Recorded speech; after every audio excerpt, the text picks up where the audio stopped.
Good morning, everyone. Hope everybody's having a good Sunday. It's probably not morning for more than half of the people here. Most people here. It's probably afternoon or evening. That's okay. It's morning here. It's morning here. I got my exercise in. I had a big breakfast. And I'm ready to play one of, if not the most ahead of its time game I've ever seen, really, honestly. It's such an impressive feat of engineering. I'm surprised it doesn't get mentioned more often. Ultima Underworld, the Stygian Abyss, which is... It's... Chaos Control. I can run Chaos Control on my real hardware if you want me to, SteelNet. Let's go to Doodad time, but we're gonna be looking at virtual docks. I don't think I have the docks from Ultima Underworld anymore. I kind of don't remember. I don't remember if I had a. I know I had a copy of it, but I don't know if I had a friend's copy or something.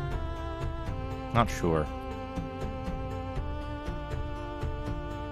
Oh, nice. Your mom, that's awesome. Always love new doodads and stuff. Oh yeah, who's all here? No Rue, 10 Elements, Hazemaker, Absurdity, Ashen Circle, Zetsubera, J52, SteelNet,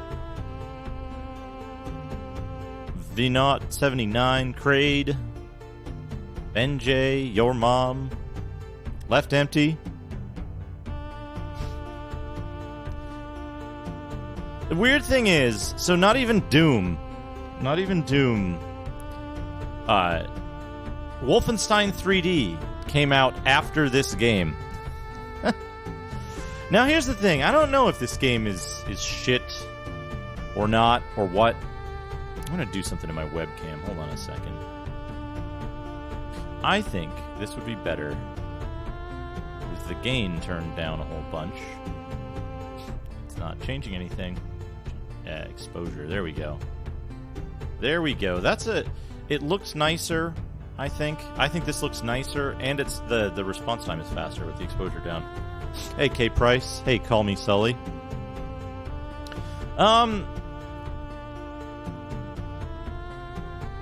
Here's the thing about oh man, that sucks, your mom. I hate when internet problems suck. Oh, nice, K Price, nice. I hope they're both good. I think neither of them are exactly my style, but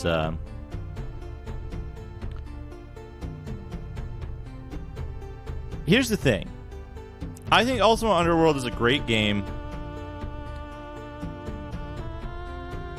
It can be difficult. It can be hard to play. But I think all of the ways in which it's difficult to play aren't like those ways in which bad games are difficult to play. It's a delicate balancing act, and I think Ultima Underworld pulls it off very well. So that's something to think about. Another thing to think about is this game came out before Wolfenstein 3D. This game came out, let's see. When was Kingsfield released?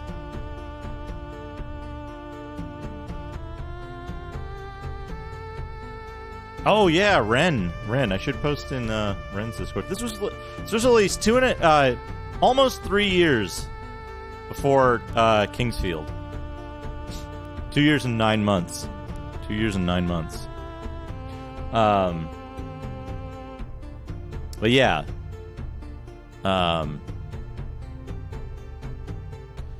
Ultima Underworld is probably one of the least jarring of the games you could play, you could try. So much stuff in this game beyond just the strict technical aspects was ahead of its time. We'll kind of see we'll kind of see what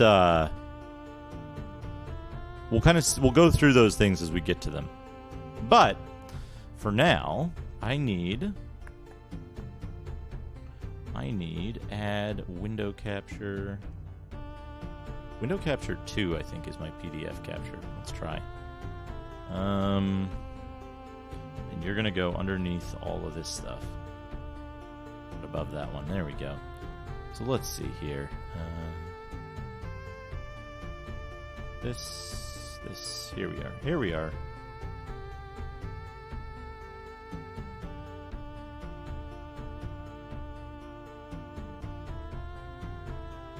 So I always start with, I always try to start with the reference card for stuff. So let's start with that, and let's see if we can get that up. Properties. Oh, that's Excel now. That's okay. We'll switch it back to this. Here we go. We need to trim this down a little bit. That's okay.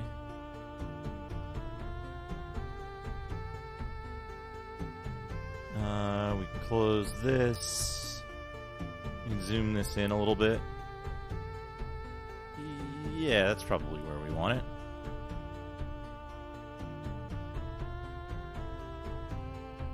Cut a little off the sides here. And that to the side. And bring it down there. You can't see my ugly mug for now, but that's okay. You can see I'm here. I'm behind it. Hello. I never played an Ultima game. I played a lot of Ultima games, but I never finished many of them. I finished Ultima 7 with cheating. A lot of cheating, but I think that's the proper way to finish it. Okay. Beginning play, main menu, what all the stuff is. So this game has a pretty cool interface. It's not quite as in-depth as the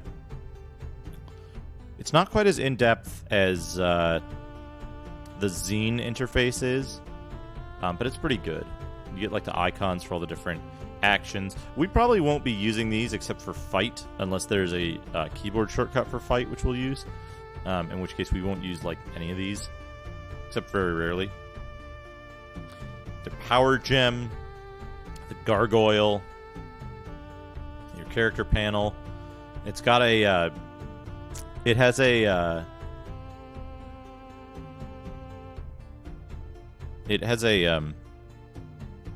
visual inventory and an excellent paper doll. Vitality flask, mana flask, rune shelf, weapon, compass, current spells. And then if you pull on that chain, it shows you your stats. You can see there's some meat and cheese here. Journey onward. The main screen, it describes all of the individual little things. That's, pretty straightforward. You can use the cursor to move about while you're in the 3D window. Jumping is a little strange because it's J or Shift J. Shift J jumps you forward. Yes, please eat. Left empty. Please eat. We'll be here a while. Before we get to the game itself. Before we get to the actual game.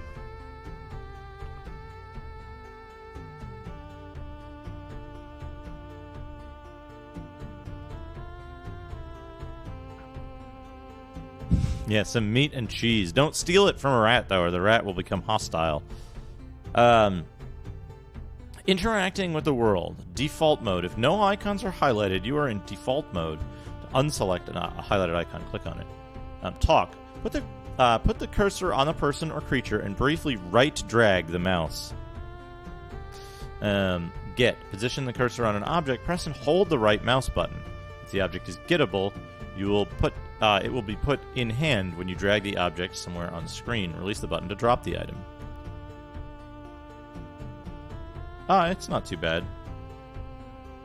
It's not too bad pressing Shift-J with one hand. Shift-J only works when you're standing still, which they don't actually describe here.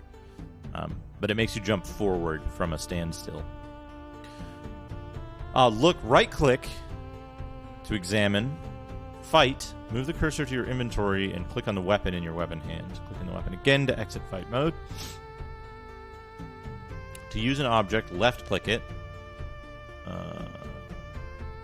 Briefly right-drag it. Yes, you can use it. So one of the cool things about this game is that you can, when you're in regular mode, you don't have to switch modes to do different stuff. You just click on stuff and it does what you expect. It does what you expect. Unless there's an object that you could, like, unless there's an object that you want to, like, talk to that you would normally use, you don't ever need to use the interaction icons. Okay, so to regain lost vitality or shake off the effects of poison, you must eat and sleep or cast healing magic. The healing spells are lesser heal, heal, and greater heal in order of the vitality they restore. They do not restore mana. Regain vitality and mana, you must sleep. Press F10 to use a bedroll. When you awaken, you regain some percentage of lost vitality and mana. If you're hungry, sleep does less to revitalize you. Press F1 to pause, escape to unpause. Magic requires mana, character level, and rune stones.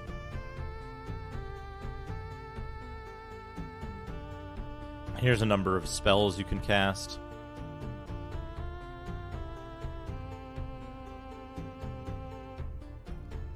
Different spells for different things. Combat. Click on a weapon in your weapon hand or on the fight icon to enter fight mode. Position the cursor on your target. Hold down the right button until the weapon is drawn back. With the weapon drawn back, the power gem begins to brighten. How much power? The brighter it is, the more power. Press the right button when the cursor is high in the view window. Press the right button when the cursor is in the middle or at the bottom, so you can overhead, slash, or stab. There's missile weapons, there's bartering.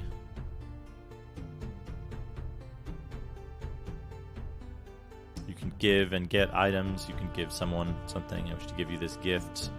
You can repair items. Keyboard controls. When using the keyboard, note that the game is case sensitive. Shift A is not the same as A. Menus. Up, down, left, right, page up and page down, home and end. So, here we go. W, S, A, D, Z, C, and X. It's almost WASD movement. But it's a little tricky because it's like ZXC and W instead, and A and D turn you, which is useful because turning, it's not mouse look. It's not mouse look, but it's WASD, and your left hand moves your character around, which is very good. So Shift J is standing long jump. E, Q, 1, 2, and 3 are like up, down, and look up and down. So you've got all your movement and looking easily at hand on the left side of your keyboard. Combat modes. Oh, I didn't know that. Bash, slash, and thrust have shortcut keys. I didn't know that. So there were no mouse equivalents. Even mouse users must use these. These commands are listed in italics. Yep, standing long jump is used in some cases.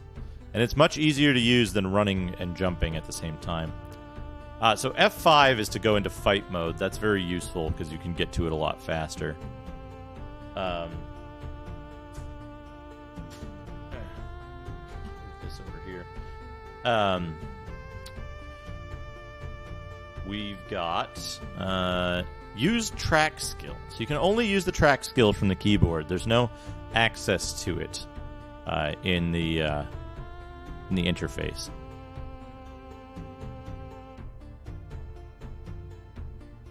And the cursor movement keys. Tab moves the cursor one hot area right. Shift tab moves it one hot area left. That's another... it works a little strangely in this game, but that's another thing that's, I think, very prescient of them, is the, like, tab stuff. Track is for tracking creatures, like a ranger in Dungeons and Dragons kind of thing. And then you can use the keypad on the keyboard. Hey.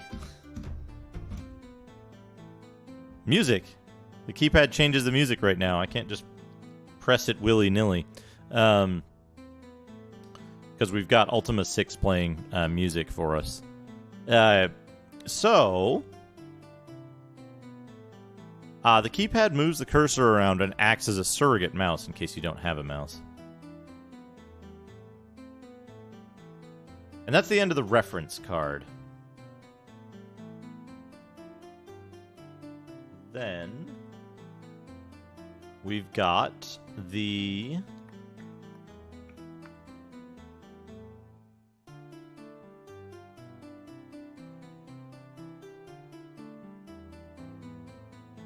Yeah, here we go. Here we go. I want to show something here.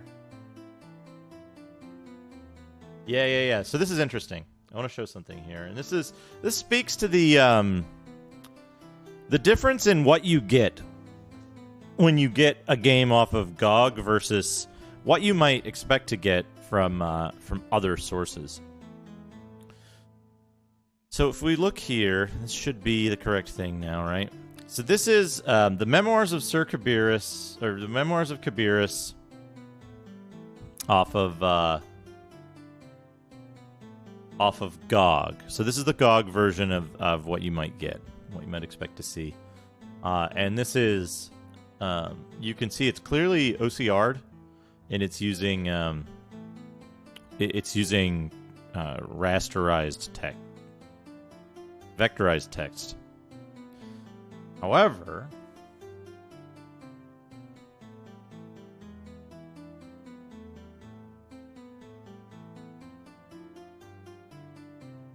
set this in, do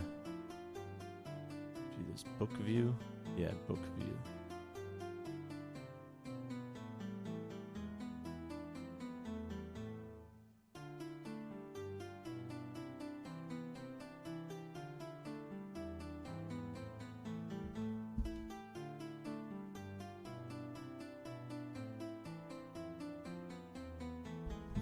Hold on, I'll figure this out. Window capture. There we go.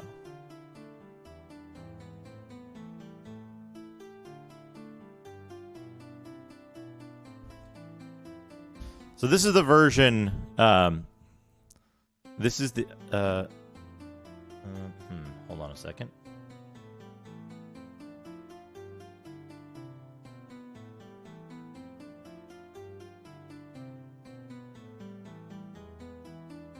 Doing this like this. Don't show pages continuously.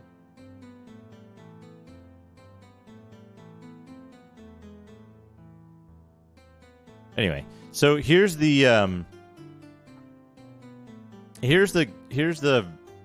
version of the book that was actually included with the game, as far as I can tell. It's written in the rune script on the cover. I can't remember what most of this says, but this says Memoirs of Sir Kabirus. And then inside, it's written quite differently. Quite a bit different. I don't know why this is like... Perhaps it's the way this was scanned. Facing? Yeah, this was... My God, that's fantastic. We don't want that. D, thank you for the host. View, single page. Yeah, this'll be better. Okay, it's scanned single page. So yeah, Memoirs of Sir Kabirus. It's got the front cover like this. Inside, Memoirs of Kabirus. Let's see if I can... I don't think this cuts it off. We'll see. Now, yeah, a note of explanation. This volume came into our possession only recently, though it was penned decades ago. The chronicler is one Corby, scribe to the Kabirus, whose life was devoted to the doomed experiment on the Isle of the Avatar. All contact with the settlers of the Abyss was lost years ago, and we therefore suppose the colony to be extinct, says Joy the librarian. So this is the version that I prefer because it's written in a weird font. It's got more going on with it. And there's just more to it. It's less portable. And it's 14 megabytes compared to 1 megabyte of the GOG version. This version of the manual is not available on GOG as far as I can tell. At least not as an extra for the game. So this is the better version for preservation, we'll say. Proclamation, the original call for colonists in the Abyss. Chronicles of Sir Kabirus, an account of the history of our isle. The colony of the Abyss, a more detailed description of our society. Ye who venture here, words of wisdom for any who might join us. Magic in the depths, how magic differs in the Abyss. Bestiary, and an afterword.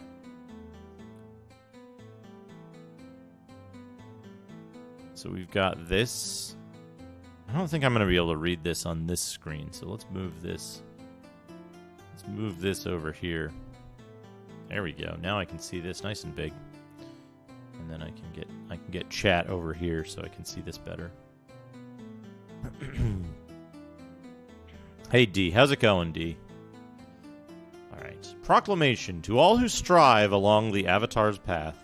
I, Kabirus, call upon those of virtue to join me in a valorous quest, one which promises to be rich in sacrifice and spirituality.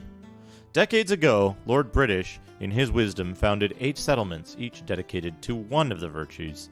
We Britannians... My God, that's fantastic. Gangrel, thank you for the host. We Britannians have lived up to our Lord's expectations, for the towns of Britain, Trelome, Minnoch, Moonglow, Scarabray, Trinsic, and Yew have flourished to the present day.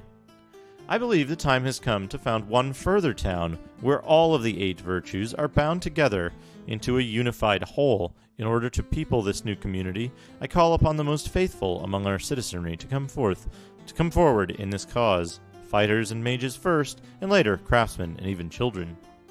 Further, it is my intent to bring it together in this new settlement those who have seldom been a part of our civilized community, creatures of the mountains, woods, and swamps.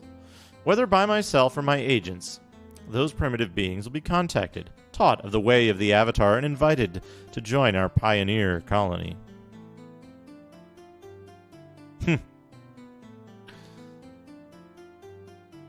And where shall this new town be located? This has been a matter of long discussion.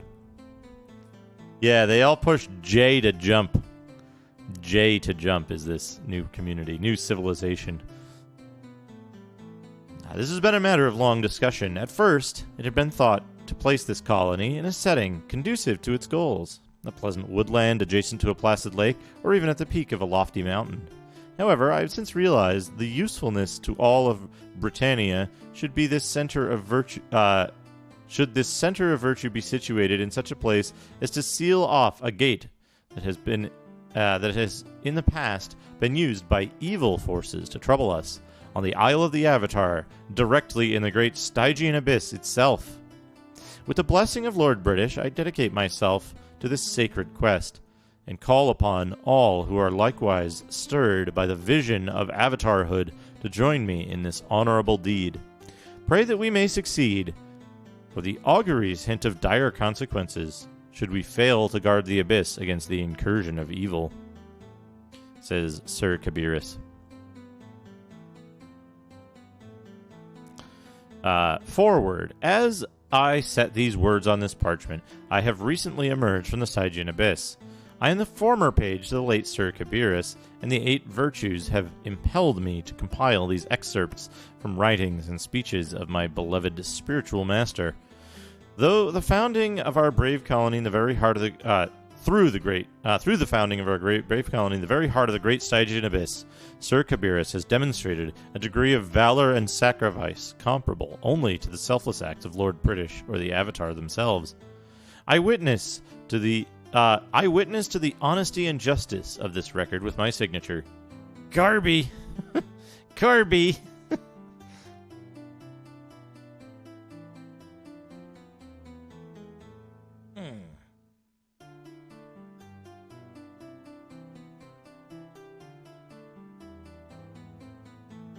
So there's a lot of material with this game. I don't think I'm going to read all of it, partly because much of it covers like events of other games, basically.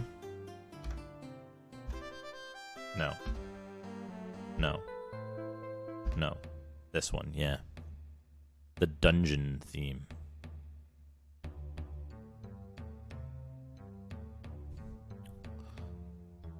It was during his journeys that blah, blah, blah. Okay, so the Isle of the Avatar was discovered during the Fourth Age, as related in the Quest of the Avatar. The stranger from another world who came to Britannia and answered to Lord British's summons, completed the test of the 8 virtues and became the Avatar, the embodiment of the pure axiom of life. It was during his journeys to Avatar and a shilling artifact, the skull of Mondane the Wicked, the first of the Triad of Evil.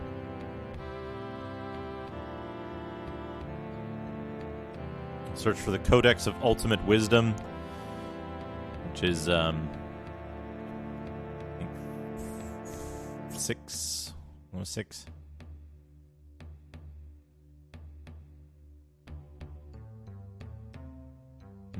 Subterranean maze. Cannot imagine the horrors that await the first to venture into the Stygian depths.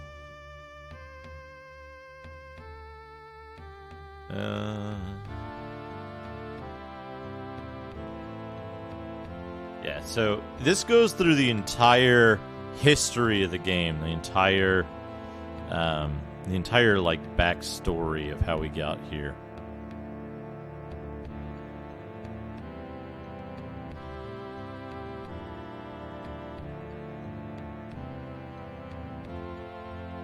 So,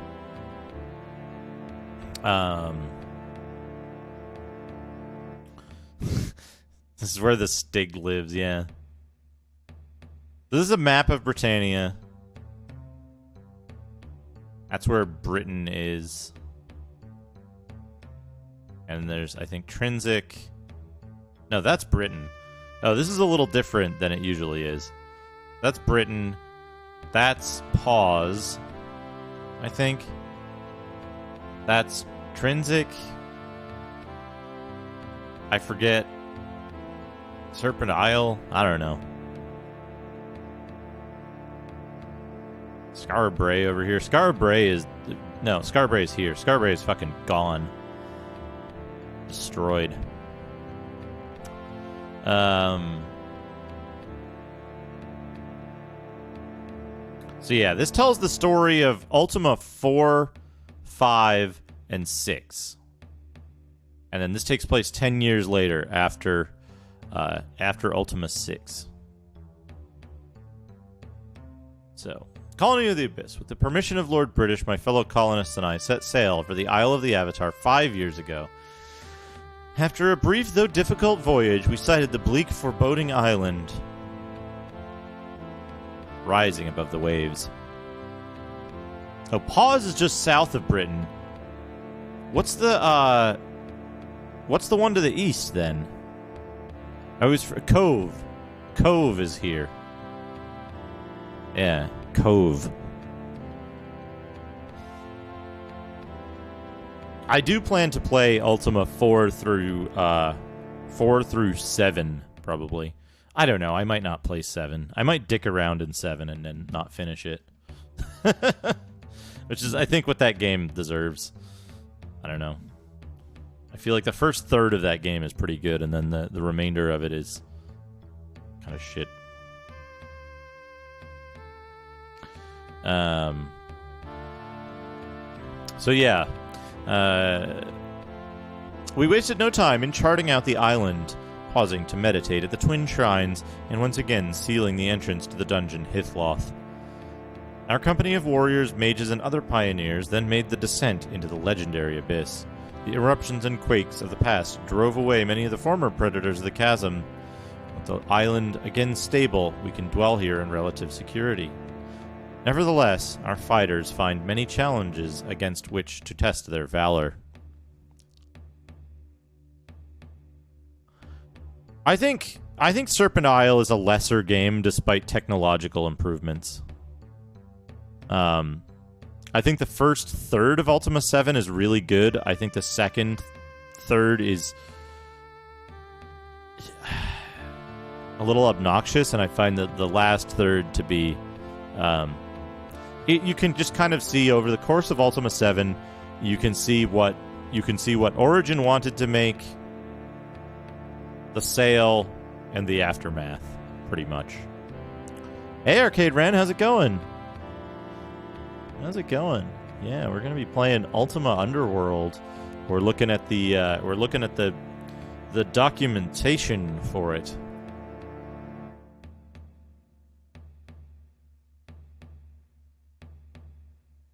Nice, yeah.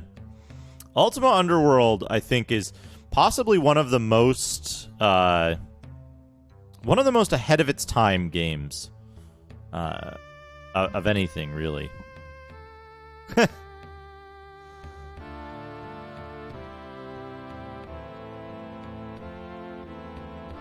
And we'll get to what makes Ultima Underworld specifically is a kind of technological marvel to me. I think this is it's really just North and South America, but like squashed, right? Was it Ultima 2 that just was Earth?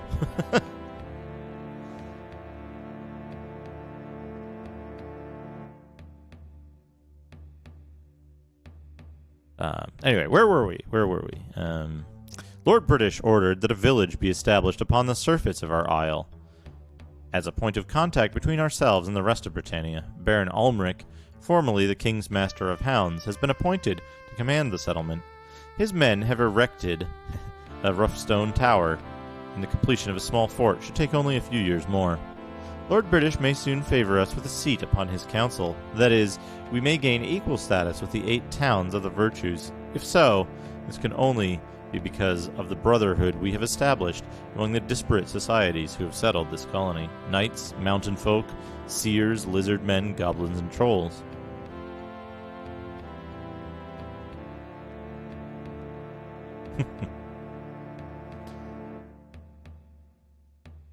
Yeah, it's in Ultima 2, I think it was. They just used a map of the Earth and then they started like changing it, and like it's different literally every time. Knights of the Crux. The first to respond to the proclamation of the Abyssal Colony were the Knights of Jalome.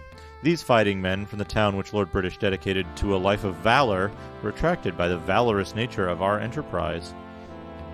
Here, the former warriors of Jalome have formed the Order of the Crux Ansata, Crux Ansata being an ancient term for Ankh, in the hopes of establishing an organization to rival the heralded Order of the Silver Serpent. Someday they plan to have extensive training facilities and barracks for young recruits, but at the present time, conditions remain primitive. Yeah, that's a good dwarf. Sorry, mountain folk. Mountain folk.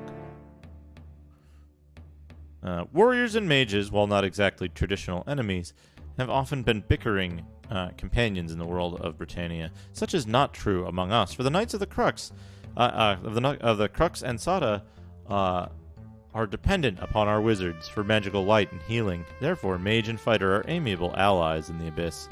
Our knights have also renounced many lifelong prejudices and formed friendships with their traditional foes, our troll, goblin, and lizard men citizens. Any fighter who violates the least aspect of the strict code of the Crux Ansata must submit himself to the will of the Knight Master, who prides himself on finding acts of penance which match the violation. This method of discipline has worked so well that the knights have become strict advocates of the way of the Avatar, and are often the first to locate and bring violators to our court of justice. Our colony in the Abyss is a place for new beginnings. This has certainly been true for the mountain folk of Britannia. Short of stature and broad of shoulder, the mountain folk, known in times past as dwarves, though they detest this name, have a unique lifestyle dedicated to traditional craftsmanship. Over the ages, however, their distrust of outsiders and their well-known love for precious metals have put them in disrepute. In the past century, many of the folk abandoned their old ways, left their homes, and married outside their clan. I was surprised when the chief of the mountain folk wrote to me concerning the desire of his people to join the abyssal colony. Knowing that the folk were in danger of dying out as a culture, I suggested that the chief might not want his people to be part of our town, where, after all, our goal is to prove that all people can live in unity. However, Chief Goldsword was stubborn and correct about his people being useful in hewing out living quarters from the rocks of the chasm. Indeed, some histories claim that the mountain folk built the original passageways of the abyss in the days when the Isle of the Avatar first rose from the ocean. Yeah, just gonna go live in the abyss. This seems like a good idea. The mountain folk have proved to be excellent fellow citizens, and they are on friendly terms with our knights and seers. They even abide the presence of their traditional foes, the trolls. Seers of the Moonstone. On the southern tip of Verity Isle, the town of Moonglow was founded by the mages of Britannia as a settlement embodying the virtue of honesty. The wizards of this town were among the first to volunteer to be colonists, and an entire contingent of mages joined me on our first voyage to Avatar Isle. Our magic users have formed their own order of magic and refer to themselves as the Ancient Illuminated Seers of the Moonstone. They have an especially close relationship with the mountain folk, with the mountaineers, who carved out the seers' living chambers from the rock walls of the chasm. No blooge. No blooge. Now, the seers have, of necessity, chosen to specialize in those magics most useful in our subterranean abode, spells of light, food, and comfort. They also conduct many magical experiments and hope to find new spell reagents among the materials which occur naturally in the abyss. The seers have asked our explorers to bring back samples of all that they find. Of all that they find.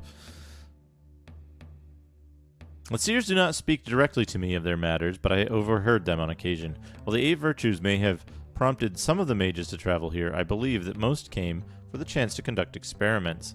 It is said that the Great Abyss is unique in all of Britannia because the barrier between dimensions is especially thin here, Corby.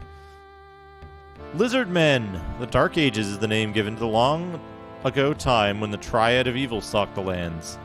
In those same years, when Lord British first arrived upon our shores, a young mage named Mondain was perfecting his skills in the arcane arts. The wizard slew his own father in order to seize a gem with mystic powers. Mondain subverted the jewel to evil purposes and began a campaign of unrest and dismay against all the world.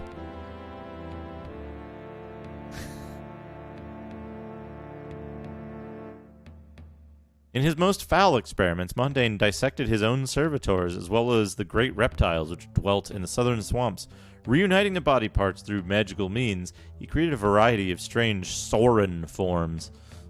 One strain proved successful, and thus came the lizard men into our world. After Mondain was slain, the lizard men were hunted down one by one until none remained, or so it was thought, until our colonists came to settle the abyss. Here we found the last clan of the reptiles living in the grottos.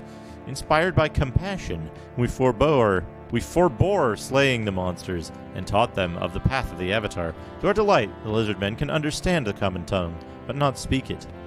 Goblins and lizard men intermingle in the wetter portions of the abyss.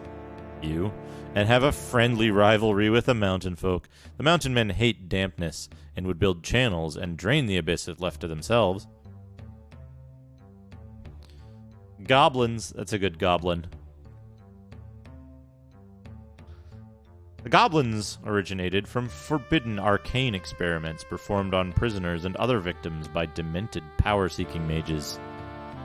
Yeah, that's a good wide troll. It was for causes like these that magic was once banned in our lands.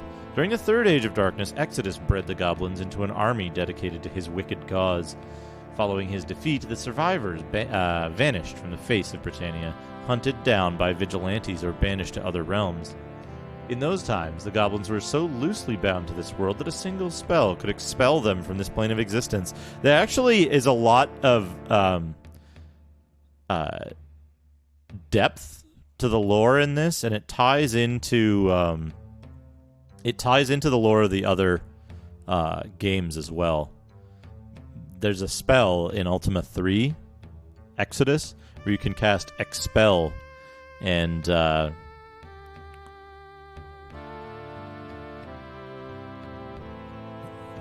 prepared for the levels after level 2. Oh man, I can't wait to do score leeching in Ultima Underworld. Score leeching in Ultima Underworld is the best way to play Ultima Underworld for score. It was only after our proclamation went out promising clemency to those primitive monster forms who would undertake to follow the path of the Avatar that the goblins were rediscovered. Yeah, you could expel goblins.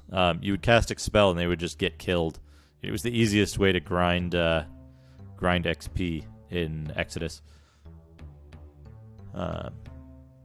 A delegation of goblin folk appeared at the gates of Castle Britannia asking for an audience with Lord British. Not just one, but 2 species of goblins had survived in hiding from the days of Exodus. The Grey Goblins, originally mountain dwellers, had skulked in the caves of the Serpent's Spine Mountains. The forest-dwelling Green Goblins hid themselves by retreating into an underground river's channel near the baneful lake called Venom. Today, virtuous goblin folk make up 1/3 of our community. There was a time when a Green Goblin would rather slay a Grey Goblin than any other enemy, but the path of the Avatar has brought the tribes together as brothers. Though the 2 species rarely come to blows nowadays, the Grey and the Green still attempt to outdo each other whenever possible in matters of virtue. Old enmities die hard, Corby. Trolls. We got this good troll here. Look at this guy. Now, there's actually a lot of data, a lot of density of data in this manual. It's telling you a lot of stuff about how the societies work and how to interact with them, and hints about how the game world works. Oh, I figured you were talking about Ultima Underworld, because no one that I know of would play Wardner for fun or for score. Fucking Wardner. Jesus. What a game. In the district where I was raised, it's not uncommon for trolls to waylay an occasional traveler. Several times I have seen such brigands after justice had dealt with them hanging from roadside crosses. Until I visited the Shrine of Compassion, therefore, it had not occurred to me how nearly civilized the troll people are. After all, they use civilized weapons stolen from us, wear tatters of clothing or hide, and speak a rough form of the same tongue we speak.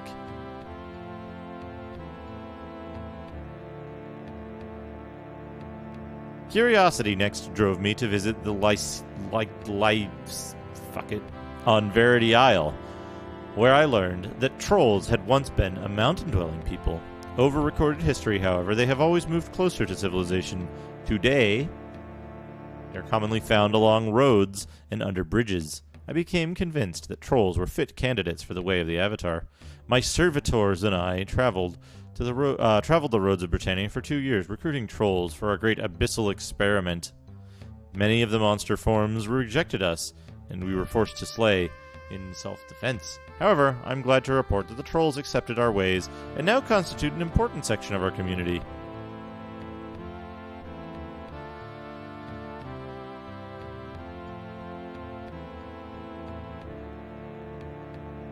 Yeah, I like the single color stuff, the illustrations.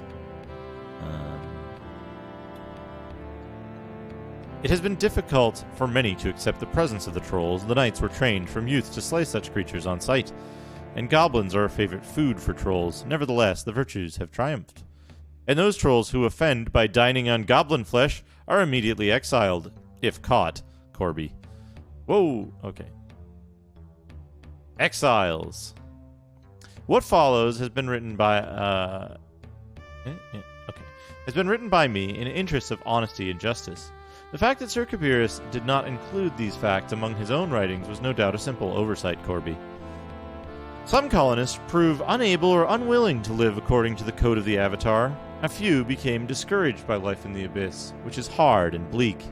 Some were formerly wicked men who honestly adopted the 8 virtues, but who, through weakness of will, returned to wickedness. There are those who say that the Abyss itself works to degrade the quality of a man's character, but Sir Kabirus regarded this as sheer superstition. Those unable to live in peace with the rest of us are asked to separate themselves. If they will not go of their own will, they are driven with the point of a sword. Most exiles join Baron Almec's keep, or from there sail back to their former lands. However, some exiles descend further into the Abyss than any colonists dwell. Knights who have explored the deeper recesses tell of reclusive beings. We call them ghouls who eat rats and vermin. Our warriors claim that exiles have degenerated in physical form, and that even though they were once of several races and colors, all approach a common horrific semblance. I suspect that these stories are embellished by a few rounds of ale, for who can believe such an occurrence?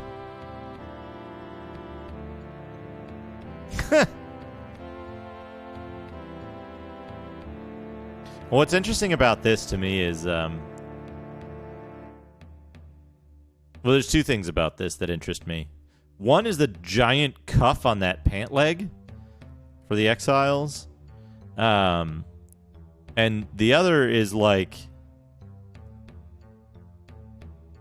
you live in a world in which literal demons can just come out of portals, and where, like, magic can create food out of thin air or provide light or whatever.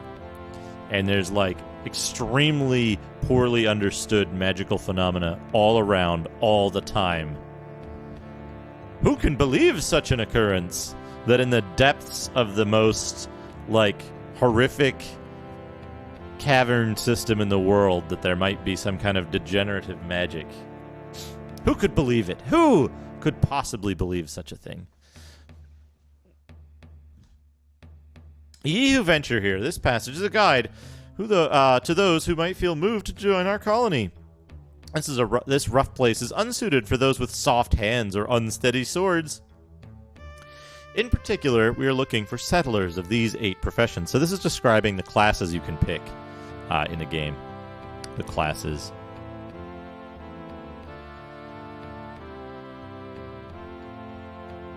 Minstrels with bright songs and inspiring tales might relieve our bleak existence, and our colony is worthy of a new tale or two. Bards considering the journey to Avatar Isle must be prepared to perform deeds of valor, not just chronicle them.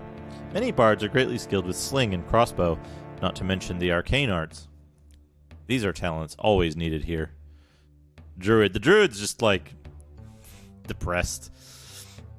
Hands in his pockets. He's gonna go kick a can. He's about to kick a can. We are now seeking a contingent of druids to join us in the Abyss. We hope they might be able to use their mystic abilities to persuade a sacred grove to take root in our chasm. Many druids are skilled with bow or mace, and so would be doubly useful. Druids generally shun the wearing of metal armor. Here, this is good, for in the Abyss, sound carries easily and metal armor is noisy. Fighter. Those warriors wishing to join our number should be prepared to satisfy the qualifications of our fighting society, the Order of the Crux Ansata. Prospective knights should have spent their lives in martial training and have the use of all weapons and armor. The Order has particularly found the double-edged Britannian sword to be a devastating weapon in the close quarters of the Abyss. Horses are impractical in our surroundings, and we have no facilities to feed or stable mounts, so leave your steeds behind. The Order's custom is that engaging in magic is only a waste of energy for fighters. Knights leave spellcasting to the mages. Mage. As with the fighters, wizards desiring to join our colony must be ready to satisfy the entry requirements of a fraternal organization unique to the Abyss. This is our magical society, the Ancient Illuminated Seers of the Moonstone. Isatum. Their bylaws encourage magic users to shun armor except that made of cloth and carry no weapons besides staff, sling, or dagger. Arcane weapons are naturally excluded from this limitation. However, no natural or magical law prevents spellcasters from using whatever armor and weapons they choose, and many of the younger seers opt for the heaviest arms and armor they can manage. Still, the seer's rules serve to keep the mage focused on his primary purpose, the working of magic. A horse and a catapult in the dungeon. Paladin. I have lately regretted not encouraging immigration by members of this profession, as it might be useful to have colonists' experience in both magic and combat. It is well known that paladins are formidable warriors and valued allies. Ranger. With the coming of the druids, should I be successful in recruiting them to establish a grove in the abyss, we will of course also welcome woodsmen of all type. I have often thought that rangers would be useful to track down intruding predators, and their training in woods lore might enlighten us about some of the odd creatures that we find. What's a paladin? Shepherd. I have given some thought to the introduction of sheep to the abyss, and for that reason I would like to encourage shepherds to make their way to our isle. Herders vary widely in their training, some being adept at certain weapons or even spells. The one certain attribute of every shepherd is a degree of humility, which would be most welcome here. Look at the hair on that shepherd. Look at that hair. What a do. Tinker. Our community has great need of any who can repair metal or wooden implements, especially weapons. Such artisans should also be warriors due to the nature of our settlement. I do not think that the well-known tinker aversion to magic will be a problem here, for our mages are never intrusive. Yeah, they're growing their own wool. 80s glam shepherd. Good morning, Mimic Chest. We're looking at this glamorous shepherd here.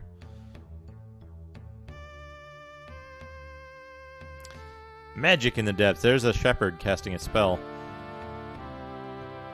In the first years of our settlement here in the Abyss, our mages have learned much about the nature of magic in this most strange place. What is written below is meant for the guidance of those pilgrim mages who may wish to join our company, lest you bring with you those items of great expense which will be useless here. Many thanks to Seer Dan Locke, who has advised me in places where my natural gifts in learning failed me. It gives a description of, like, more stuff of, like, the past games.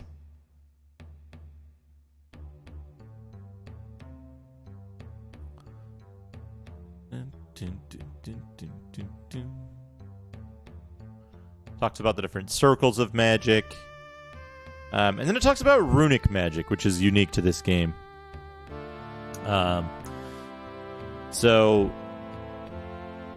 Firstly, casting of magic within the Abyss does not require the use of reagents.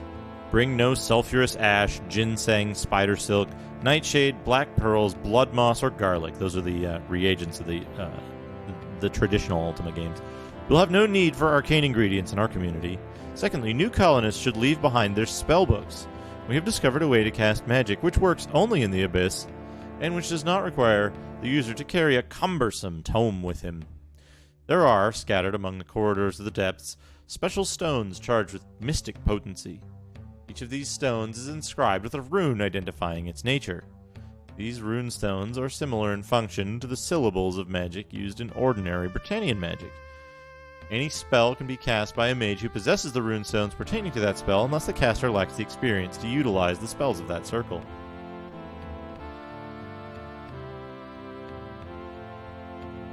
Thirdly, runestones can only be used when they're placed in a suitable receptacle. Our seers have enchanted special bags for this purpose, and will provide you with a rune bag upon your arrival.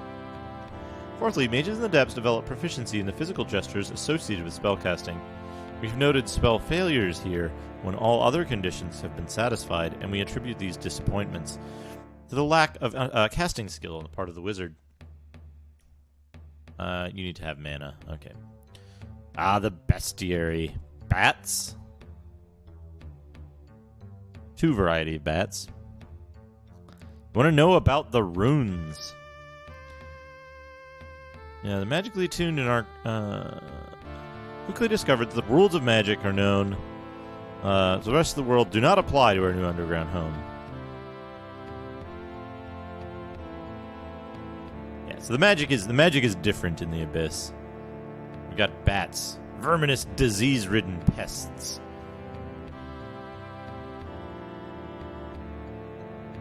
There are two varieties of bat in the Abyss. Cave bats are not known to be fearsome antagonists, preferring to avoid battle when they can. Being dark as midnight, they're difficult to sight, but may be detected by high squealing sounds they make when communicating amongst themselves. One is easily killed with a well-placed blow. On the other hand, the vampire bat is a robust creature which seems to seek out opponents. This cunning beast... Whoa! Whoa, power.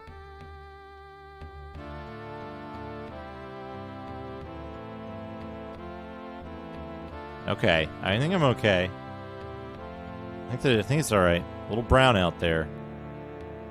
Might be a heat wave, you see.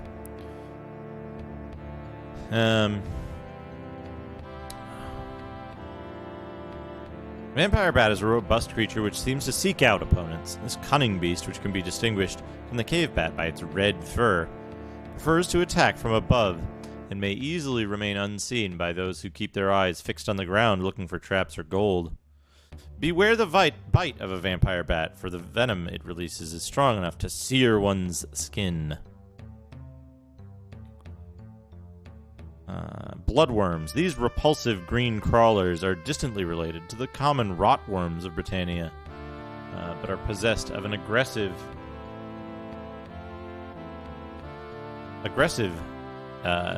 nature would befit a creature 10 times their size. Sir Broderick stumbled upon a subterranean nest of these vermin and quickly discovered that they were not as easily killed as rotworms. Seeking to find a better location to make his stand against the beast, the knight retreated, only to discover the worms pursuing him with single-minded determination. Broderick finally slew them all, only to die from poisoning of the blood as a result of the worm's venom. He scrawled notes written as a selfless act of a dying man, his scrawled notes written as a selfless act of by a dying man were recently discovered by explorers, but the good knight's body has never been found. Fire elementals, gazers.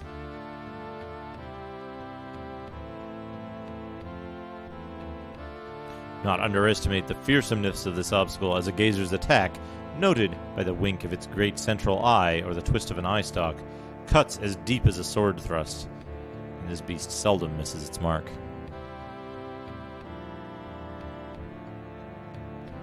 Yeah, the ghosts are good.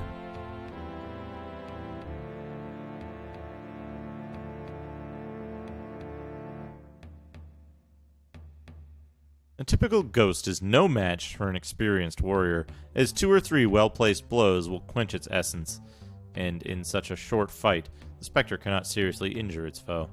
More dangerous are the rarer, more powerful ghost forms, the white ghost, which differs from a typical ghost by being opaque and blazing white in hue, is more substantial in this plane and thus more difficult to slay. Therefore, combat against this foe typically takes longer, and the white ghost can easily slay its foes in such a span of time. The most dangerous form of the ethereal being to be found here is the dire ghost, dark as night and as substantial as a shadow. This creature is difficult to see until it attacks, when its eyes glow a bright golden color. Yeah, dire ghost. Seer Moonwane believes that these ghosts are the remnants of slain monsters, based on the observation that dire ghosts attack with an unmatched ferocity. Giant rats. It does kind of look like he's holding a knife, like a little Tonberry rat. There are 2 varieties. The giant tan rat, commonly found in the drier upper levels, is an aggressive beast with the disgusting tactic of leaping up in order to slash its teeth at an enemy's throat.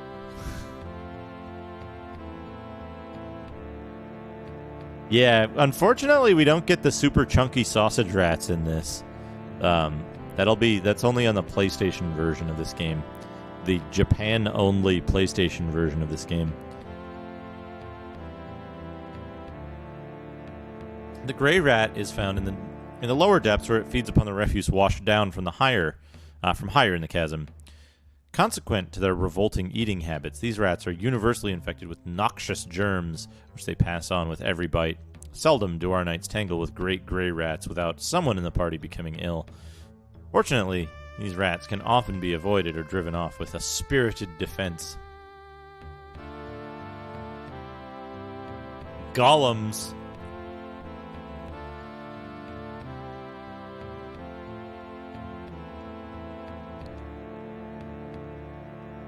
Oh.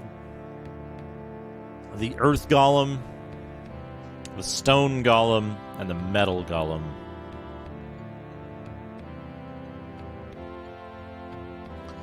The headless.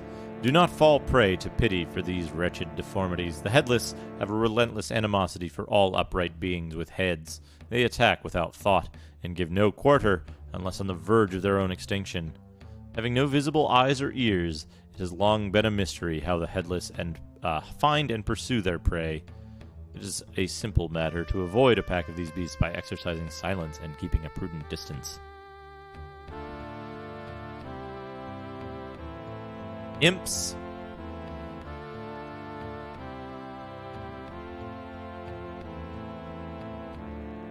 Imps. We got the imps. Damnable abominations. We've got lurkers.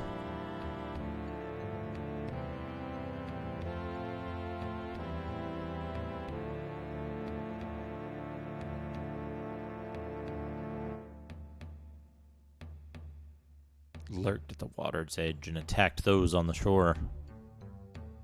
The Blugeless, yeah. Knight Willamar tells of encountering a more ferocious variety of lurker in the deeper catacombs. This deep lurker is reportedly a veritable giant. We do not know if it is a lone monster or one of a new subspecies. Its great size could not be detected from the small profile presented above the water. The deep lurker should be recognizable by its distinctive green color. Willamar spent many days recovering from his battle, and was, for a time, racked with a mysterious fever that poisoned his brain. We do not know if the disease came from the monster or from some other source.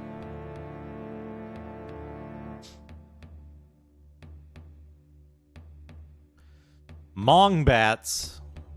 The Mongbats rank even worse than imps as the most pestiferous elements in the underground abode.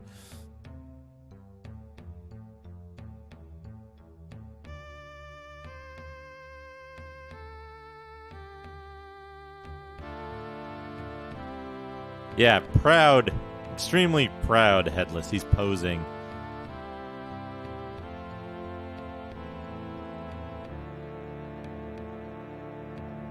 Yeah, the skeletons are good. Slugs, rotworms, reapers.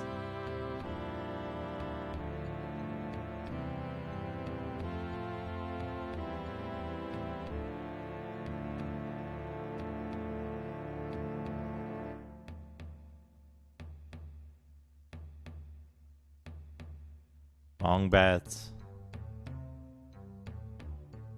spiders, and wisps. This volume, penned by Corby, scribe of Sir Kabirus, came into the possession of our library after many years of being passed on from one reader to another. At this time, I would like to make some historical clarifications. Firstly, there have been many suspicions about Sir Kabirus' death. These I wish to put to rest. Corby's scrawled notes testify that his master died in his sleep in an ordinary, though untimely, manner. There is no evidence whatever to support rumors of murder by poison or strange magics. Such unfounded speculation apparently helped to stir up the discord, which led to the downfall of the Abyss Colony. Secondly, there is a matter of the theft of 8 mystic devices which Sir Kabirus collected before his death. It was Kabir's plan to cement the harmony of his settlement by presenting each of these artifacts to a different group or faction among his community. Unfortunately, he did not leave a guide as to how to distribute the items. This caused great disagreement among the colonists, and certain factions seized those objects which they believed Kabirus meant for them. Even the grave of Sir Kabirus was desecrated by colonists hungry for treasure. What follows is a description of the 8 arcane devices. Unfortunately, the precise nature of the enchantment upon the artifacts is unknown to me. Totally ordinary murder, yeah.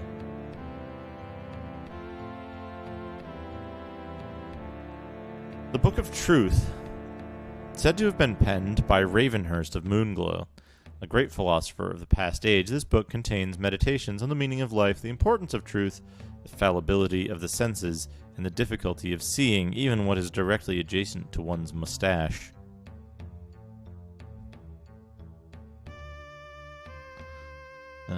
The Ring of Humility. This simple ring was worn by Bill, a humble son of Jen. Bill labored at Lord British's Museum of Oddities to repair and preserve the exhibits, yet never asked for a reward. Cup of Wonder.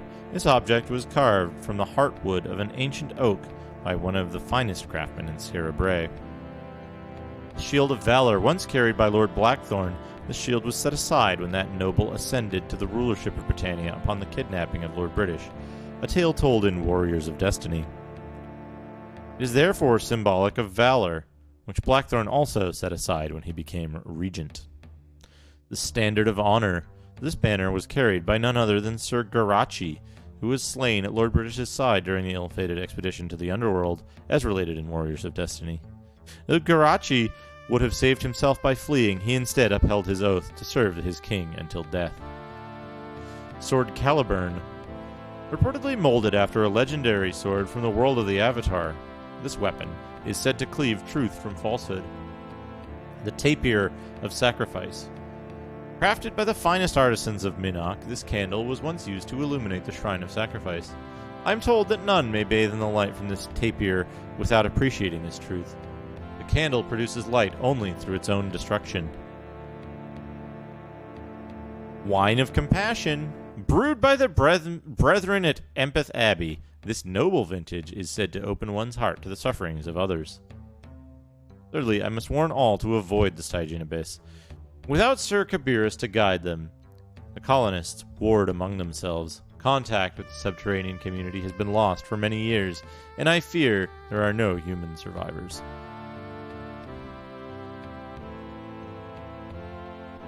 So yeah, Paul Neurath, designer, produced by War Inspector, Richard Garriott, creative director. These fucking heroes right here.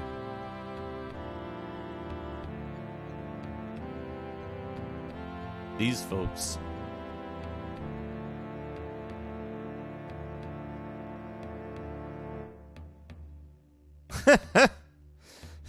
This is the War Inspector. Fat Man did some of the compositions for this game.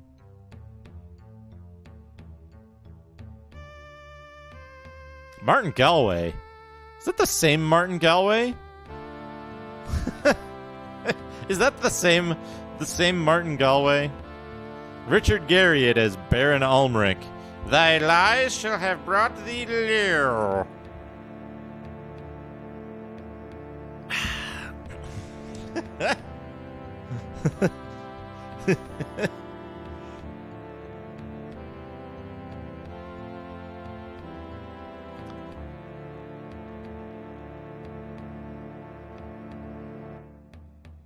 That is the same Martin Galway. Interesting. Interesting.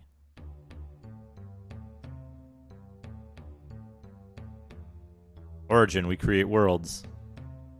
All right, so that's that. Now, hold on a second. I gotta check something. Oh, look at that moray. Look at that cool moray. Can you see that on stream?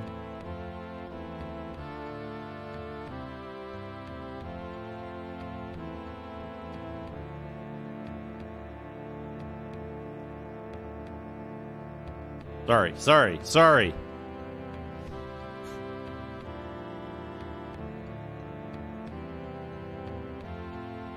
This war is invalid. You may not continue. Yeah. It was unsafe. Same executable. No, it's doing a... Yeah, it does it when you scale it. That's interesting.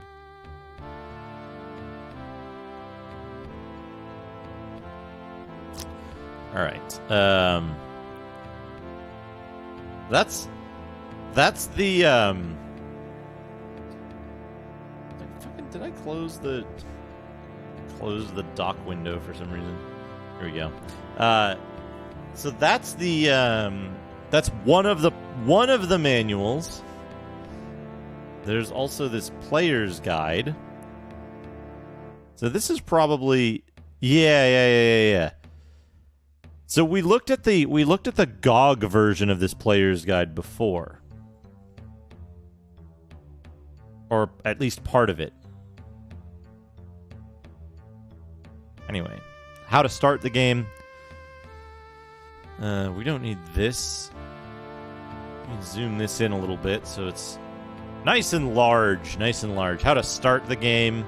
Introduction, create a character, acknowledgements, journey onward. Journer onward. Creating your character. Choose player sex, male or female. Controls whether your avatar is a man or a woman. Which portraits you may select. Gender has no effect on your character's strength or abilities. Select handedness, right or left. Determines which hand you use to hold your primary weapon and which is your shield hand. There's something about this that I'll talk about later. Class. A fighter, a warrior, trained to the military arts since youth. Mage, one born with the ability to cast spells. Bard, a traveling entertainer, perhaps a storyteller or a musician. Tinker, a skilled craftsman, particularly with weapons and armor. Druid, a guardian of the woodlands, able in both combat and magic. Paladin, a warrior who also has some grasp of the art of spellcasting. Ranger, a woodsman skilled at tracking, hunting, and fighting. Hey, Cuba. Shepherd, a resourceful sheep tender, often a jack of all trades. Pick skills. Your character description includes several skills, abilities you have honed, and tasks you have practiced. Many of these skills come automatically as a result of the character class you choose. For instance, all mages can use magic, so they all begin with casting and mana skills. In addition to innate skills, you are asked to select some skills unique to your character. For instance, you may give your fighter sword skill, or you might choose axe, mace, missile weapon, or the unarmed combat skill. When the skill selection list appears on the right-hand side of the screen, simply click on the skill you want for your character. For now, pick skills that sound useful and interesting. Later, you can consult the skill list on page 30 and create carefully honed characters. Portrait, select the appearance, choose difficulty, standard or easy. In easy mode, monsters and hostile characters are less dangerous and are easier to defeat than in standard mode. You can't change this after you begin playing. To change the difficulty, you must begin a new game. And then name. Keep the character, yes or no. In the Underworld, so we get the main game screen here that we saw before with the meat and the cheese and the rat. How to save your character, how to look around, how to maneuver. Easy move mode. If you have difficulty maneuvering in 3D space, try using the arrow keys on the base of your compass below the window. The curving left and right arrows turn you 45 degrees in the direction of the arrow. When you click, the up arrow in the center of the compass moves you forward 4 feet. Press X to move back 2 feet with each key press.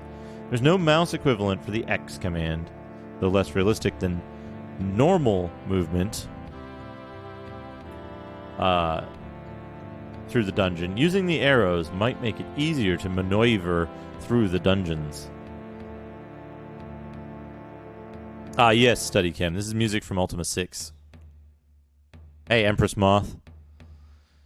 I've got Ultima 6 running to provide us with music. Let's go back to this one.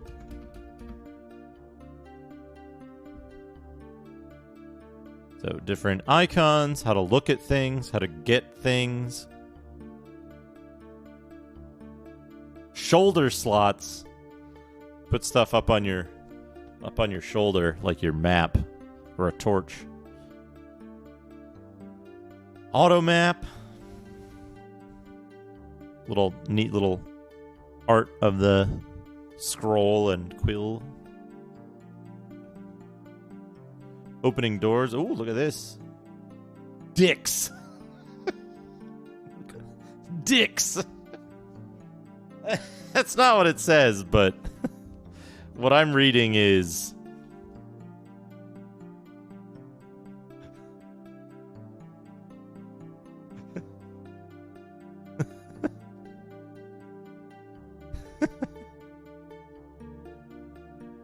selecting weapons, dealing with grouped items. Yeah. Number, left click, right click, magic, preparing spells.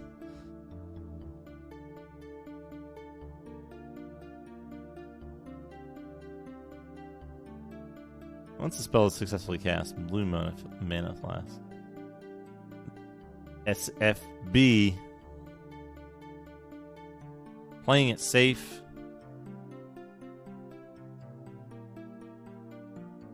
D 1992. Combat. Collecting booty. It tells you about the silver sapling seed, which is interesting. A little mapping thing there. Options icon. What the options do. Your character. Encumbrance.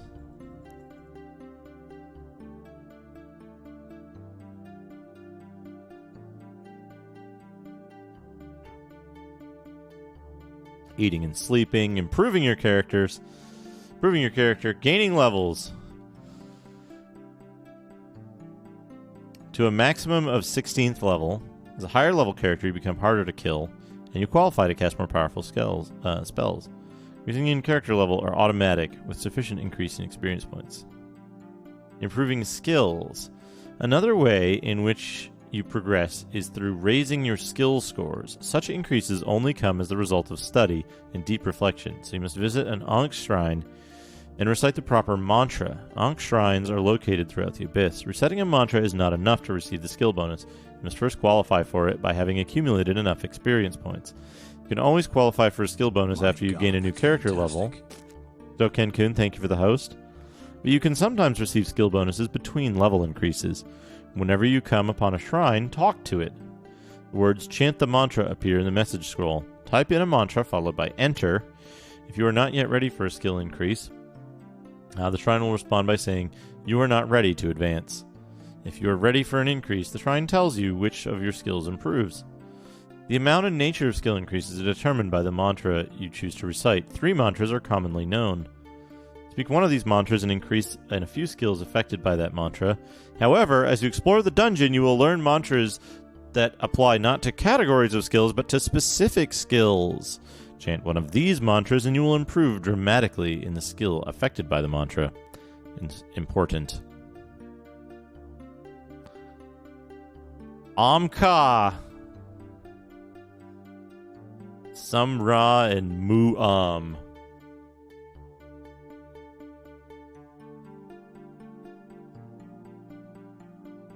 So at the start of the game, you have to save scum. If you're playing honestly, you have to save scum in order to get like sword skill if you're using swords.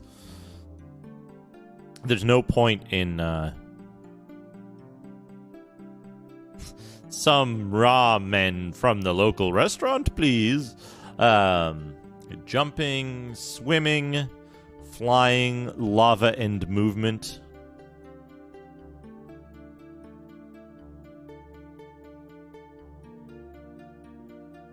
Finger slots.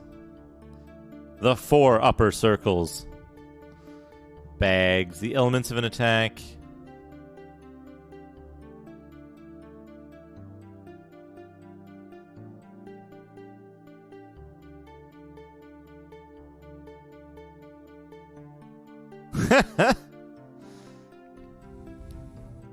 Lava and movement. Your foe's condition using missile weapons. Oh, right. The gargoyle's eyes. Gargoyle's eyes change color as your foe gets damaged. Daggers, short swords, long swords, and broadswords hand axes, pole axes, and battle axes.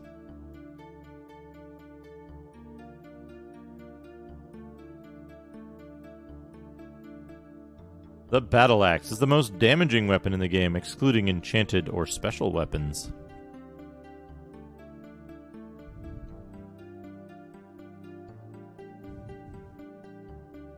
Maces include cudgels, light maces, and maces. And, like, it doesn't even... It doesn't even, like, say anything about maces. There's 3 types of armor.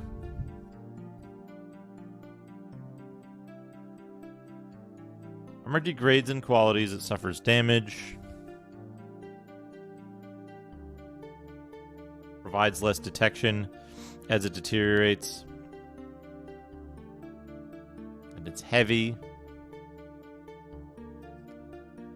Shields. Conversation, how to converse, how to barter.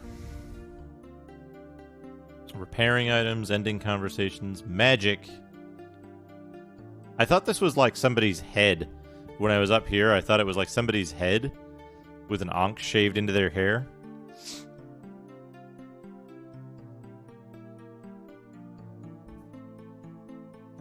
Spells can fail. Spell types, targeted spells, area spells, enchanted items.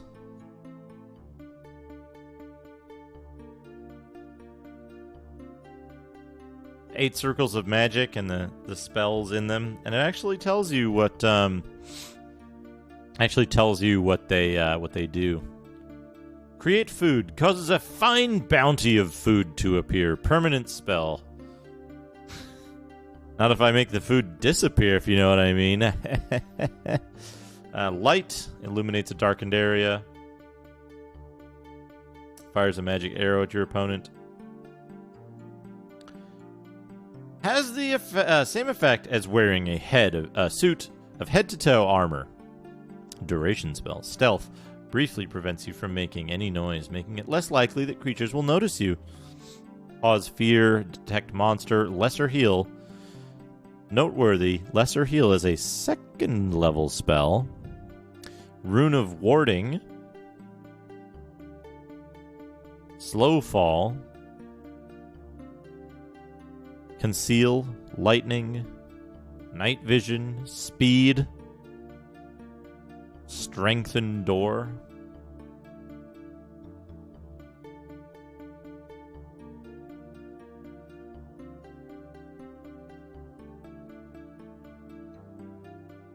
Heal, levitate poison, resist fire. Cure poison, 5th level. Fireball, missile protection, name enchantment reveals the true nature of the object on which you cast the spell. And that's how you identify stuff. Open. Daylight, gate travel.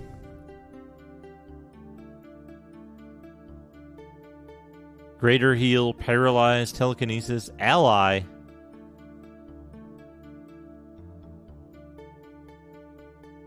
Confusion. Causes foes to act as if drunk. Fly. Invisibility. Reveal. Flame wind. Freeze time. Iron flesh. Roaming sight. Tremor. Skill list. Here we go. Here we go. Skill list. Acrobat. The ability to move with grace. The skill reduces damage taken from falls and collisions. Appraise. Training in perceiving the value of goods. The skill aids you in correctly evaluating a deal offered you in barter. Attack. Your general fighting ability. This skill provides a bonus to your chance to hit when attacking.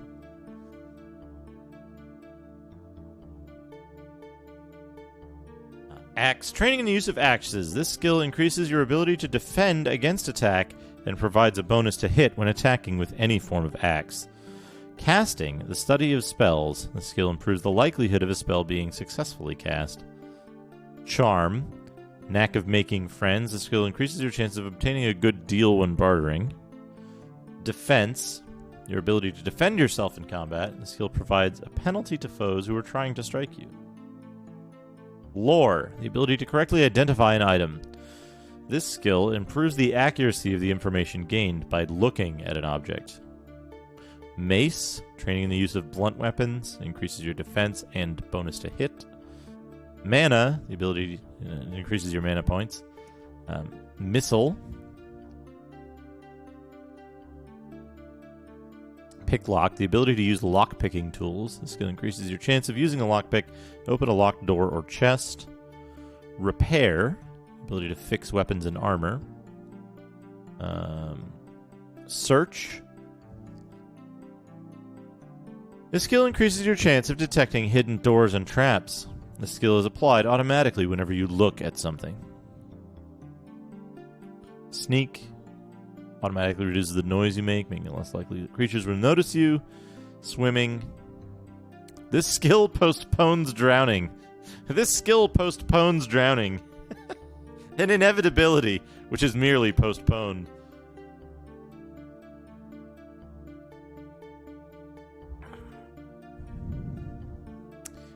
Sword, training in swordsmanship and striking with swords or daggers. The ability to perceive animal tracks. The skill tells you when creatures are near. Traps, the ability to disable a trap. The skill disarms traps you find. Unarmed, and then here's the runes of magic.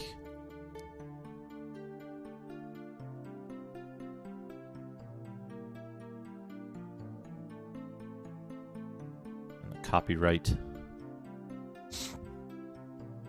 So that's pretty much all the manual stuff. There's right. This came with the game. Let's see if this switches automatically. There we go. It does. So this came with the game. Now I had this. I know I had this for certain. The Great Stygian Abyss, as mapped by Corby. Page to Sir Kabirus in the 10th year of the 6th age. So this is the entrance, and then it basically says, here's the entrance: goblins, mountain folk, lizard men, knights of the crux, the tombs, the grand staircase, the seers, meeting halls, unexplored subdeeps. So this kind of shows a number of interesting things about this, the first level of the game, basically, level 1, which is nice. Yeah, they gave all the runes fantasy names.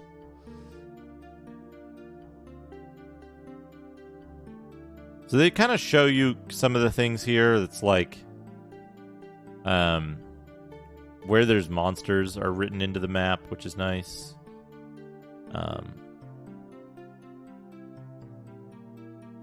There's some interesting stuff like this stairway,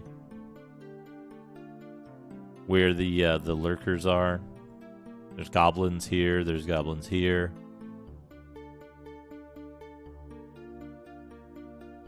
The staircase here.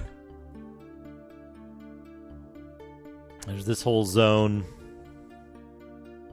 And it kind of shows that there's like this section and this, which you might not, I don't know, you might not think to check otherwise. There's this little secret doodad here, which you can get to from the river. But yeah, there's this map.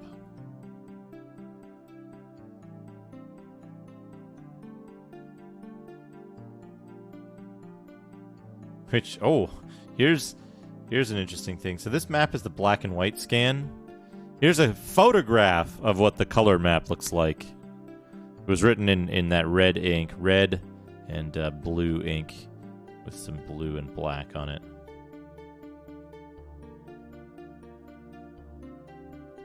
Just a photo, though. Just a photograph. But yeah, pretty cool. Pretty cool stuff. So, let's get started. Let's see here. Things I'm going to do.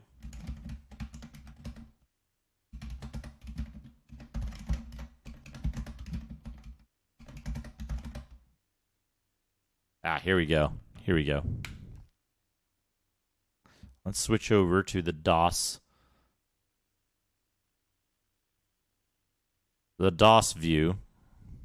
We're not playing Skies of Arcadia. You know what's funny? You know what's kind of funny to me?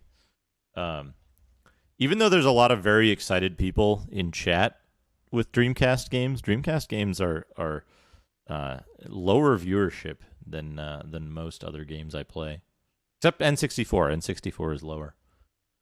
We are playing Ultima Underworld. And by like a not insignificant number, too, like 30% lower.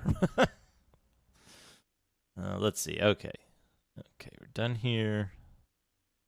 Now I'm using this keyboard. This is the correct keyboard, so I don't like accidentally click something that stops the stream or something.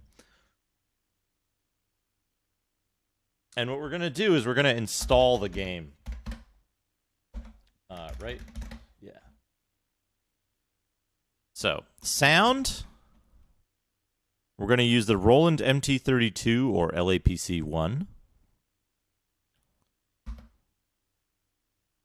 And for speech, we're going to use Sound Blaster Pro. We're actually using a Sound Blaster 16, but it's fully compatible. And we want the animating cutscenes. We're going to install to C in the directory UW.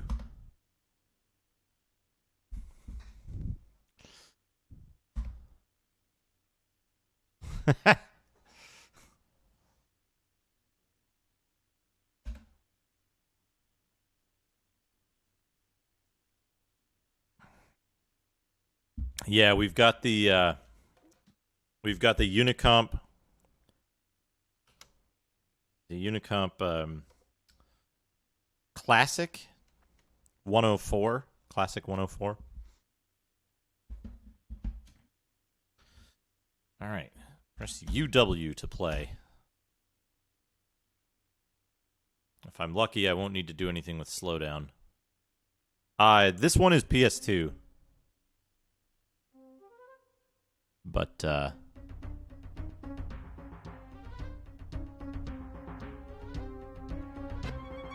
it is available in USB. At last, you are asleep. For 3 nights, each attempt to rest has brought you starting from your bed in fright, with no memory of what horrified you so. With a sickening sense of deja vu, you begin to dream. Treachery and doom. My brother would unleash a great evil. Britannia is in peril. Sure that the ghost can take you to Britannia, you allow yourself to be drawn to him. A visitor, and from far away indeed. Were he not dead, I'd suspect my brother sent thee. No matter, thou shalt serve to draw the hounds from the scent. Great alert material there. Below, a creature heads toward the dark woods, a thrashing sack slung over its massive shoulder. A impending disaster. What hast thou done with our lord's daughter Ariel? Dropped her below to an accomplice, I'll wager. Well, he'll nigh escape us, and when we bring him back, you'll both hang. Several tense hours later, you are dragged before Baron Ulmric. Ignoring you, Ulmric questions his captain. What news, Corwin? Forgive us, my lord. The foul creature escaped. A score of us gave chase, but it fled into the Stygian abyss with poor Ariel. We were attacked, goblins and worse, my lord. Only 3 of us survived. I see.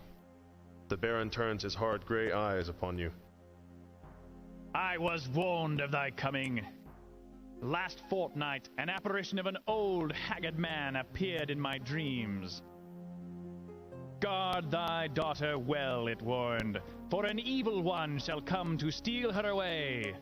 I posted guards at Ariel's door, but still you took her from me. They say thou didst drop her to a troll waiting below. What sayest thou? You explain that you are the Avatar, and that you are innocent. Whether thou speak truth or falsehood, I cannot say. Stories tell of the coming of the Avatar, but years have passed since he visited here. If thou art truly the Avatar, then perhaps thou canst offer hope. None here can survive the Stygian abyss and rescue Ariel. My mind is set. Corwin shall take thee to the abyss. Return here with my daughter, and thy innocence shall be proven. If thou dost not return, Avatar, then thy lies shall have brought thee low.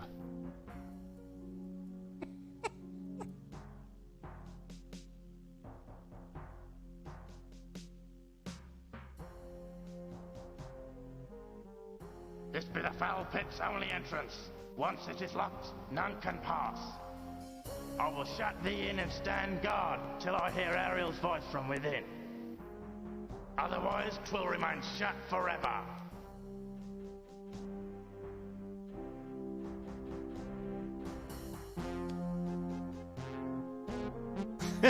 You know who the king dude is, right? Left Empty?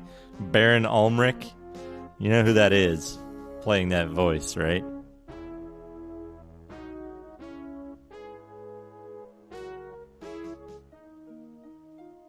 Let's see if it says in the acknowledgements.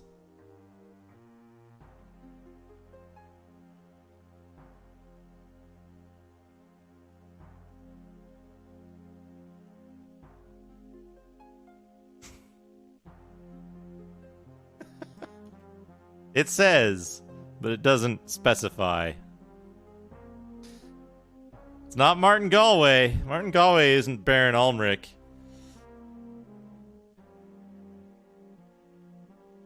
It's exactly who you think it is. Yep. It's Richard Garriott. He's not supposed to be an evil king. He's supposed to just be, you know, figuring out what to do. It's like, oh, hey, you're the Avatar. You're going in the Stygian abyss to bring my daughter back.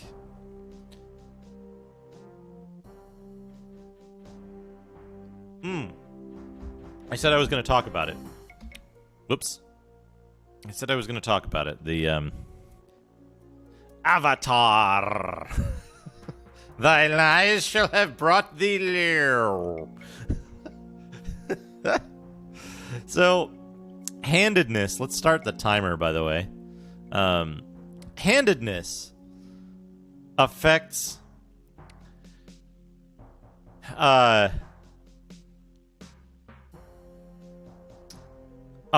when which side, left or right of the paper doll your weapon is on. So if you're facing front, you want right-handed so that your weapon is closer to the screen. It's kind of dumb. So, some interesting things about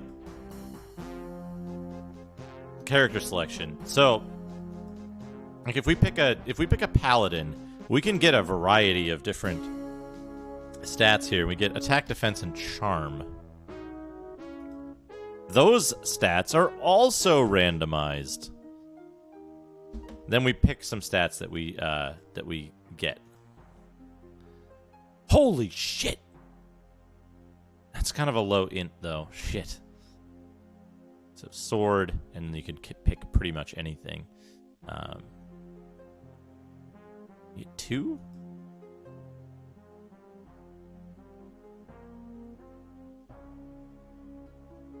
And so, if I'm not mistaken, sword. Okay, they don't get anything like that. Now, if you pick Shepherd, it's... I don't know if anyone here ever played... I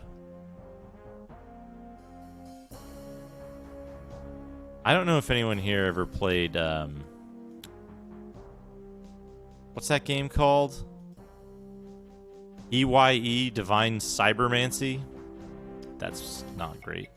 EYE, Divine Cybermancy is a game. It's a hell of a game. Jeez, boy, it sure is a hell of a game. Shepherds are actually one of the best. Well, if you've got time to burn, Shepherds are one of the best starting classes.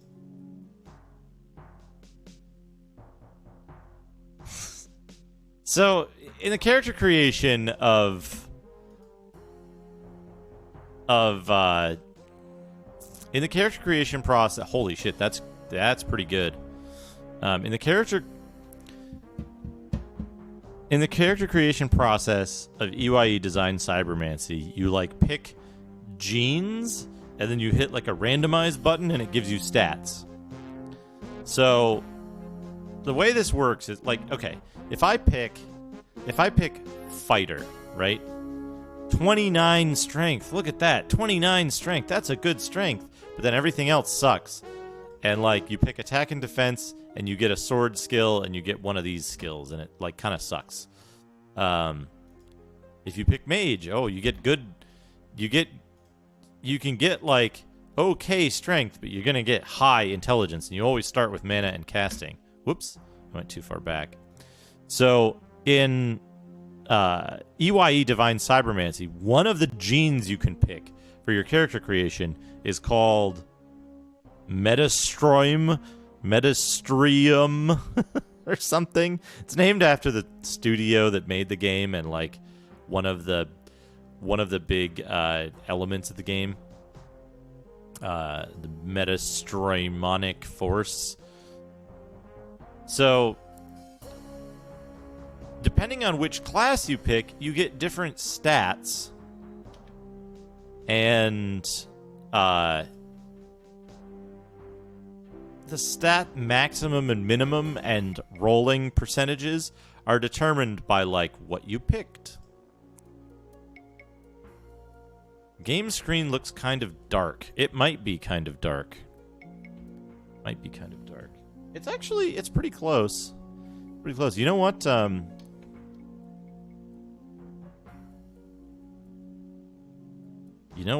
You know what, folks? We're gonna do something.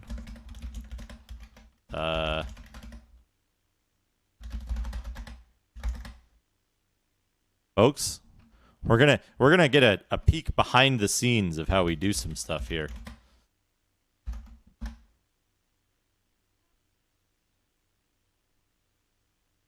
If this is gonna do it. Yeah, there we go. That did it.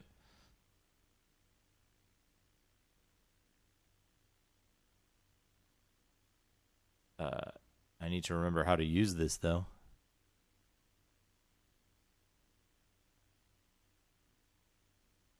Settings.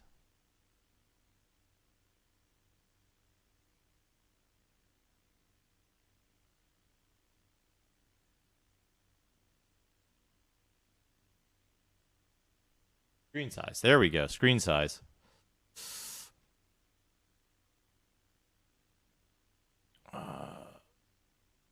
A disp should be fine.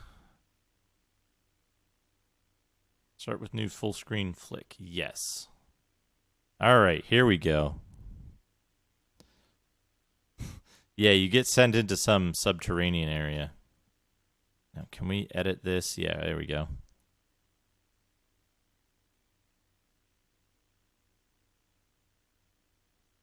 Yeah, here we go. We get values.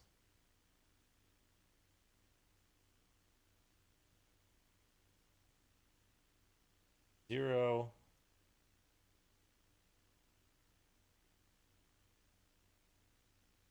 $255.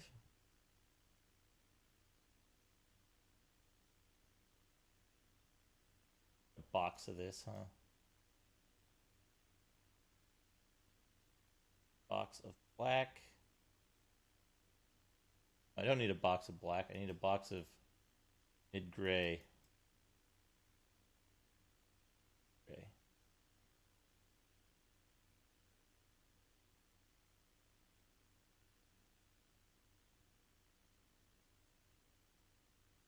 Okay, there we go.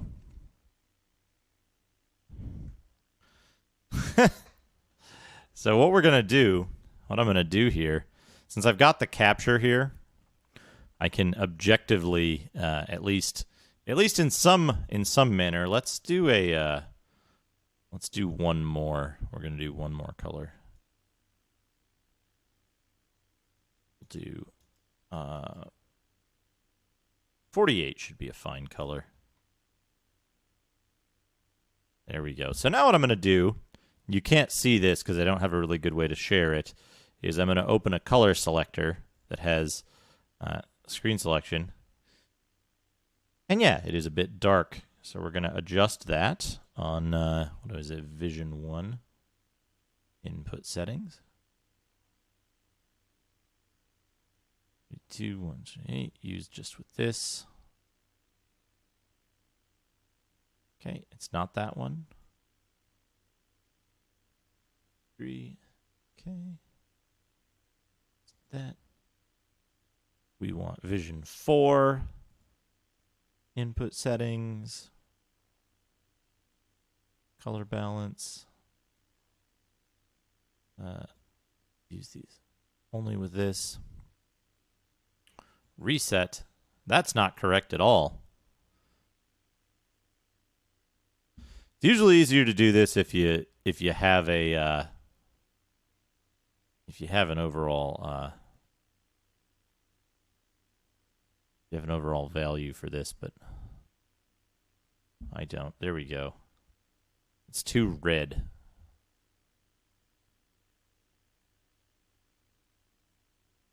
It's too red, so we need to decrease red.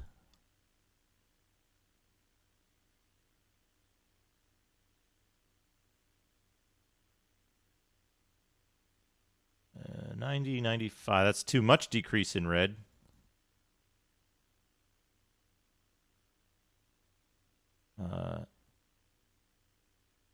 Getting there. Now we need to decrease blue a little bit.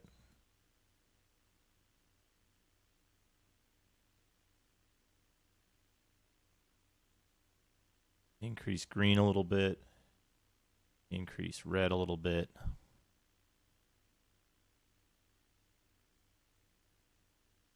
Decrease red a little bit. Whoops. Decrease red a little bit. Somehow green got decreased. There we go. Now white is a pure color. Green is still lacking in the other two. So we want to increase the brightness of green a little bit, not that much. Let's see how we look now. White is a little too green. And gray is still not green enough, so up with the brightness. Down with the contrast, probably. Folks, this is the kind of stuff I do all the time. All the time. So, like, changing inputs around and changing scenes and stuff like that. There we go. That's pretty close. That's pretty much as close as we're going to get. We can increase that by a couple of points, and then we're good. We're good. Let's screenshot this. And we're going to call this...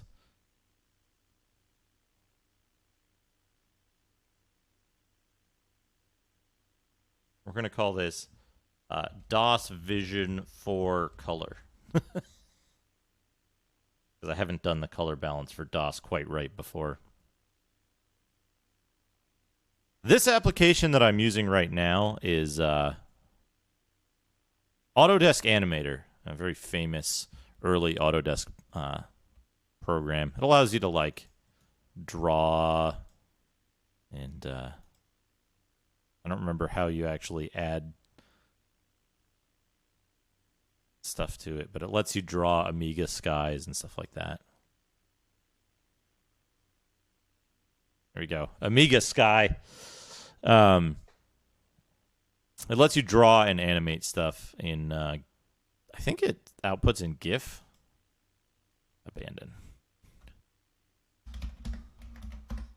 So that's what I use because I don't have access to like 240p's test suite on DOS, and I haven't bothered to look for a test application. That's what I use to. That's what I use to.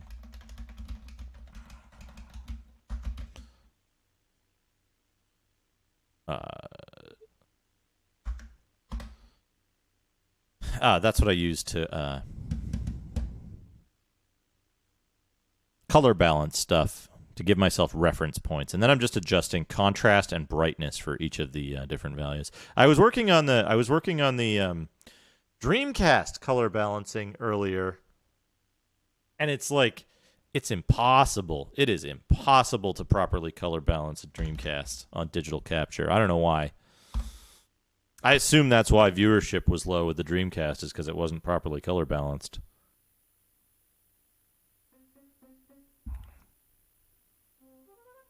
Hey, Ultima Underworld, the Stygian Abyss. At last, I'm going to let this play. I'm going to take a quick break. I'll be right back. For 3 nights, each attempt to rest has brought you starting from your bed in fright, with no memory of what horrified you so. With a sickening sense of deja vu, you begin to dream. Treachery and doom. My brother would unleash a great evil. Britannia is in peril.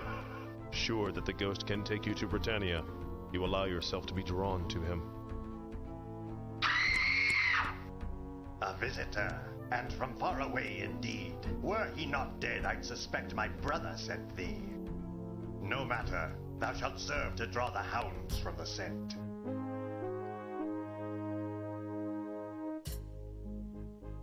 Below, a creature heads toward the dark woods, a thrashing sack slung over its massive shoulder.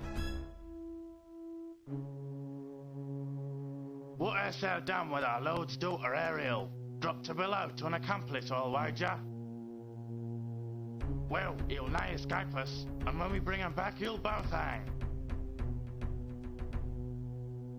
Several tense hours later, you are dragged before Baron Ulmric. Ignoring you, Ulmric questions his captain. What news, Corwin? Forgive us, my lord. The foul creature escaped. A score of us gave chase, but he fled into the Stygian abyss with poor Ariel. We were attacked, goblins and worse, my lord. Only 3 of us survived. I see. The Baron turns his hard grey eyes upon you. I was warned of thy coming. Last fortnight, an apparition of an old, haggard man appeared in my dreams. Guard thy daughter well, it warned, for an evil one shall come to steal her away. I posted guards at Ariel's door, but still you took her from me. They say thou didst drop her to a troll waiting below. What sayest thou? You explain that you are the Avatar, and that you are innocent. Whether thou speak truth or falsehood, I cannot say. Stories tell of the coming of the Avatar, but years have passed since he visited here. If thou art truly the Avatar, then perhaps thou canst offer hope. None here can survive the Stygian abyss and rescue Ariel. My mind is set. Corwin shall take thee to the abyss. Return here with my daughter, and thy innocence shall be proven. If thou dost not return, Avatar, then thy lies shall have brought thee low. Brought thee low. Low. Richard. This be the foul pit's only entrance. Once it is locked, none can pass. I will shut thee in and stand guard till I hear Ariel's voice from within. Otherwise, 'twill remain shut forever.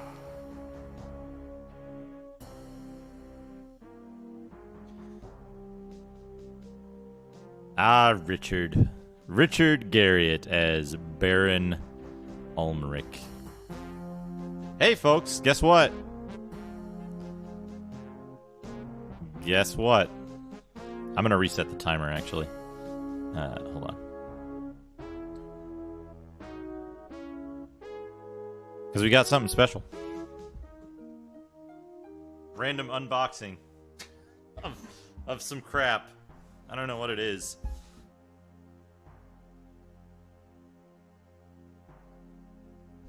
Random unboxing of some crap. That's the way a box situated.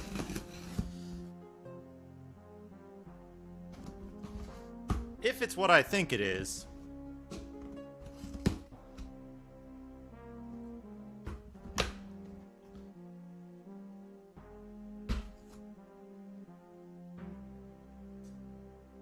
If it's what I think it is, it's something that'll be kind of neat for later.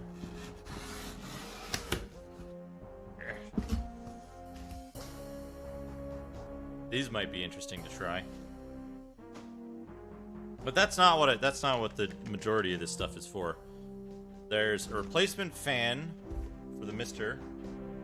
I/O board so it doesn't sound like a fucking Dreamcast. This is what I was looking for. This is what I'm looking for.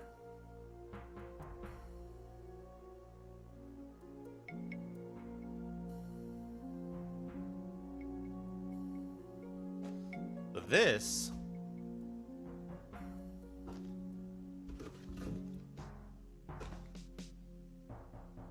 Oh, right, I remember what that's for. That's for the Ultimate.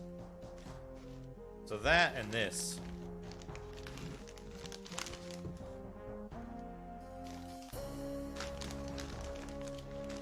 are for the same thing. Oh, this is a very nice power cord. Maybe it's because it's all warm.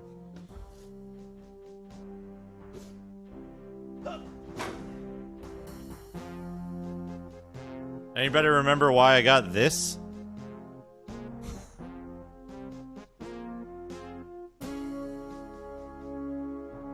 We're gonna test this out right away.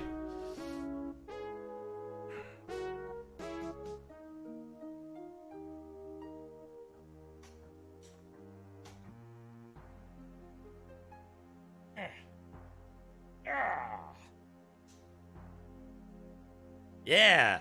Yeah! It plugs all the way in. It plugs all the way in and doesn't pop out weirdly. Good. Excellent. Excellent. That's going in there forever because I'm never going to need it not to be connected there.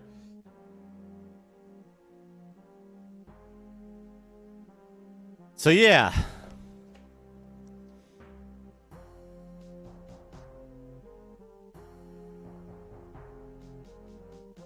Somehow I've gotten a weird hair in my mouth. So that, with this, we're actually going to do this right now because I want to know. I need to know. Hey, Duke of Germany, how are you? We're looking at some doodad stuff because I got a package. I got a package today. So I need to check something with this. I'll be right back.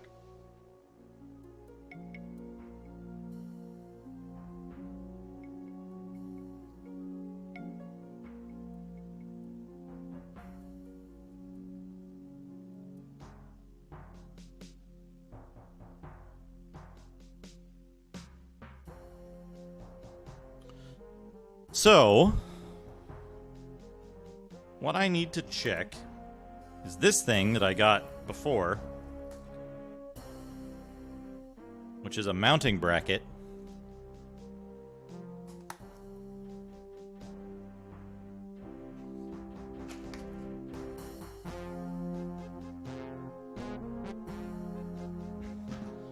Now I need to see if this thing... Ha ha ha! It's correct. But it also won't work at all without, like, a standoff or something. Because look at this.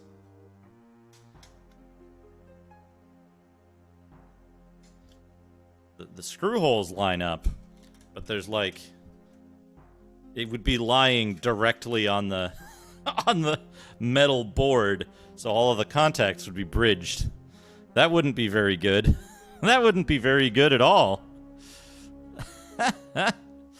Yeah, I think motherboard stand. I have a ton of those somewhere.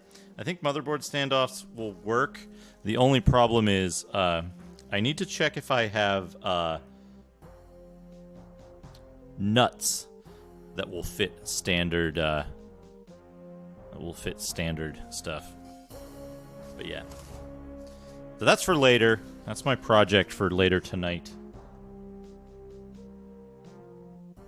And I got this guy for the Ultimate 64, so I can just plug that in and have the GB64 stuff on there and not have to worry about moving stuff in and out ever. Or using a thing. The I/O board fan is a tiny Dreamcast GD-ROM drive, basically. Anytime you run it, it just zoom super fast. Power plugs of the Dark Ages. Yeah, dramatic unpacking music. So anyway, that stuff's there. We got stuff. Package arrived. I actually didn't know the package arrived. I was going to get coffee and use the restroom, and I was like, I should probably check my porch to see if I have that stuff. So we can do that later if we need to. Oh, you know what? This is off by 1 pixel. Isn't it? Believe it is. Unless, did I set this up? There should be I don't know. I've got some 2,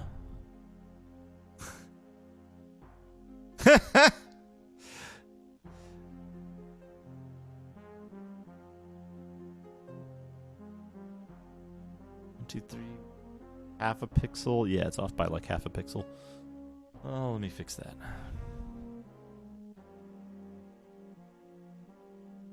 Wait, no, it's not.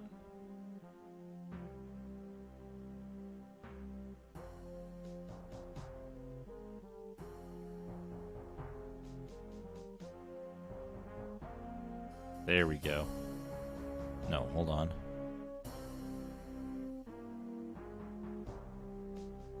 There we go. 447 for some reason. Okay. Now. Yeah, tangents? Yeah, been a while. We should look at everything. Here's actually something that I'm going to do, though. Is, Underworld character classes. There's something I need to figure out, which is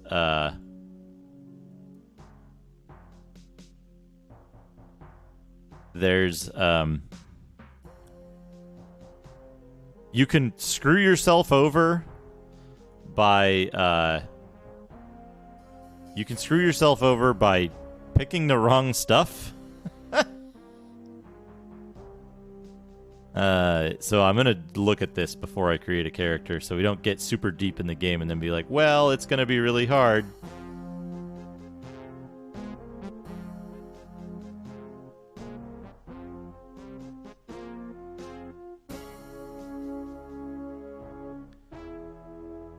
Yeah, okay, so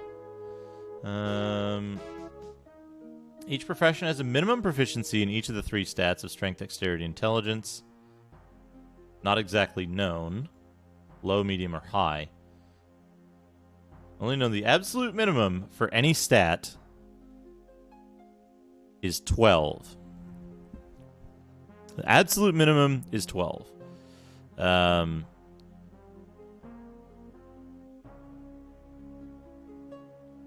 number of bonus points are applied in a random fashion. The creation process can be retried until the desired result. All 3 stats can never exceed 60 points. All 3 stats together can never exceed 60 points.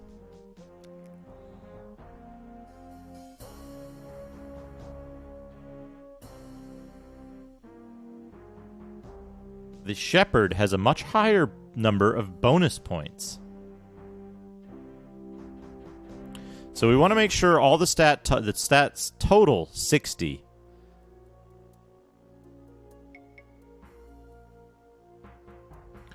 Okay. Automatic skills, skill pick 1, skill pick 2, skill pick 3. So mages get attack, defense, mana, and casting.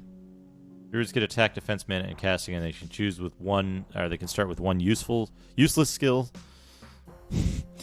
Shepherd starts with a Swedish power plug.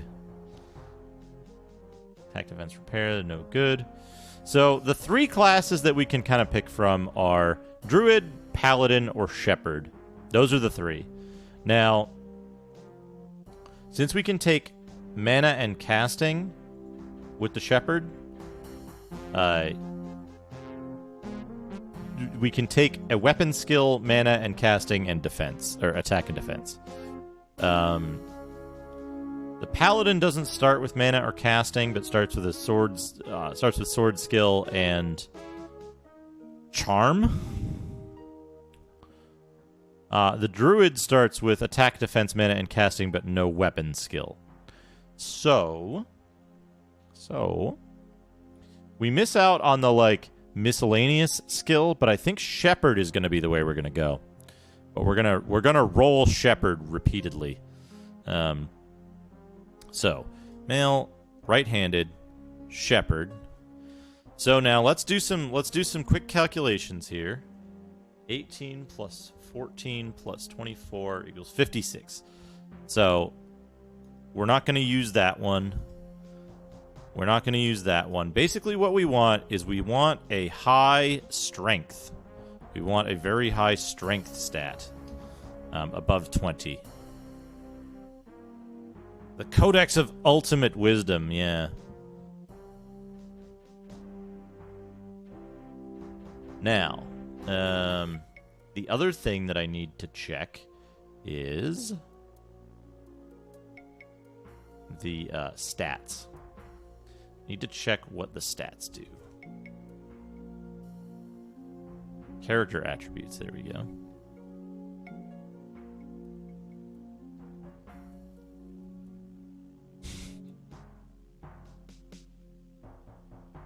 Strength, dexterity, intelligence. Strength determines how hard a weapon can be used against an enemy. High strength allows full damage. Otherwise, a penalty is applied. Several weapons also have a minimum strength before they can be used in the first place. Determines how much you can carry.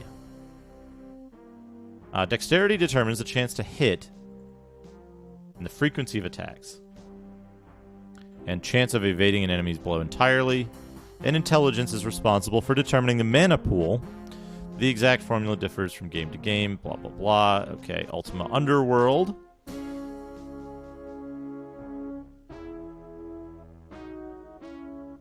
Damage weapon. Character creations in Underworld games. Okay, that's not what I want. Determines chance to hit and evade chance. Mana pool. Casting skill. Chance of successful skill casting. Okay, so we want high strength and intelligence. We don't care too much about dex if our attack and defense skills are high, which they are. So 24 plus 13 plus 19 is 56. We probably want a higher value than that. The other thing I want to check is the 0 to 30.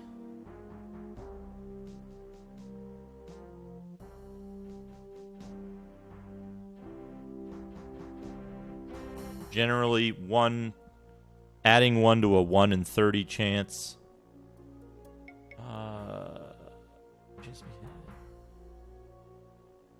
1 to 30 units. Half the attack skill plus the specific weapon skill. But the defense skill plus half the weapon skill. So we want high defense. And we want high weapon skill. Attack, defense, ace. Axe, missile, unarmed. Casting and mana. Yeah, very useful.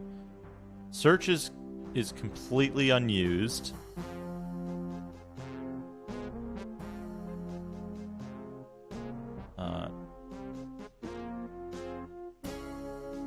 Track is almost unused. Traps is unused.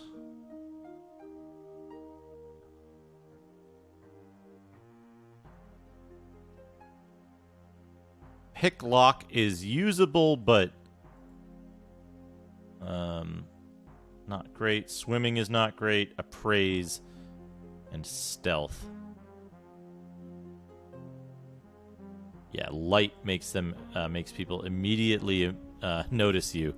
So we're gonna focus on our attack skills and mana and casting. Basically, we're also gonna take lore.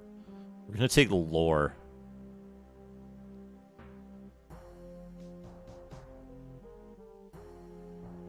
Okay, so sword skill, good. Casting and mana. That's really good skill rolls. We've got 1/3 skills already. I think we're gonna keep this character. I think this is a good setup. So we'll start the timer now. We're gonna start the timer now. All right. What do we look like? What does the avatar look like? I think the avatar looks like this guy. Well, no, I always pick that guy. Let's pick this guy. He looks like a shepherd. Standard. Dad.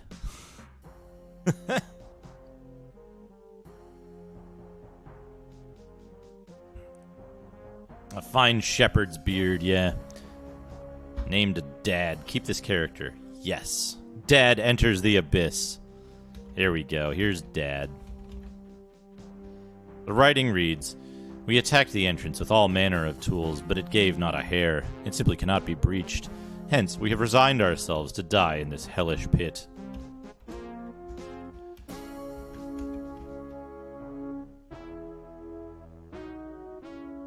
And we got a bag with a torch, a dagger, a map, and some food in it. Let's light the torch. Dynamic lighting. 1992, March 1992. This is, you can look up, you can look down. There's angled surfaces. Textured walls. Honestly, Kingsfield would have distortion worse than this 3 years later. So, the distortion doesn't bother me at all. in a game this early.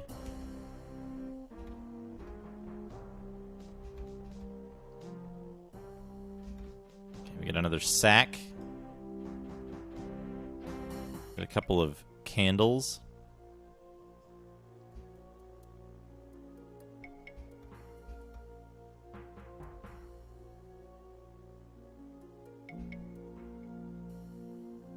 Will the dagger fall?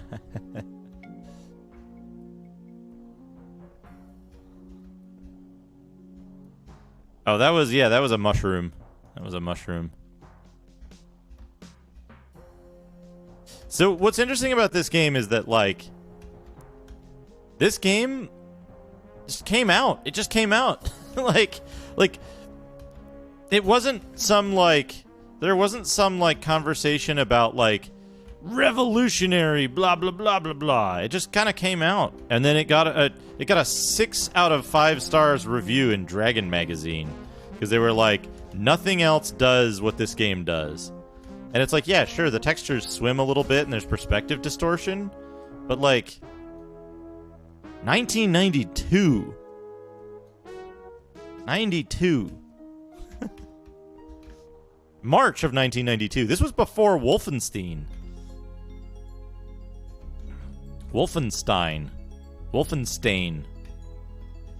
You know, funny thing, people talk about the Mandela effect with the Berenstain Bears or whatever, but nobody ever talks about Wolfenstein.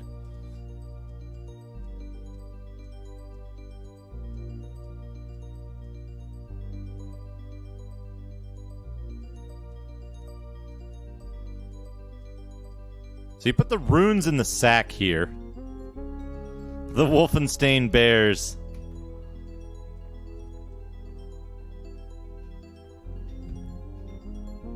Wolf and Stain.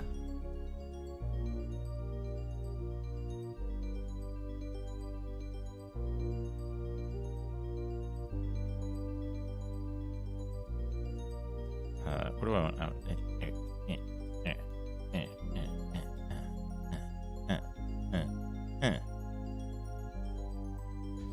So that's the funny thing, Pressure, is like I played this, I believe I played this first on a 386 SX16, and I played it on a lower detail setting. I think I played it on medium, and I was like, well, this kind of sucks. You don't get the floors and the ceilings, but it works. It works and it still runs. It was fine. But this ran on contemporary PCs. This was not a Crisis. This was not a Crisis game. This ran fine on PCs at the times, and it was like, it was a little slow, sure, but it was fine. It was fine even on like typical PCs, I would say. I had a behind the times PC when this came out. It wouldn't be until a couple of years later that I would come back and play it on like full detail and with everything turned on. But it managed very well. An upset giant rat. Badly worn leather leggings. We'll put those on. A day-old piece of cheese belonging to a rat. A day-old piece of meat belonging to a rat. Hey, we can recreate the manual shot here by getting the rat in the view.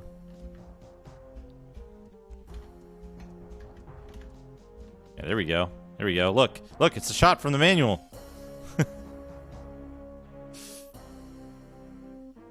So,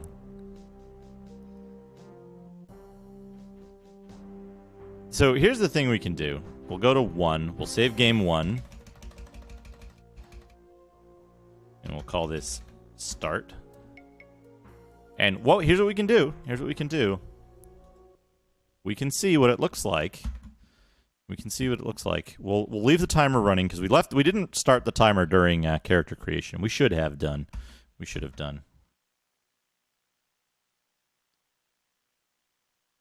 So what we're going to do is we're going to turn off L1 cache.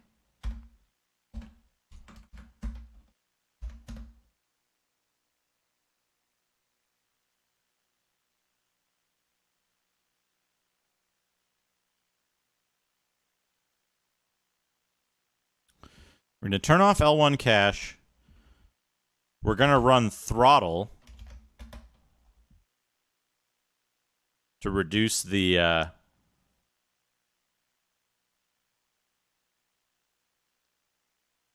without the L1 cache, it takes a long time for HiMem to test extended memory.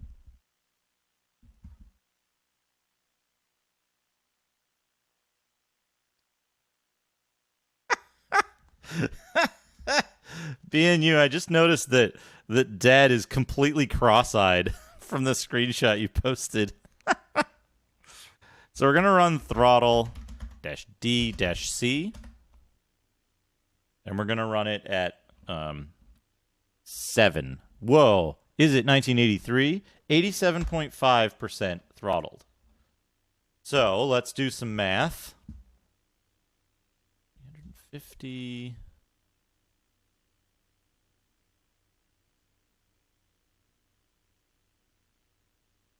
So we're running at this is at 40 megahertz, which Would have been a modest PC at the time, I believe.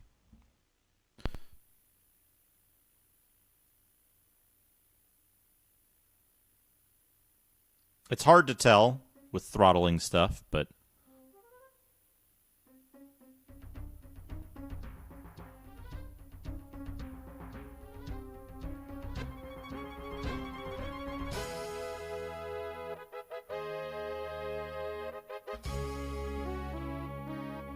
Journey onward. Start.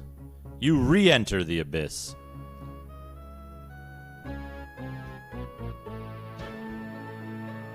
So this is the game running as throttled as possibly can be, with no L1 cache. However,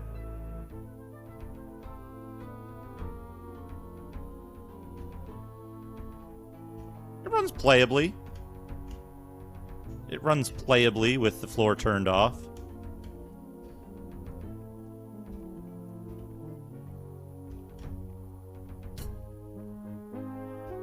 Which, especially compared to, yeah, this was about my experience playing this on a 386. It's playable. It's fine. You can enter combat mode. You can attack.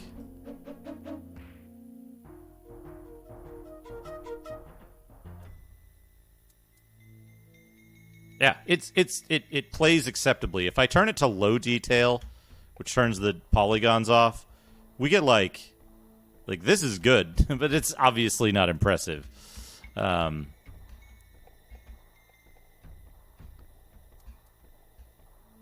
hey, that's low detail for you.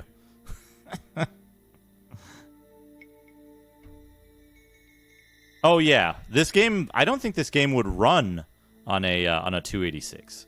I ran it on a 386 without a math coprocessor, and it was, it was slow. It looked like this. Side note: this is running a bunch of other stuff that slows it down more than it normally would. So we'll do this. We'll do 5. Pretty slow.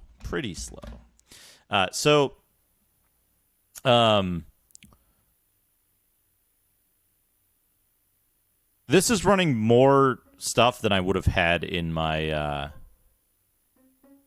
system at the time. I think I'm being followed. What could they want from me? Altazimuth, thank you for the follow.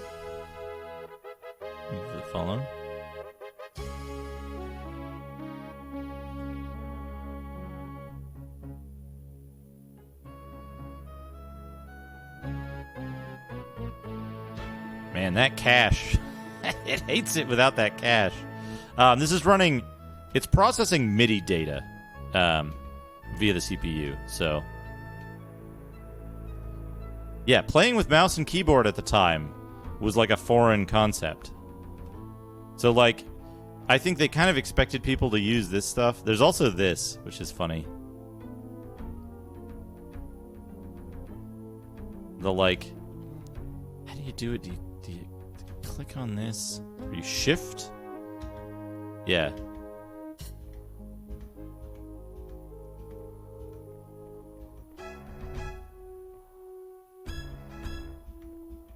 Yeah, the icon's on the left. So you could play it like this, too, which is kind of how I played it, except this kind of falls apart later on when the levels get more complex.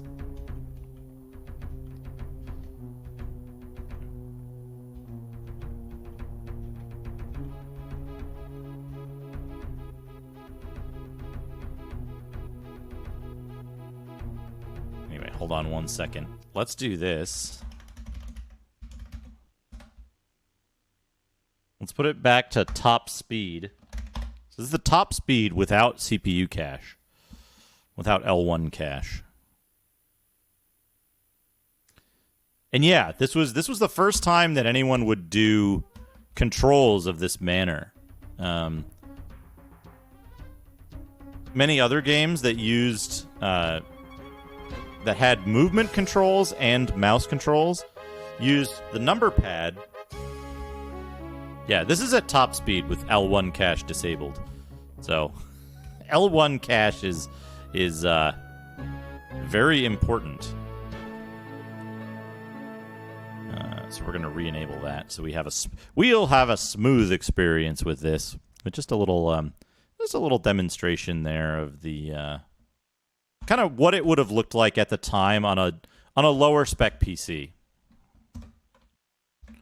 But we don't need to suffer through that in this day and age.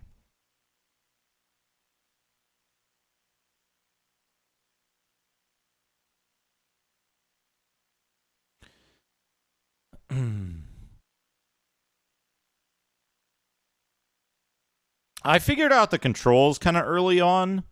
There were other reasons why I had trouble playing Ultima Underworld. Let's see if throttle DC. It's gonna say it can't run. It unable to disable L1 cache.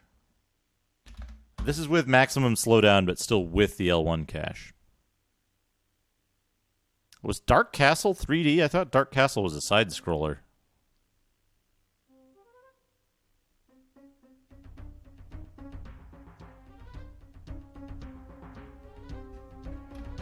So yeah, this is at like the slowest speed with the L1 cache enabled. Which, does this fix it? It kind of doesn't. So there's an issue with this game. You'll probably notice, and I'm gonna see if changing, like using Moslow, solves this. The issue is that when you aim, when you aim at a diagonal, you don't move in the direction you're facing always, which is a little disorienting in some of the stuff. Like here, I'm kind of going that way. I believe it might be due to speed issues, but let's keep looking at it. Throttle -D-C 0. Yep, good. Moslow /25.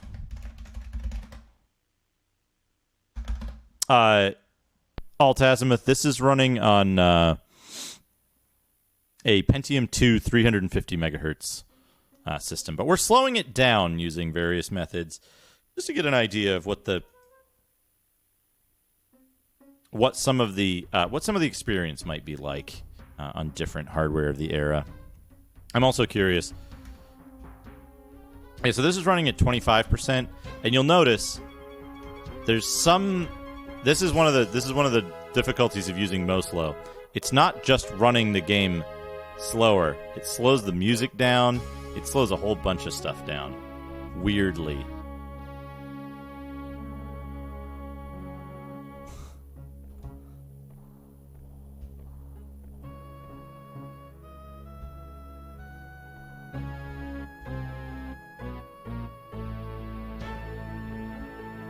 Now, what's weird here is that, like, moving forward is still smooth. Turning is not as smooth. So certain event. Oh yeah, right. This also, I believe, as the scene gets more or less complex, certain things happen faster. So if you're against a wall and you're facing a little bit to the side, it'll angle you to run along the wall, and that happens at full speed. Anyway, this is another example of, like, kind of weird speed behavior. Anyway, we're going to run it at full speed, though. We're going to run it at full speed. Exit UW.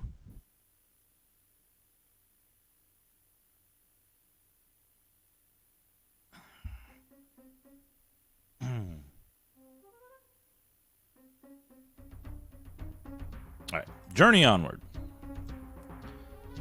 Yeah, at full speed, this is real nice. Because the game runs like this is the speed the game is meant to run at. Ha full throttle. So we got the red key. Oh, we got a scroll too. My dearest Alfred, go into the abyss, knowing that I will not forget thee. As bitter as the Baron's justice dost seem, 'tis better than a hangman's noose. No matter the passing of years, I will await thy return. Yours forever, Sandra. Key. We can use the key on the red door. Key opens the lock. See a silver tree. Pick up the seed. Use the seed. The plaque reads, plant the seed of the silver sapling, and a new sapling will spring forth. In return for this gift of life, thou shalt be granted a new life thyself when this one doth end. So we are now immortal. You see a secret door. Remember, we have 0 in our search ability.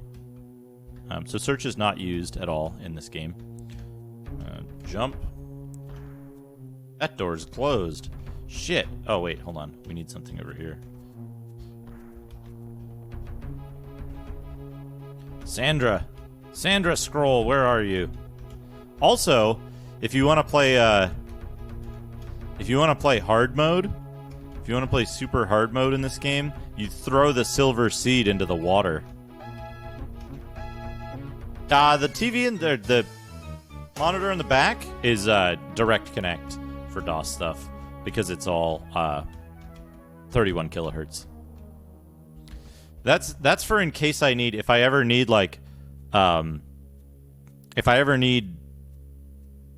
high speed, high reaction stuff, I can turn here.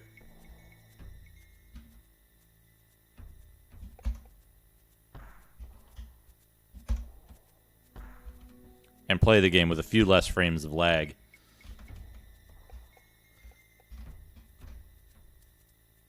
You see a button.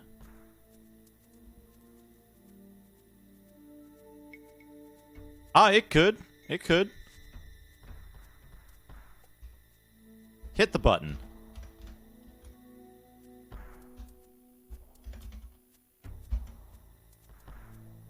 Good.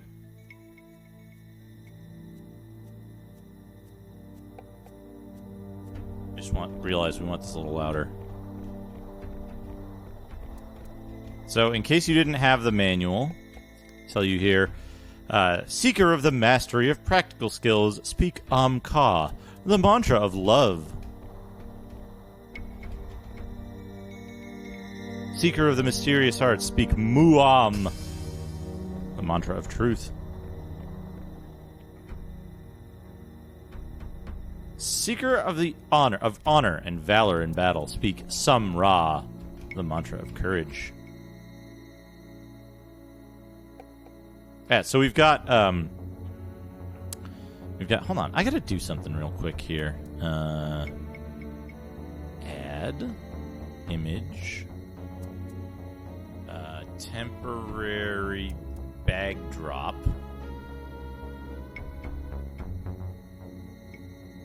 Don't make it visible. Browse. Oh yeah, we're save scumming the mantras like crazy. Same stuff.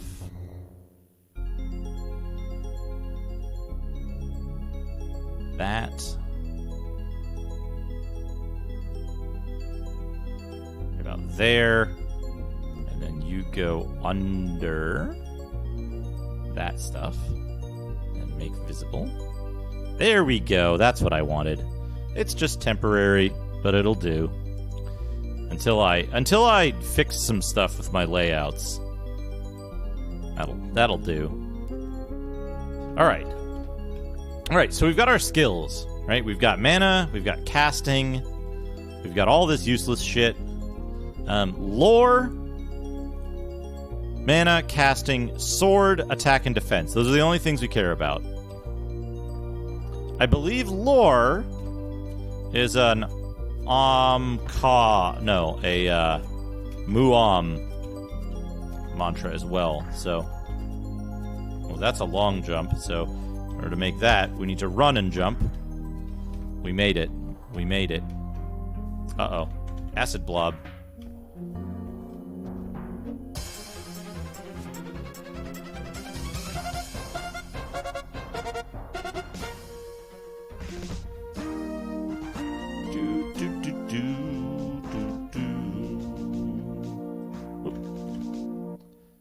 Go get a key. Get our keys. What do we want to do here? We want to start making our bags more intelligently put together.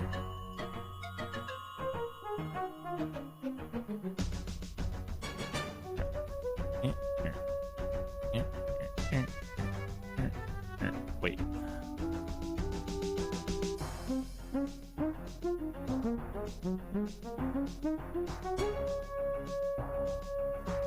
Good music.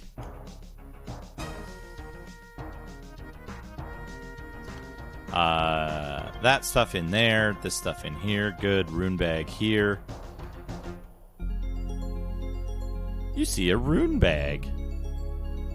So we don't have the rune to cast, we don't have the rune to cast create food yet, which is an important thing to know that we can't do.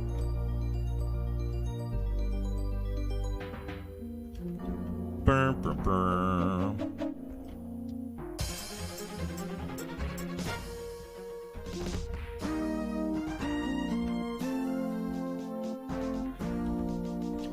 Yeah, the spinning chain is good.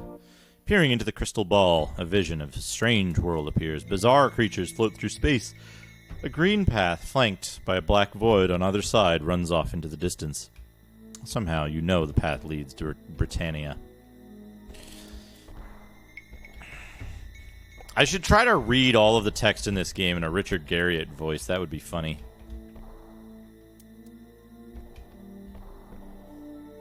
See a badly damaged door. A key unlocks the door. Uh-oh. Hostile rotworm.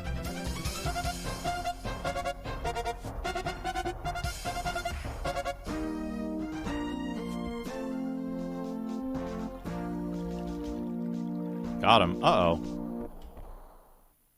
Where did his corpse go?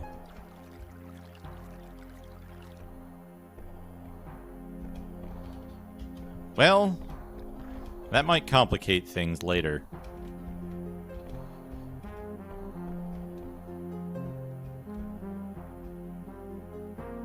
Ah, yeah, the colored crystal, sorry. The color crystal is the power, your attack power. Your attack power.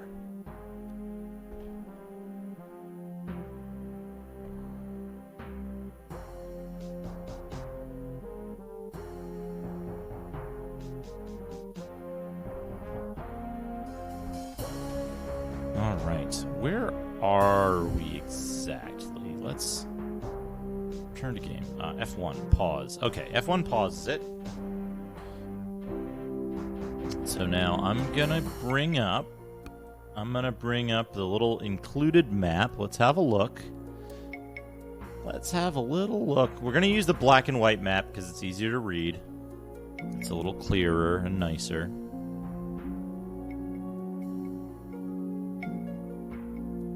Here we go. Here we go. So, what areas of the map have we seen so far? We started here. We went over here and we stole some stuff out of the rat room. We got some stuff out of here. We went in here and we opened this door and went through here. This was where the switch was. The switch opened the door to the Ankh-shaped room. And then we went over here and we fought some slimes and grubs and stuff. Is there any reason for us to enter this water at this point?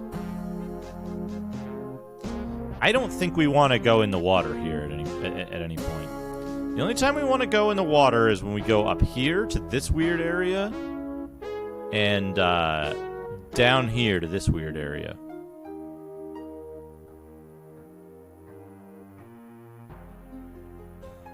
That's a good emote. That's a good emote. So yeah, we'll not go in the... We're not gonna go in the water here.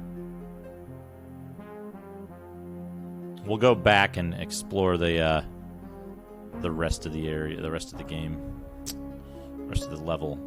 We'll explore the rest of the game before we come all the way back to level 1 and get in the water here. Down here. Right, that's in there. And that just lets you avoid this area. That's one of the problems, by the way, with this like weird angle stuff. You sometimes can't predict what direction your jump is going to go in. It's okay though. We made it. We made it.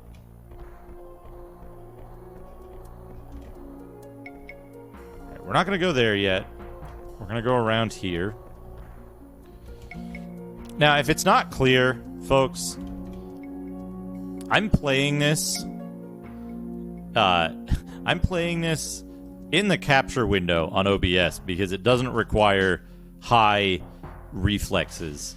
Some people look at me like I got 3 heads when I say I do that. A bedroll. Excellent.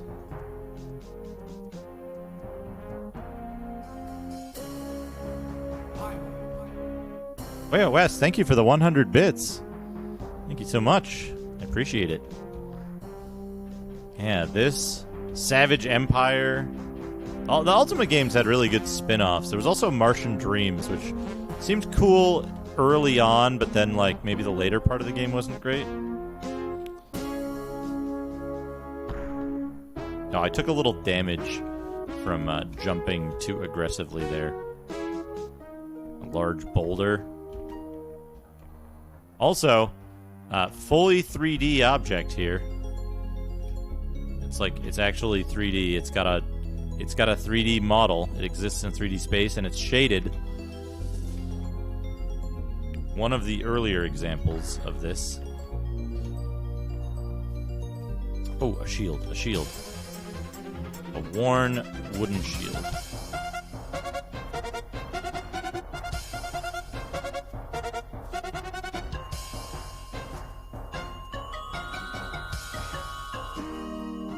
Okay, there we go. We're good. We're good.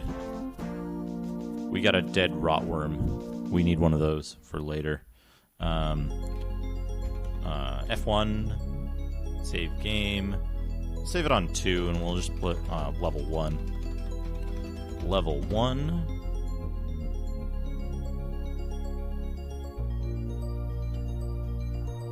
Yeah, I'm interested in playing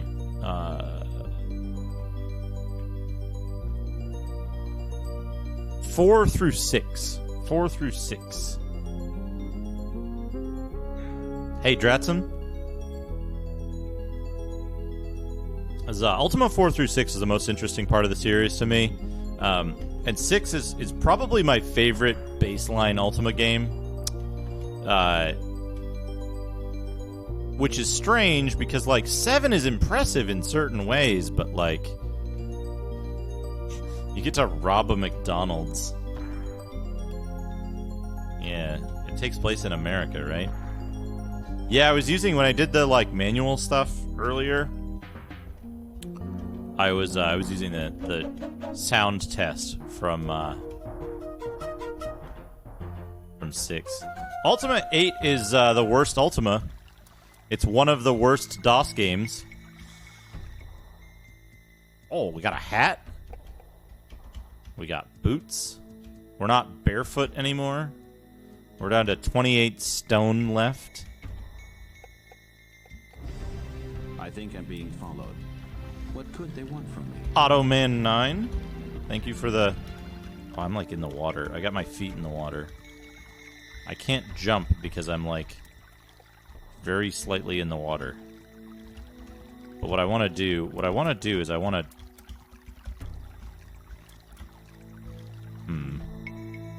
This might work.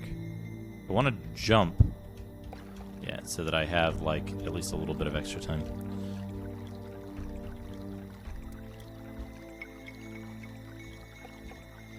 Oh, I didn't realize you could do that. That's that's funny. That's funny. That's extremely funny. Check it out. Need to get somewhere while swimming? Hold down shift. Hell yeah, it's that abyss time. I just figured out a really cool exploit, Diggle. Check this out. Want to go somewhere in the water quickly? Just hold down shift. It'll take you there real fast. Real fast. And since drowning is based on time, we're never ever going to need the swimming skill, even if we go really far in the water. The thing about Ultima 8 is I played Ultima 8 on the floppy version. So, between toadstools, between yeah, no need to postpone drowning. Between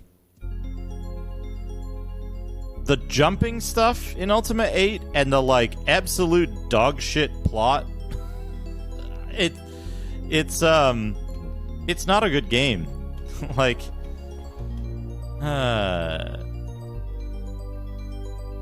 yeah, Black Gate was cool. Like, here's the thing. I'm a big fan of the first third of Ultima 7. And, like, playing Ultima 7 like a Elder Scrolls game. Right? Let's talk to this guy. Hail, stranger. What be thy business? I have not seen thee in this place before. I'm attempting to rescue an innocent girl. Ah, rescue mission, is it? Should the Baron's guards not be with thee, to aid thee in thy search? More likely one of them threw thee in here, eh? Thou needst not be ashamed of thy misfortune, lad. Thou art in the same pot with all of us now. If thou art to have a chance of surviving the abyss for long, thou must learn the lay of the land. Indeed, I would be eager to learn of this area. First off, I would suggest picking up anything thou dost find that seems of use. Items here are scarce enough. Thou wouldst be well advised to take what thou can.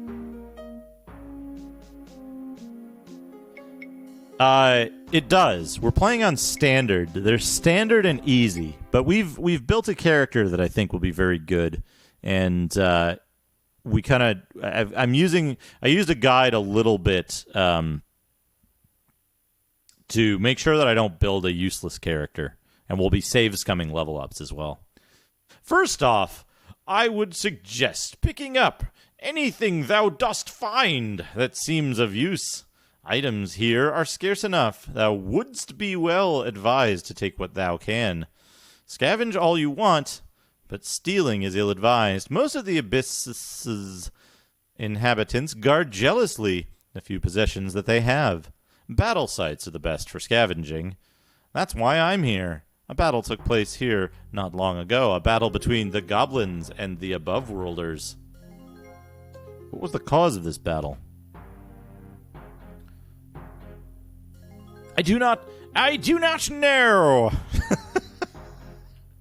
It is rare that the Baron sends his men into the abyss. It must have been important, though. By the looks of the goblins defeated them handily. The goblins control most of these upper caves. 2 races there are, the green and the gray. If they do not destroy each other, it is not for lack of trying. Be thou especially careful of gray goblins. I was imprisoned by them for trespassing. How didst thou escape? My prison cell was evidently a converted storeroom, for it had a stock of useful items, including a long pole.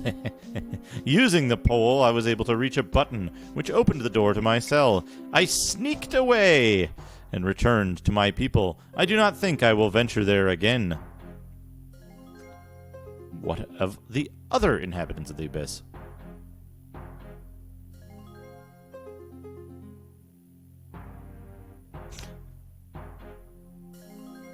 The humans, like thee and myself, have staked out a small area in which we live in relative peace. Below us are the mountain men, and after that, I do not know. I do not know! Where is this enclave of humans? Are all races but ours hostile? A nasty place this is, thou canst be certain of that. In the parts of the upper cave uninhabited by goblins, there are giant spiders and worms. Our small group is one of the few devoted to peace. Thou canst find my people by going west. From the entrance to the abyss, then north. There is a small chasm to jump over, but thou dost seem to be a dexterous lad. Past the chasm is the sign of civilization. Everywhere throughout the abyss, the banner of Kabirus, marked with an Ankh, the sign of the Avatar. Outside of areas marked with the banner,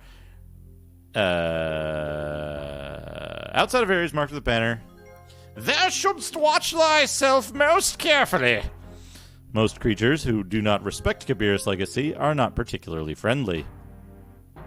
I thank thee for thy help. Good luck in thy travels.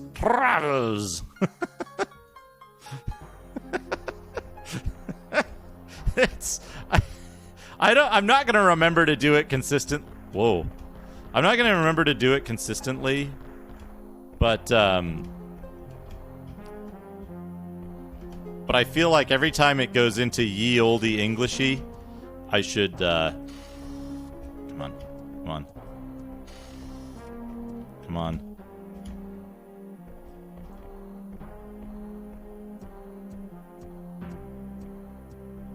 It's like right at the edge.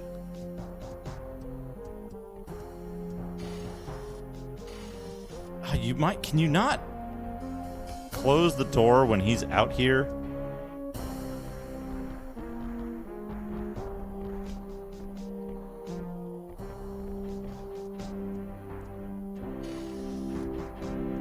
Fuck! Hey, Deluxe. Anyway. So he tells you about this jump that's like extremely confusing and always hurts you unless you have high acrobatics. I gotta switch to Garriott mode anytime they revert into ye olde Englishy. Are you hostile? No, you're an upset giant rat. Rat, are you okay? There's this. What are these? Oil flasks. Bom, bom, bom, bom, bom. Console rat. Either that, 10 elements, or you're describing a character class in a cyberpunk game.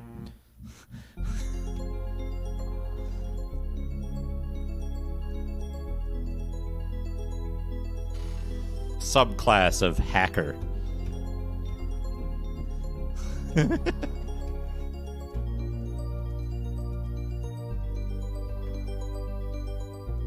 What's in the box? A sling and stones. Never gonna use it. However, we are gonna use a pole. Sealed PC in a box, 486 DX33 with 8 megs of RAM and 250 megabyte Connor HDD.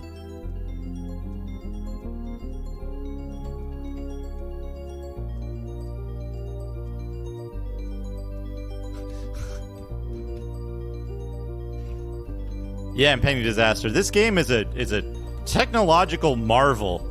It's a fully 3D game with like angled surfaces, looking up and down, fully 3D. It's got a little texture warping because they took some shortcuts, and I believe you can search the pots, but I don't think there's anything in them. Cauldron. The cauldron is empty. Yeah. You can search them by... So, I haven't mentioned this. I mentioned it a little bit during when belonging to an outcast. Okay, so a campfire, right? We can use the campfire as an example of this. So, if I right-click on the campfire, it says a campfire. If I left-click, I can move about by this kind of way. Oh yeah, they're turning the scroll. They're turning the scroll as it moves. So, left-clicking moves you about. I'll talk about that in a moment, Noru. Let me finish this thought, which is, so if I right-click on the campfire, I look at it. If I right-click and drag on the campfire,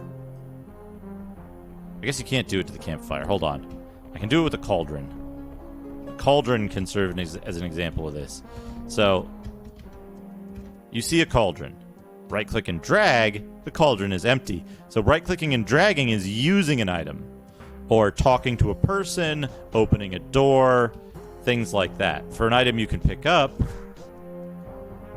you right-click and drag to pick it up. Right-clicking will look at it. You can right-click it and put it in your inventory. You can't open containers when they're on the ground, but it is what it is. All right, so Noru, to your question, by the way, I should save the game here onto its level 1, and we'll turn out the torch when we don't need it to conserve light. Yeah, you just right click and drag a person to talk. So the reason the textures warp is because this game is not dependent on floating point mathematics to represent the world. It uses integer math. And the reason for that is for compatibility with systems at the time that didn't have a math coprocessor. So a math coprocessor would do all of your floating point arithmetic for you. For example, say you want to calculate from this angle, what angle should the wall be at? Well, if the wall is going to be at this angle, it's like 1.09217336. And then you say, okay, well, what's the closest? 1 or 2? Oh, okay. Well, we got to draw something there. What are we gonna draw in between 1 and 2? We're gonna draw 1, 1, 2, 2. And then it's like, well, it's not quite accurate. It's going to shift around a little bit, right? What number you get in any given place is going to be different moment to moment.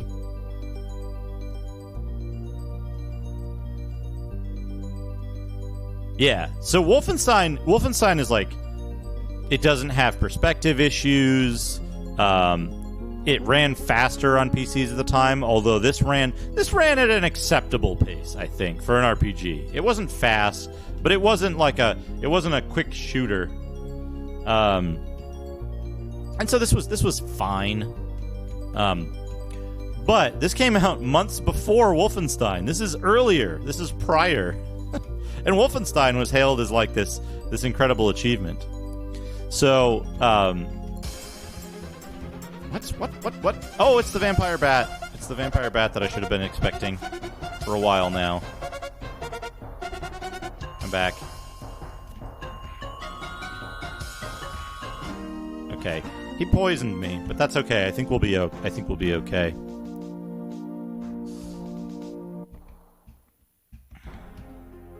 Alright. We disintegrated him.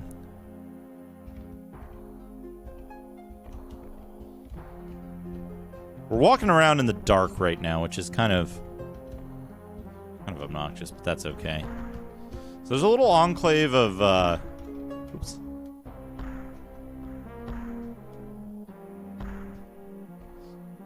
There's a little enclave of outcast humans here.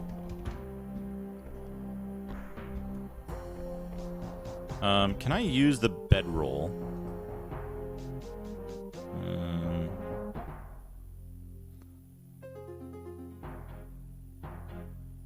Thou hast arrived. They have already.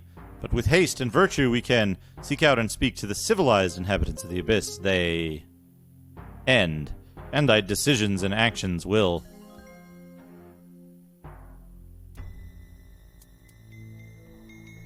Okay. You are currently peckish and wide awake. You're on the first level of the Abyss. It is the second day of your imprisonment. You guess that it is currently night. Alright, let's, what do we got? We got a day-old apple, a day-old loaf of bread, and a day-old fish. Let's eat a day-old unrefrigerated fish. That fish tasted pretty good. You're currently well-fed. Good, good. Well-fed.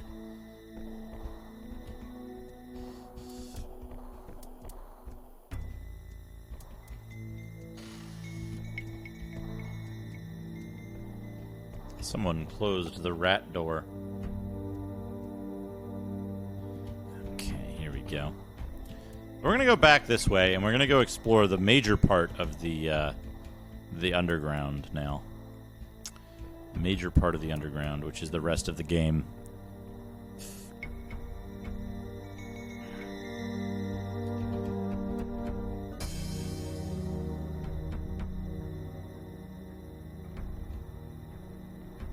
The Stygian Abyss, yeah.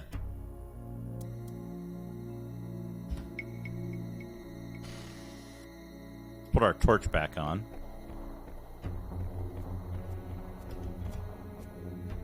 So now one of the things you always want to check in this game, you see a hostile goblin. Alright, he's hostile.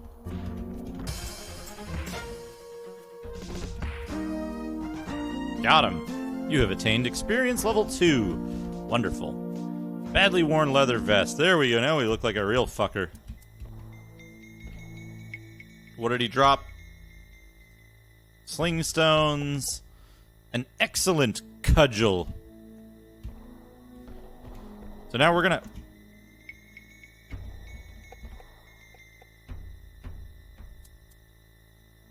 A sling stone.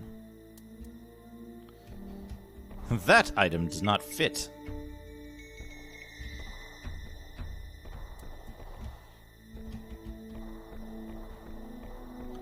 So now we're going to go back. Someone has gone about and closed all of the doors in the dungeon.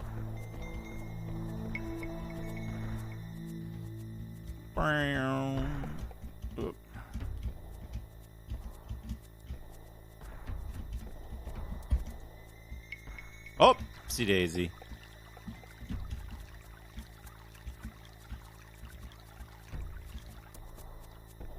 So much faster than normal swimming. Alright, let's try this again.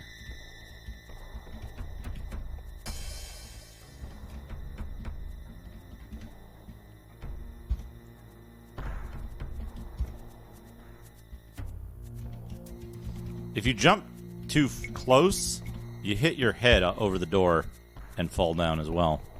Alright, so skills we want. And some Ra. So we're going to save the game. Level 1.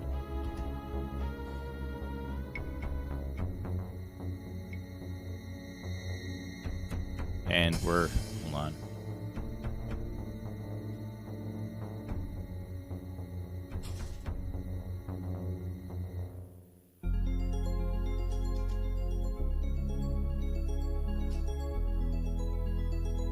Need paper.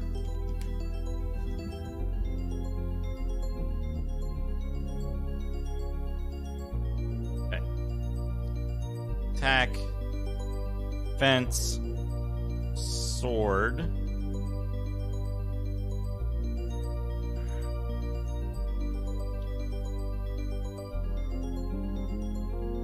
Mana. Lore. Casting.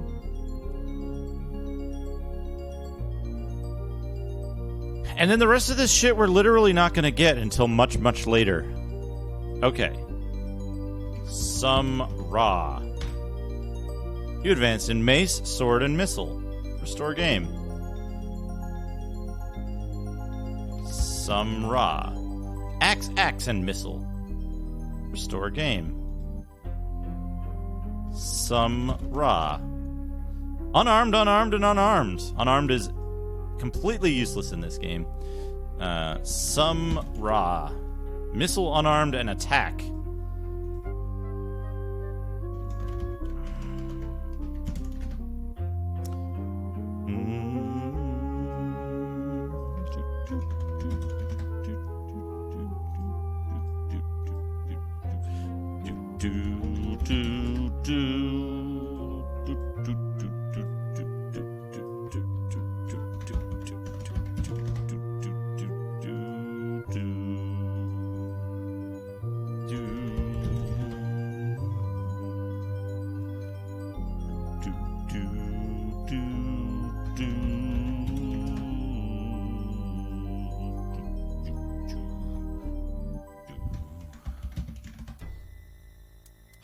Defense and sword, what did I get for points? Is it 1 point apiece? Whoops. Bitch.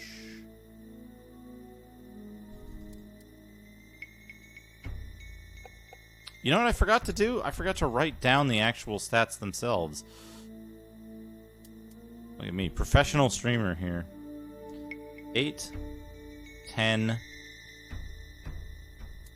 8. Whoops. Go back, go back.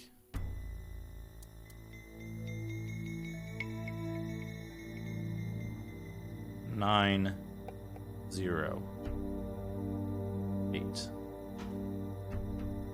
So there's some raw.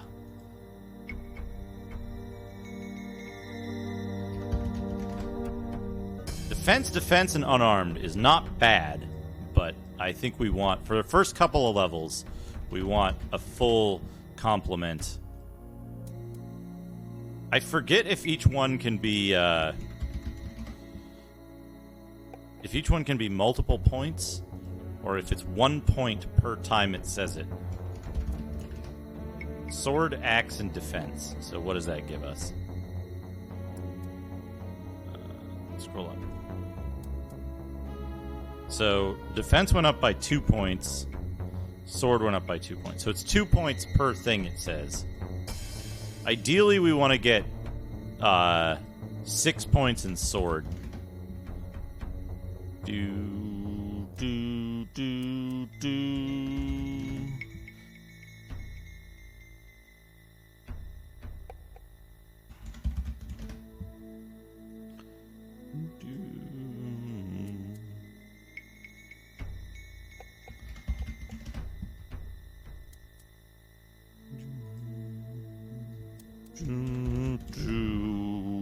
Attack, axe, and axe.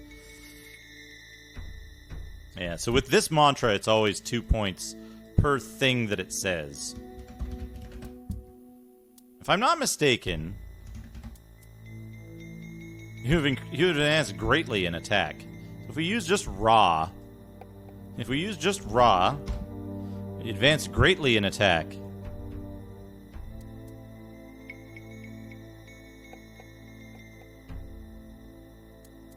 Yeah, the early 90s in DOS gaming is just, it's absolutely incredible. You've advanced greatly in attack. So, raw gives you 4 points total.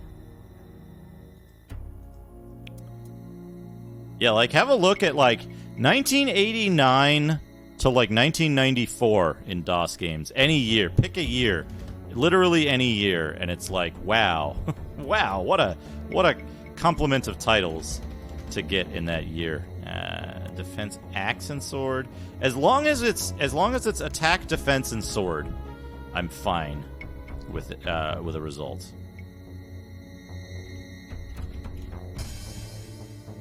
Almost. Attack, sword, and unarmed. We're getting close.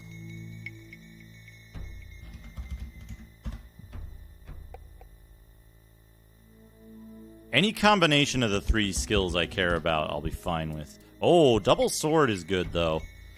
Double sword is good. 8, 9, 10. Oh, ho, ho, ho. Diminishing returns. Diminishing returns. Ha, ha, ha, ha, ha. Or it's not always 2 points. Sometimes it's 1 point. Sword, sword, and unarmed. Is it 11? It's 11.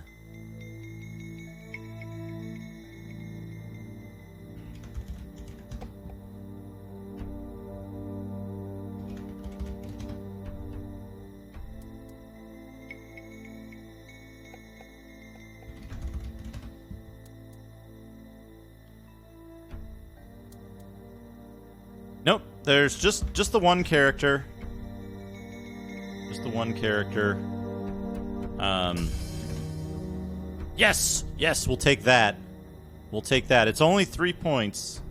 Only 1 point in defense. Above 10 you only get 1 point. Oh, well that means using Raw is good. Except Raw increases attack only. Anyway, that's a good one. We'll save that one. Alright, and then Mu-Am. Mana and lore. 3 points in lore. Fantastic. We'll take that. Can we do Mu-Am again? You're not ready to advance. We'll take that.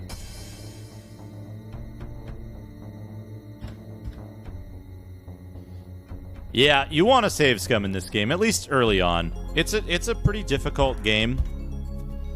And,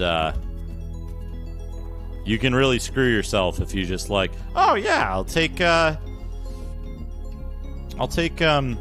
take mace. That's fine. Maybe I'll try maces out. Nope. you do not want any weapon skill except the one you're specializing in. Skills go up to a maximum of 30, I think. And your weapon skill specifically determines half of your defense and 1/3 of your defense and 2/3 of your attack ability. So, you see a hostile goblin. Uh-oh.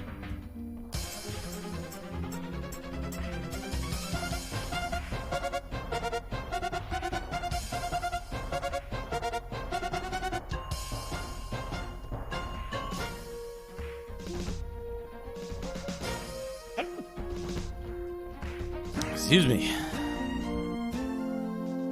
Oh man, we got goblin meats. A day-old piece of meat. You're too full to eat that now. Oops. Hey, Attack the Moon. Yeah, this game is real fun. This game's real fun. And for like as I say, I think in the title, for 1992, for March 1992, this is an incredible game. Unbelievable quality. Gonna do a little something here. Little secret I know about.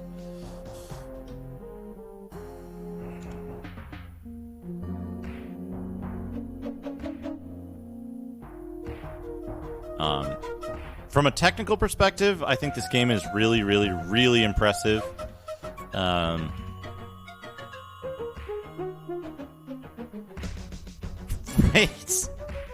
Right. On a technical level, there's things that Daggerfall does better.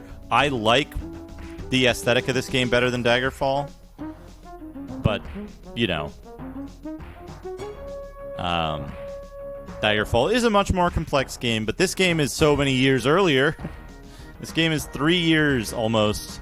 It's like 2 years and 9 months earlier than Kingsfield.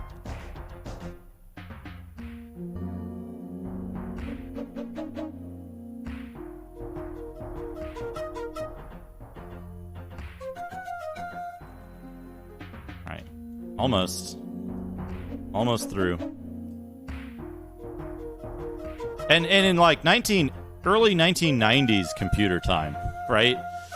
Like this game was out during a time when like I think that Super Famicom was brand new. Yeah, Arena was 2 years later. Wolfenstein wouldn't come out until like late that year. Oh god, Legends of Valor. Fucking Legends of Valor. Hey, we did it. There we go.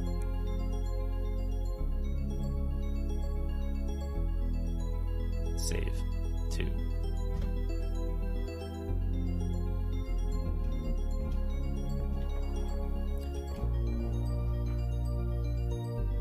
You see a tapestry. See a serviceable cudgel. You see a hostile skeleton. Oh no! Skeleton.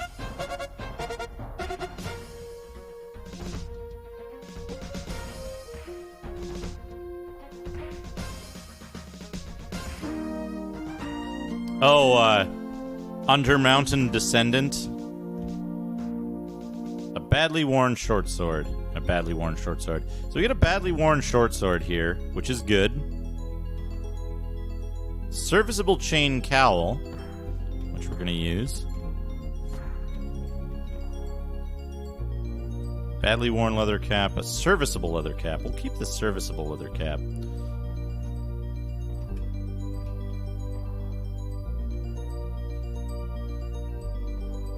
And that's about it. We just go in here to get the chain cowl and the extra short sword in case our current one breaks.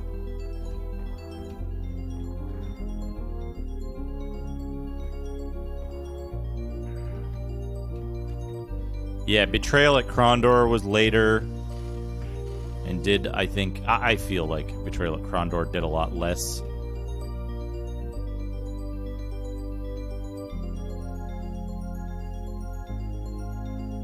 We can't open the secret door with that.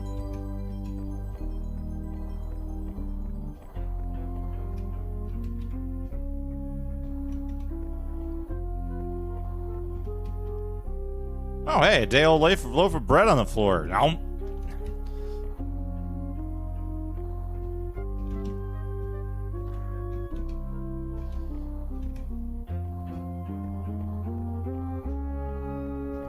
I don't quite remember how this puzzle works.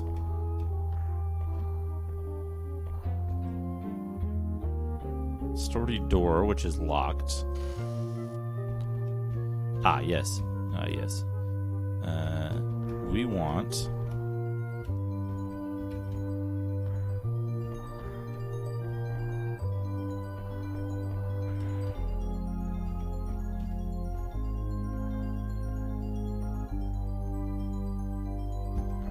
Yeah, Krondor is a weird game to me because, like, I found out... I was playing the game and, like, I found out that, weird shit happens if you, like, do all the side quests early on in the game.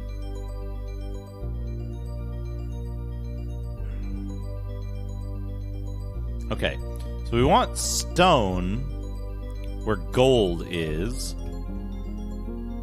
And then, yeah. Stone where gold is. And then reverse the other two.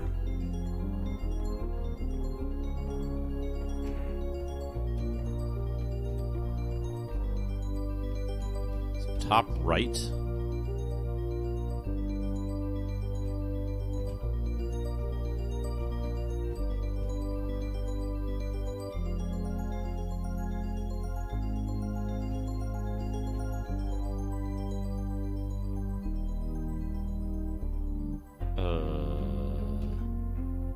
It's down center?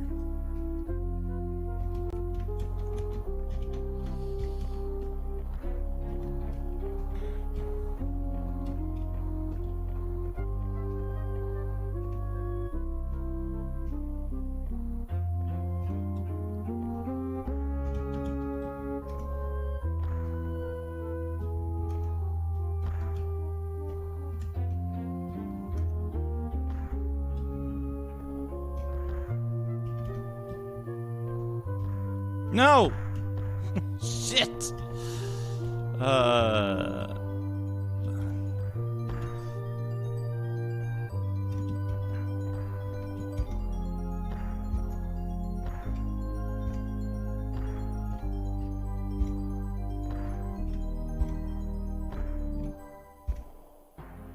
No! Fuck.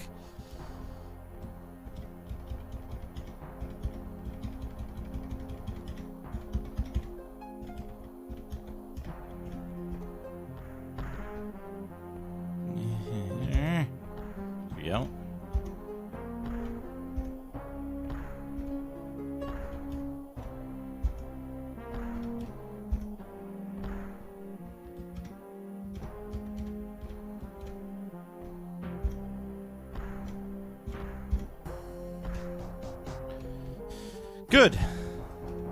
Oops. Here lies Corey Anus, the master builder. Long he toiled to rework the abyss into a home fit for the coming of Kabira's colonists. Tragedy did strike before his task was done when a stone block fell upon his head.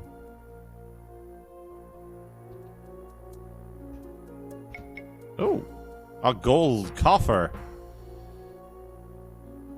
What's in the gold coffer?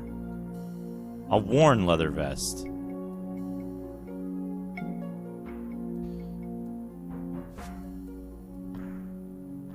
A resilient sphere. Worn leather leggings. A worn leather cap. A worn axe. And an unblemished scepter. Put this in here. A badly worn hand axe. So the axe is better than the hand axe.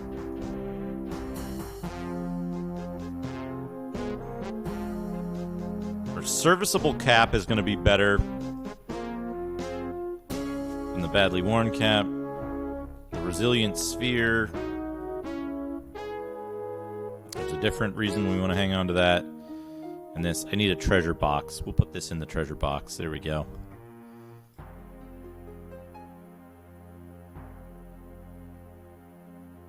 Okay, good. I think you can exit this by just...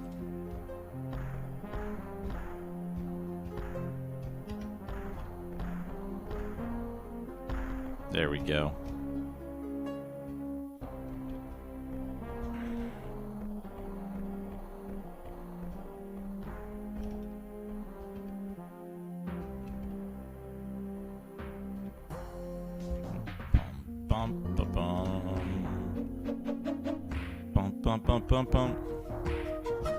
So, the thing with this game is that, like, I have to imagine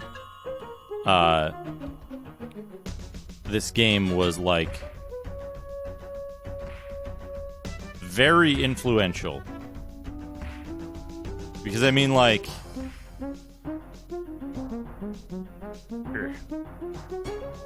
This is where my hand sits for this game. WASD. For a slightly different reason, I turn with A and D. And you sidestep with Z and C. But you sidestep very slowly in this game. So it's not as useful. But I have to imagine that that was extremely influential. Can you bust open this secret door? I forget. I think you can.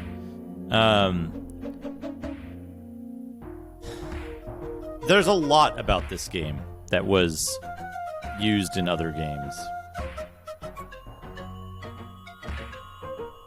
And yeah, there we go. Good. Good. Save game. Two. Fist versus wall. Fist wins. Thank you very much. Third pole. A ragged scroll. The dim-witted goblins have given me the tool I need. Tonight, I shall make good my escape from this filthy cell, braggart. I like that he leaves a fucking message in his cell that he's escaping from.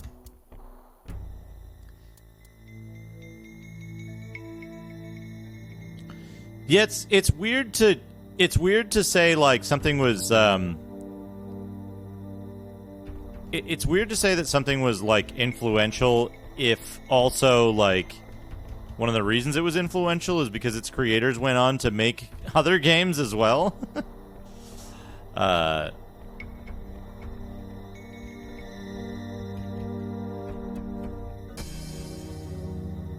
You see a hostile flesh slug.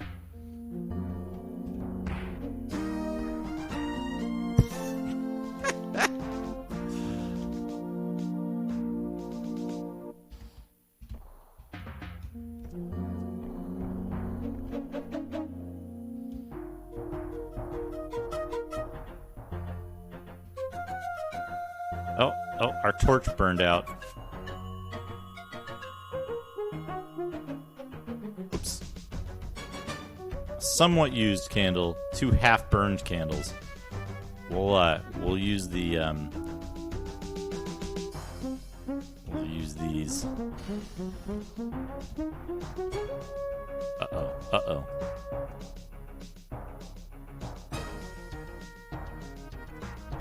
Too full to eat that now. You know what spiders can't do? Spiders can't open doors. Muscle Shepherd. I can do better. I can do better. I'll make Wolfenstein and Doom, both of which are technically inferior on a specific level, specific technical level. They have their own.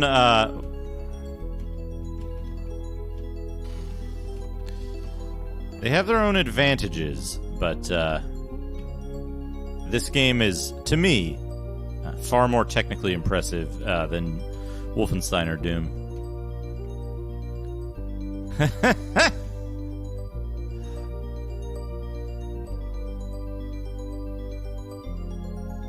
The plaque reads, "O weary traveler, partake from these waters and feel new life course through thy veins." So where are we now?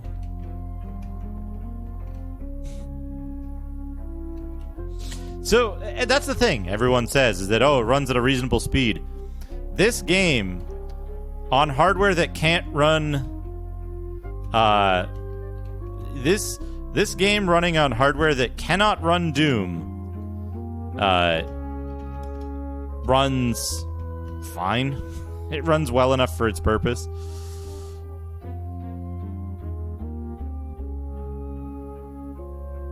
That's true. That's true. If you've ever played Doom on a high-speed 386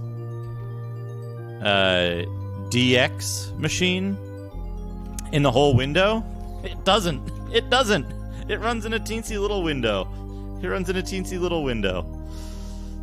That's why Doom had the sizing capability, is because it couldn't run full screen on all but top-end hardware at the time. I remember I got a 486 DX50.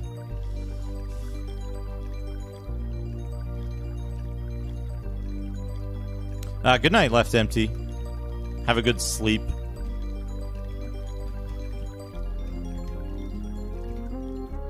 What's this?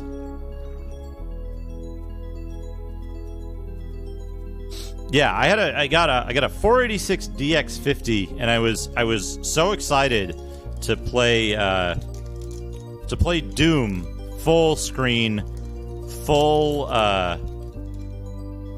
screen high detail for the first time. Because until I had a 486 DX50, that wasn't a possibility. Yeah, Doom had multiplayer. That's a huge accomplishment. I'm not saying Doom didn't have stuff that it technically did that was better.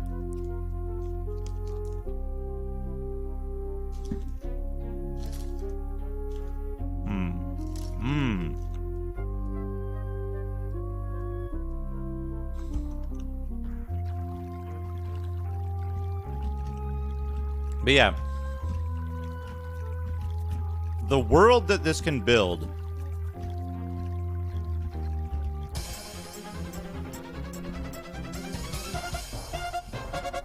is far more impressive to me.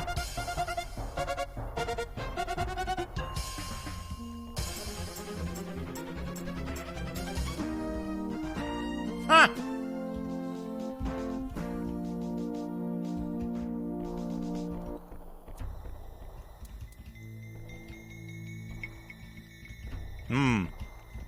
I should do a System Shock 2 stream. I'm not too interested in System Shock 1 necessarily. Oh! Hostile giant rat.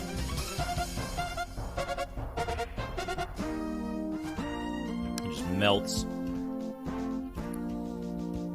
Oh man, Psy melee run. A bottle of ale. I could drink that. Oh shit, it's a gray rat.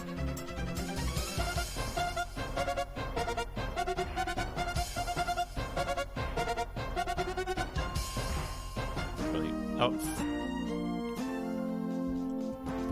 I turned it into just a blood stain. Oh, this one's mellow.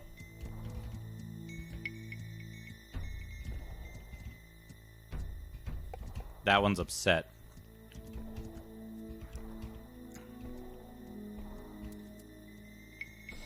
Pure Psy. Pure Psy would be an interesting build, I think.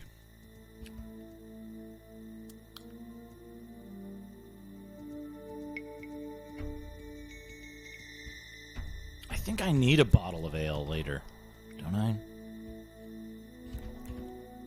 Yeah, can you imagine?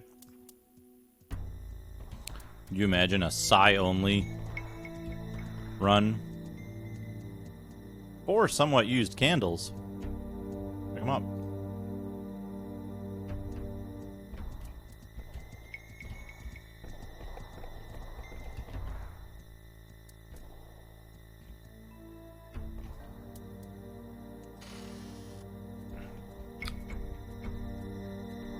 Bottle of water. A pouch. A hostile imp. Don't look at the imp. Punch the imp. Okay. Sword the imp.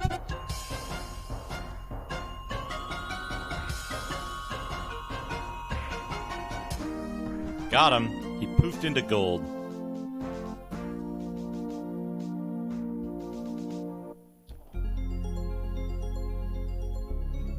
Ooh, it's a pouch with an unblemished ruby in it. Yeah, sure. Go right ahead, Altazimuth. Basketball. Oospore for large jumps.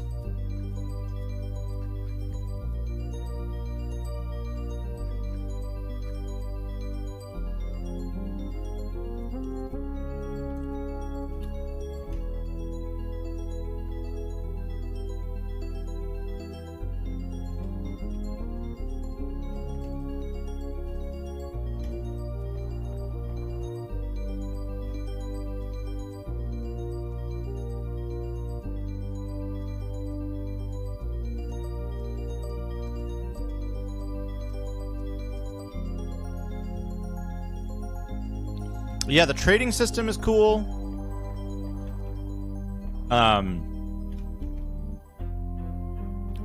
The only thing that I find a little bit onerous in this game is this is where I came from, yeah. Is the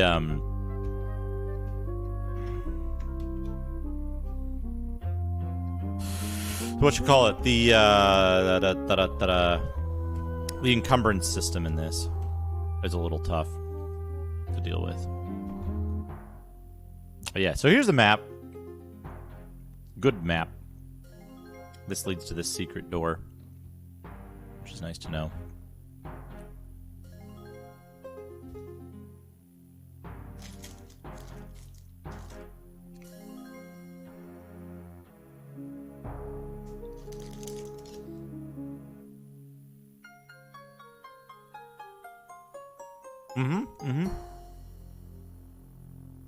It's a quite good map.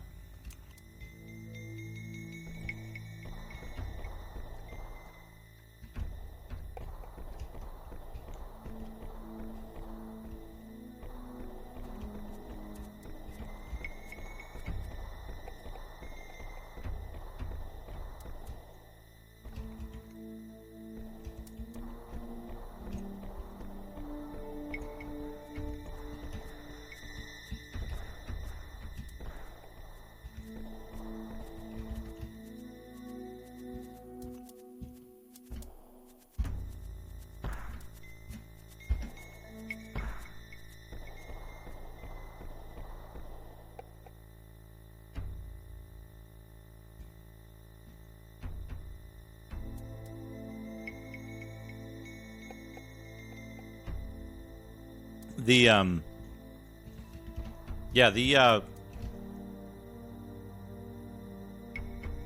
map system in this game, I think, is objectively superior to, like... No. Move on. We really want lore and lore for this one. Mooham. There we go. Lore and lore. We're a lore master now. What's our lore skill at? 9.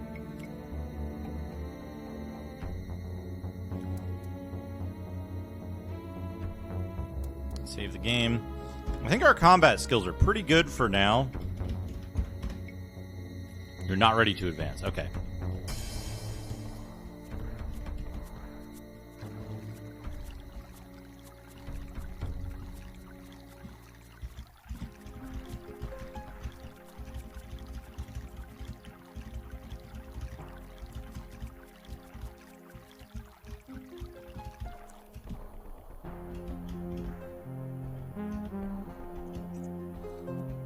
Yeah, I don't know if there's any other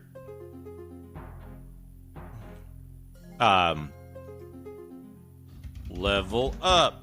I don't know if there's any other game of this vintage that allows you to add notes to the map.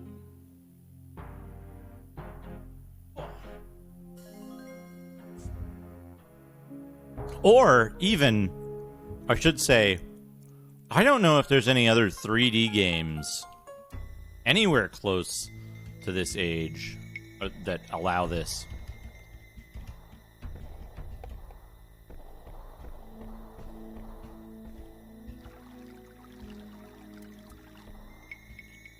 Okay, does that put the water on the map? Yes, it does. Okay, good. Yeah, this game is kind of unbelievable in the ways in which it was ahead of its time.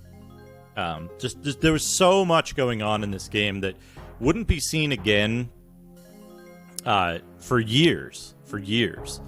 Like, I don't know when the first, like, 3D console RPG would have been, but, like, Kingsfield is a good point on that, which was 2 years and 9 months later in Japan.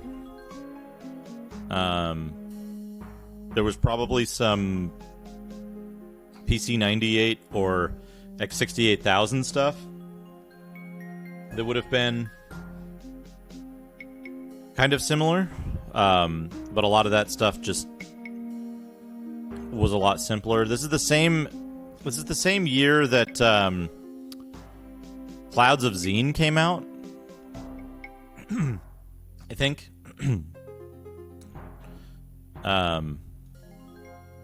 Level 2. But extremely, extremely interesting from a technical perspective. A lot of the stuff that this game does. Like I said, people talk about how poorly this game ran, and, like, I keep telling them, I ran this game on a 386. I ran this game on a 386 SX16 or something. And, like, it wasn't great. It wasn't great, but it was playable. It was playable, certainly.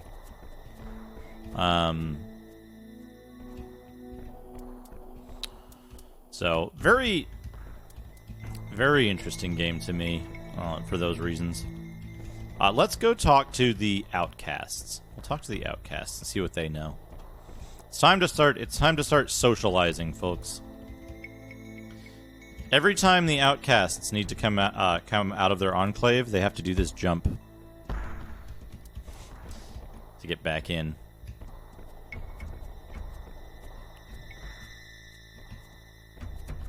Okay, they got a little bench here, too. We can kill the bats for extra XP, but it's not really worth it. Alright, let's see. What do the Outcasts have here? Whoops.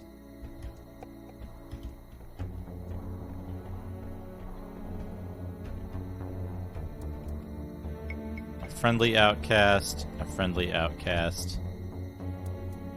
And what we're looking for is we're looking for I forget, actually. I forget if this is a thing. Ah, here we go. A friendly outcast named Gulik. So, there's generic NPCs and there's specific NPCs. Who art thou? I am Dad. I am Gulik, called the Blessed. Why art thou called that? I have been called the Blessed since my prison days, when I was considered lucky because I have a taste for cockroaches. I never went hungry, thou seest.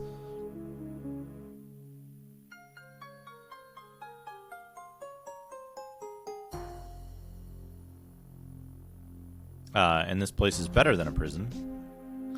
Thou art in the great Stygian abyss, where neither thou nor any other may ever hope to leave again. 'Tis worse than any prison, where there's no hope of parole or pardon, and no death so clean as an honest hanging.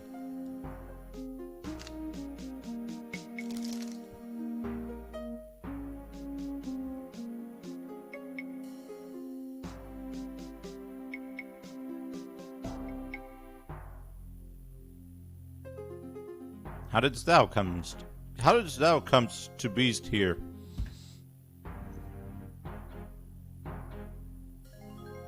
I killed a man who needed killing. My crime was being caught. Perhaps thou wouldst find peace if thou didst repentst.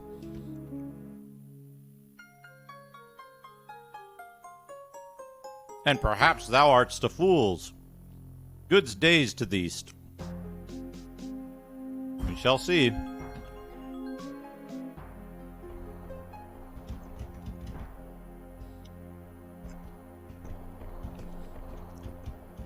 He's still friendly, though.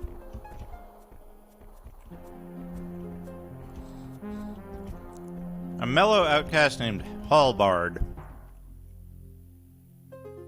Ah, another fish enters the barrel.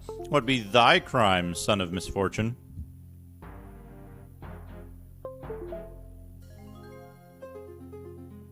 Hey, Gangrel.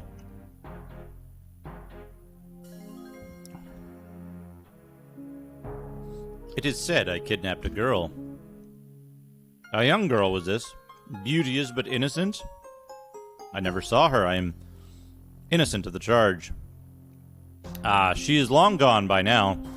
A troll carried her below. A troll carried her below! Almric's men were in pursuit, but they proved no match for the gobs.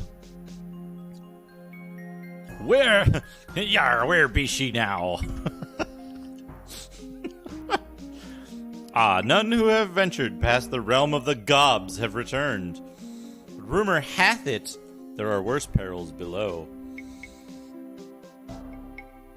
Oh, stretching time.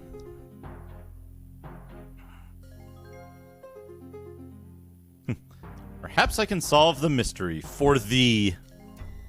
Oh, that ended the conversation. Good day to thee again, if day it is outside.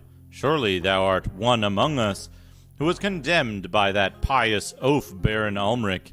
We of the outcasts are the survivors of his intemperate justice, fugitives from the predations of the gobs. What are these gobs of whom thou doth speak? Aye, the goblins. The goblins. There be the greens and the greys. They are deadly foes. They make our lives more difficult still with their vendettas.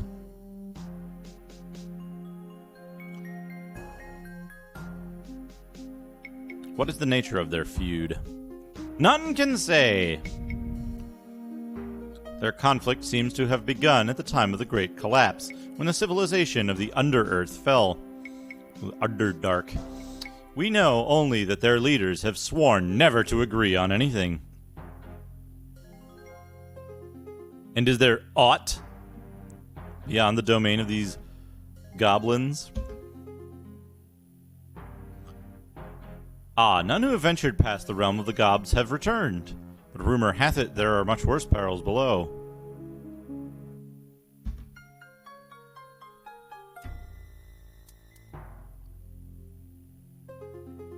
Hast thou news of the girl I seek? No, she's long gone. Thou shouldst hurry if thou dost wish to catch her.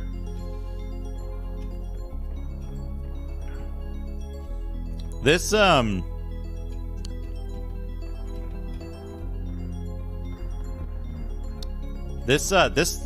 of the thing always amused me because, like, when I look at this with the floor like this, the floor texture like this. What could they want from me? Seeking Chivalry, thank you for the follow. When I look at the floor like this, it makes me think this is like fancy marble or something, right? And they've got this fucking like fancy marble bath in the like outcast prison area. So the outcasts are the prisoners who've been sent here by the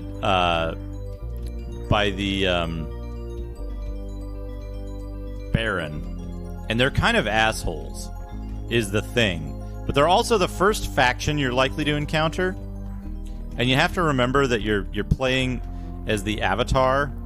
The Avatar, and like. You should be like, hey, wait, you guys are kind of assholes and racists. So you're not supposed to listen to them much. Hey, Dink Smallwood. Dink Smallwood. That's a good game, right? I should play that sometime. I think. If I'm not mistaken. I figured. I think I'm being followed. What could they want from me? Sorrow Gayblade, thank you for the follow. You know, there's a game called Gayblade, which is like a, it's a dungeon crawler game that was built by, I am pretty sure, built by members of the gay community, and certainly celebrated by it. It received like very positive reviews. It's a very tongue-in-cheek, like a tongue-in-cheek comedic RPG that was built, I think it was like early 90s. There was a Mac version and a PC version, and it was kind of a reskin of an existing game called like Dragon Blade or something, or Dragon something. And it's something that like I'd really like to see streamed, but it's kind of delicate subject matter because it's like it's a very silly game, and it's like it may not have aged well, but it would be really cool to present. But you have to do it very carefully, not to be offensive with the material, I think is the concern. But it's very interesting. It's very interesting. Like the enemies are like Christian fundamentalists and TV preachers and stuff are the types of enemies you run into. Now let's see. The plaque reads, "Here be the grand staircase which descends through all deeps of the abyss." Corey Anus. Yeah, exactly. I don't think I would be the right person to stream it, for example. But I think it's really cool, and it's content that I do want to see one day. Okay. We're going to go into Spider Zone.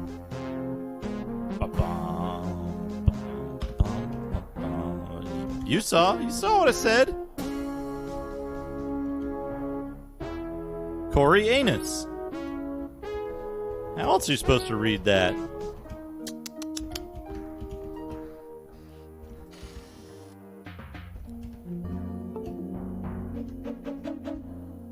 Hey, Sheriff Ram, how are you?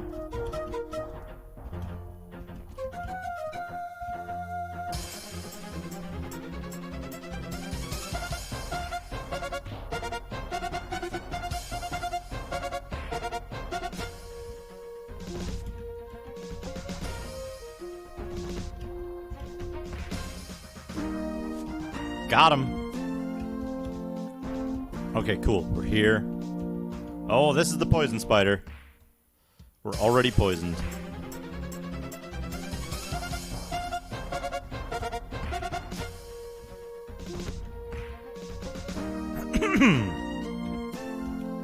Good, got him. Serviceable leather vest.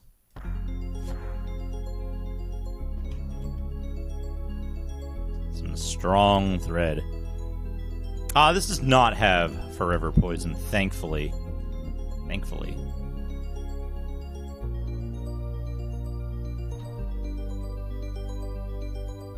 Yeah, the music system in this game is quite good.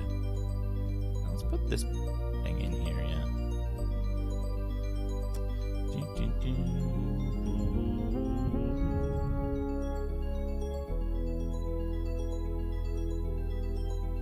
How do you do this?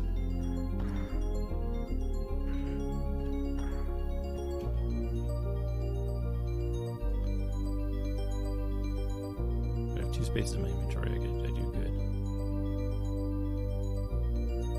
There we go. There we go. Now we've got infinite food. Infinite free food. We can just eat all this stuff. We're still poisoned, so let's sleep. Poison goes away. Eat a couple of pieces of meat. There we go. Our candle burned out because we were dumb. It's okay. We need to keep a couple of candles, I think.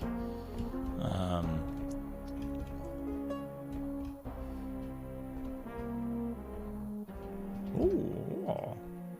An unblemished red gem.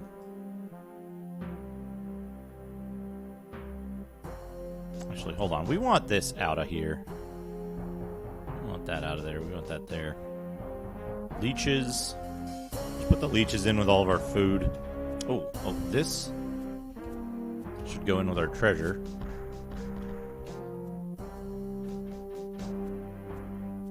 In Nightlight, yeah, it's just keeping ourselves, I'm pretty sure we want ale for this, right? It's a green mushroom, rotworm guts, and ale. Wait. A magical bottle of ale? A magical bottle of ale? What kind of land is this? Oh. Got another spider, folks.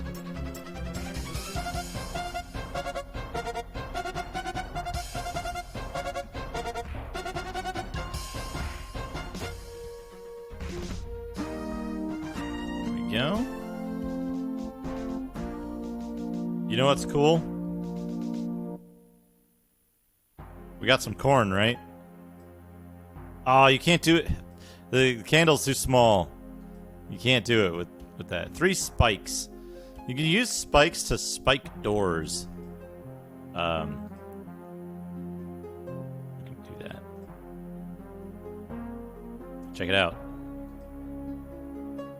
Popcorn. That popcorn tasted pretty good. Actually, you know what? We're going to use the torch. Actually, you know what? Hold on. Hold on. We have in lore. Yeah, there we go. Now we got fucking bright light. Good bright light for free. A badly worn buckler. We don't want that. Torch we do want. Somewhat used torch.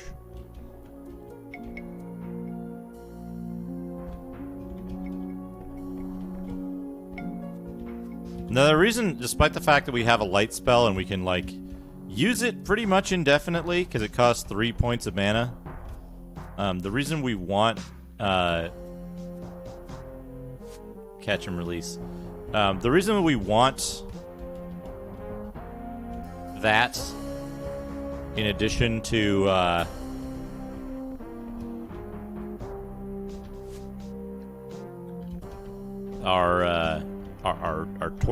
the reason we want torches in addition to our light spell is that torches can be used as a source of fire, so you can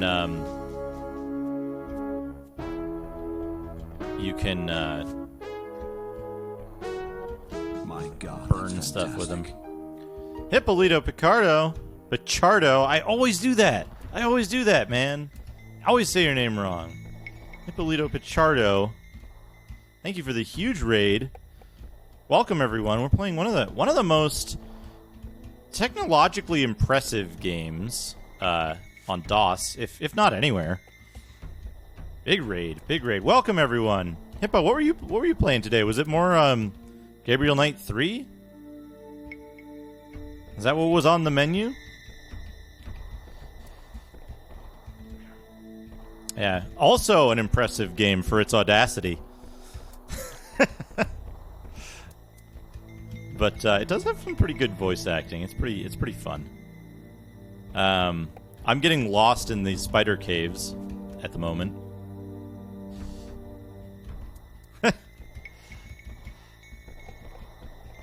I have to train myself to say the name properly so that I stop making that mistake.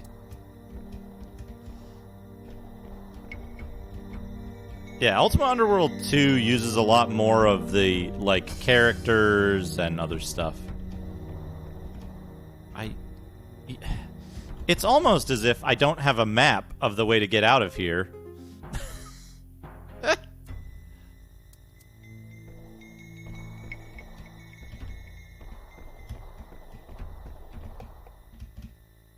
North.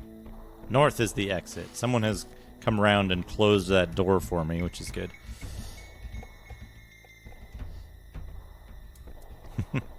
Yeah, this is DOS.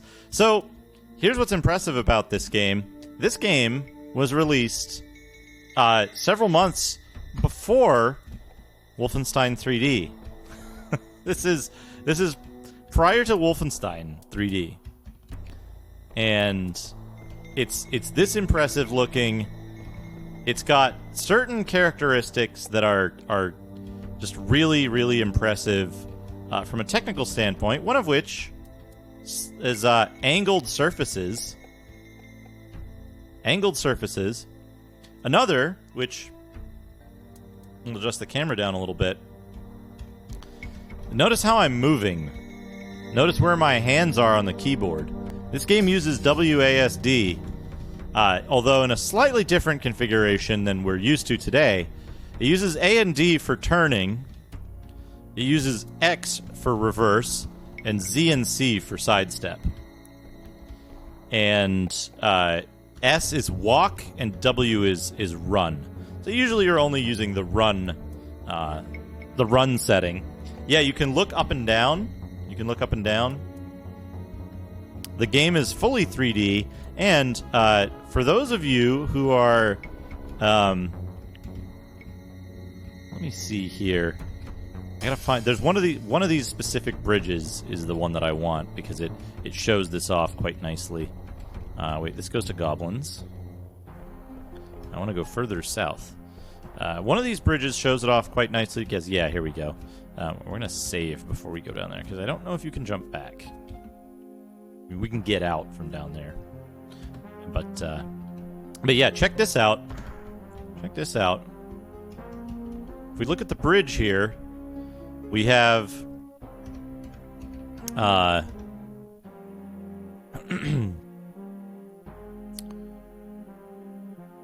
so here's the thing, is that we have a bridge here.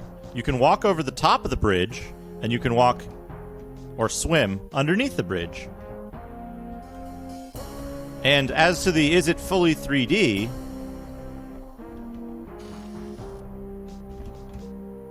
check this out. We're gonna go on a little adventure here.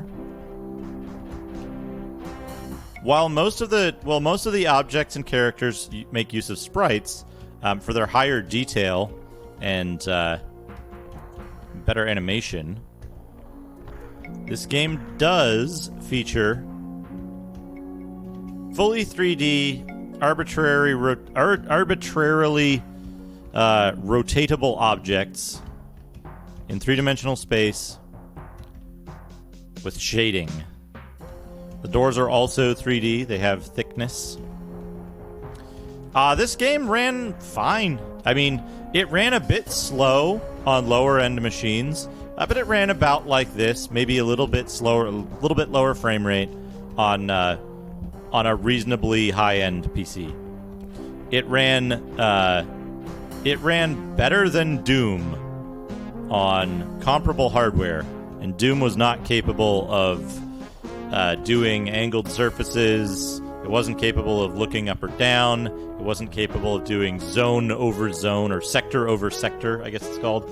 Sector over sector stuff, such as these bridges. It wasn't capable of doing fully 3D modeled objects in the environment. So this engine was built by Origin, and most likely the engine wasn't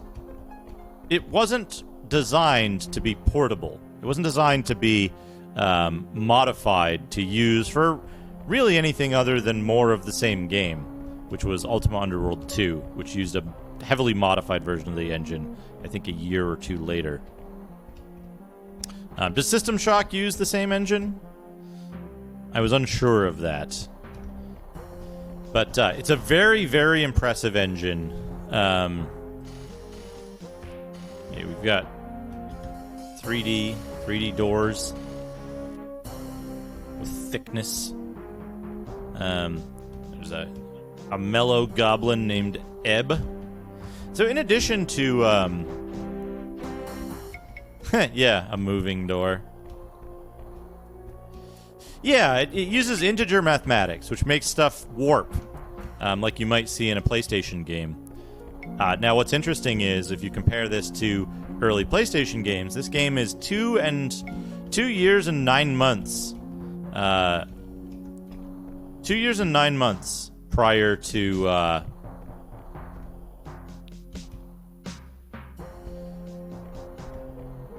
Kingsfield on PlayStation.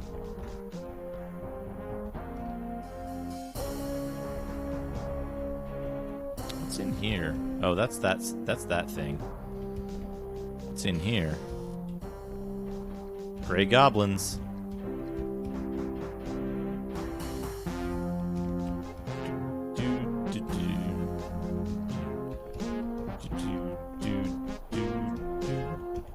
But yeah, this is there's individual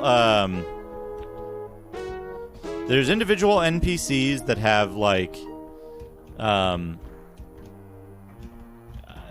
thoughts about you. They have like out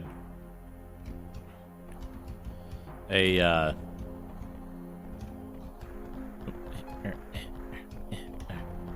my way.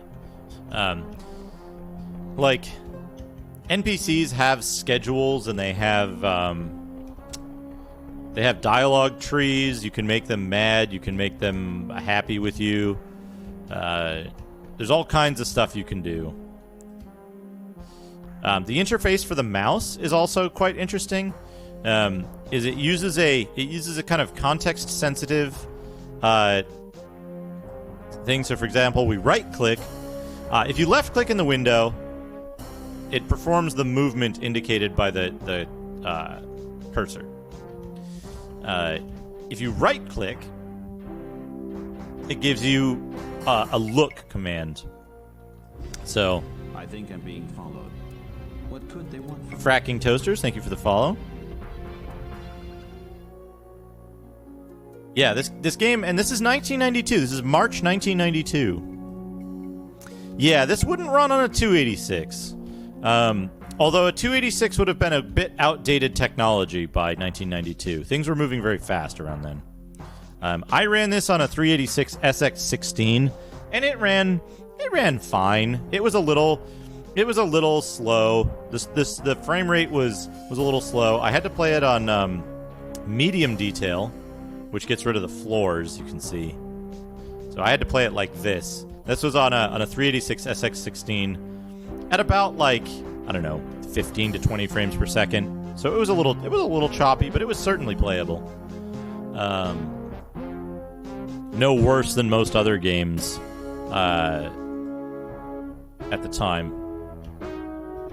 So yeah, so you right click, you look at something, right click and drag. So we can do this on the fountain, right? Right click on the fountain, you see a fountain. Right click and drag, You drink from the fountain. You use the object. You talk to a person. Pretty much any of those things.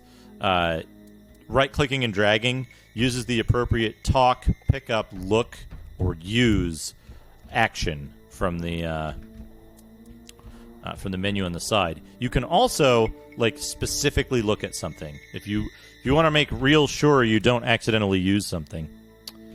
Hey, Hazemaker, how are you? This is going good. This is a really good game. This is an absolutely excellent game, and incredibly technically impressive as well. Doing a full 3D environment with integer math. This is pretty dang impressive.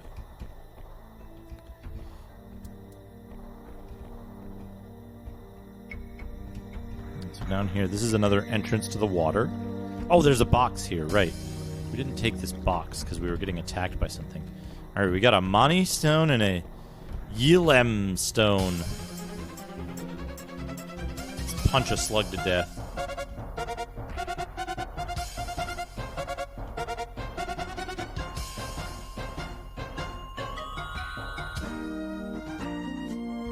Is it better than Legends of Valor? In every conceivable way.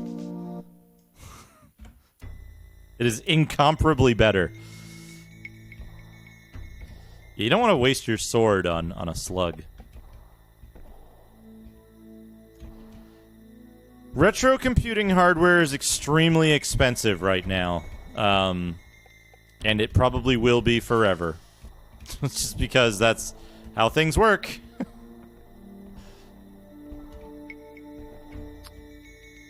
Oh, that's a hostile goblin. Okay, we can sword a goblin. Come on. Get him. Get him. Get him. Oh, good stab.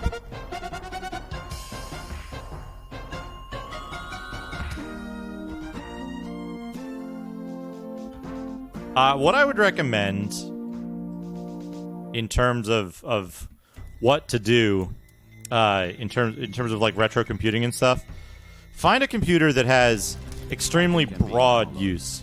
What could they want from me? Cadrom42, thank you for the follow.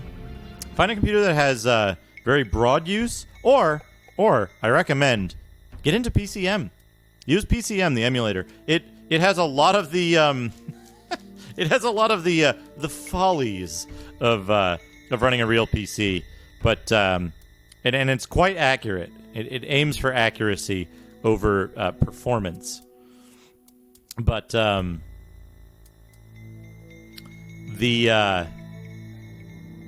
thing about PCM is you have to set it up like a real PC. You have to go into the BIOS and stuff. 86 box has better performance, but if you're going for something like a 386, I recommend PCM because it's more up to date and has broader. It has broader support for specific hardware.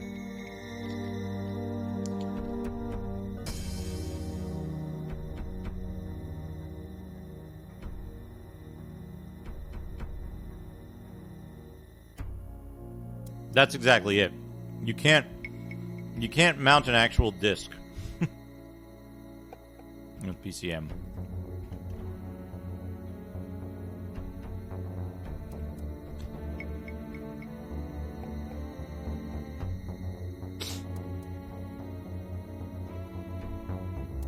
I can't presently recommend the Mister in good faith for Intel 486 type emulation.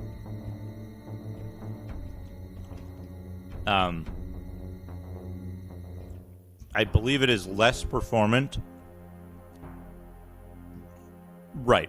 It is less performant on a typical host PC that is, for example, capable of streaming. It's less performant than simply emulating. I think I'm being followed. What could they want from me? NJ Bud 13, thank you for the follow. Man. goblin. Now, one of the things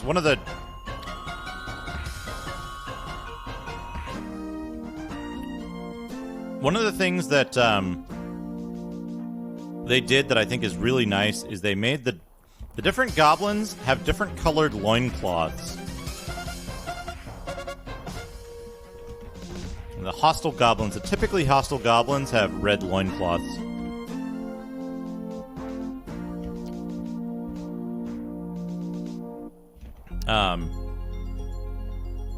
Very good. Handles. We're going to take as many candles as we can get our hands on. The reasons for this will become clear later. A rock hammer. We want this. So, here's the thing about DOSBox. DOSBox is fine. It's fine. It does have some... like...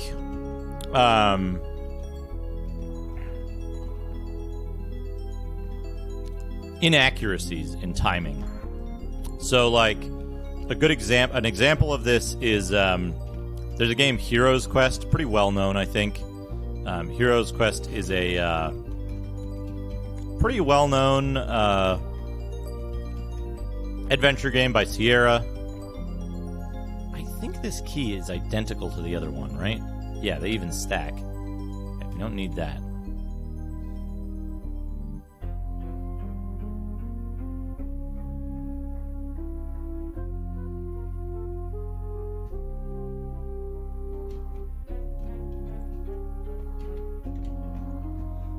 So, Heroes Quest, the Sierra Heroes Quest game, is a good example of what DOSBox does that's a little bit odd, which is in the combat in Heroes Quest, like, it runs at, like... Here's the thing, is that when you stab your weapon, it, like, slows the game down in DOSBox, and when the stab animation is done, the enemy moves really fast. So, it's like... yeah, DOSBox is great for convenience, but I would say it's wise. Don't take DOSBox as, like, an example of what games are supposed to run like. It's a convenient, inaccurate emulation, basically. Another issue with DOSBox, well, an issue with running anything even in emulation is DOS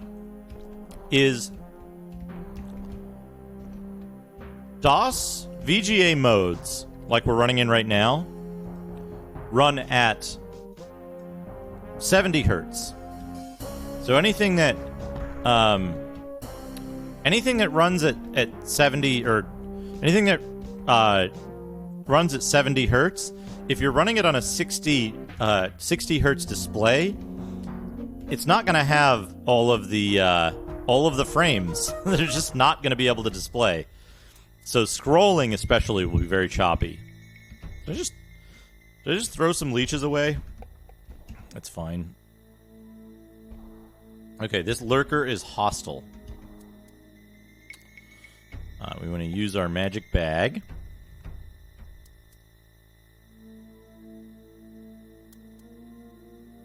Ort Jux. Oops. Ort Jux.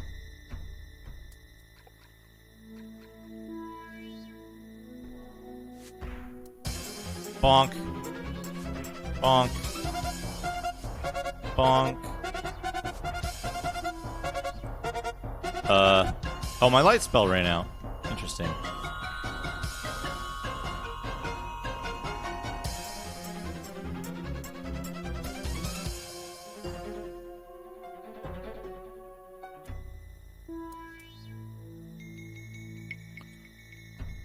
Why is this guy being such a pain in the butt? Come over here and attack me.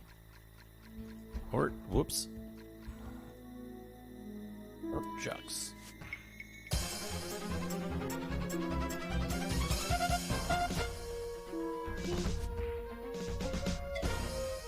don't have enough mana.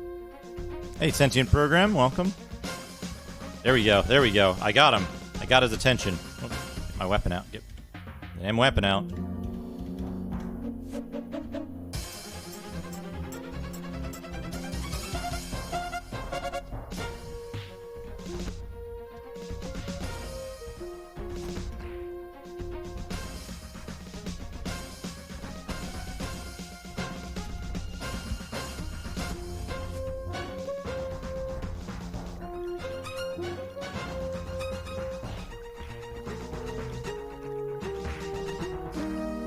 Got him.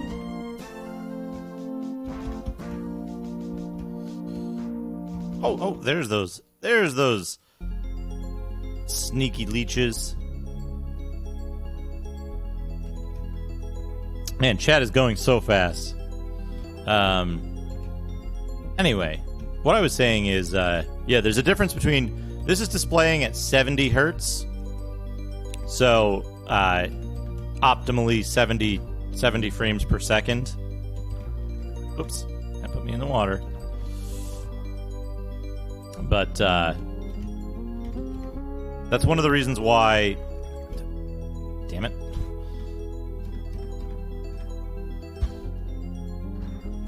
Fuck. That's one of the reasons why you might get...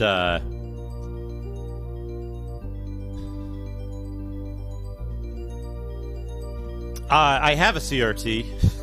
I'm not playing on it since this game doesn't require like precise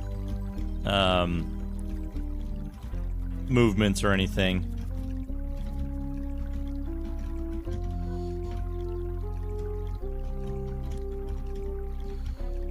Am I gonna die because I like forgot which direction was what?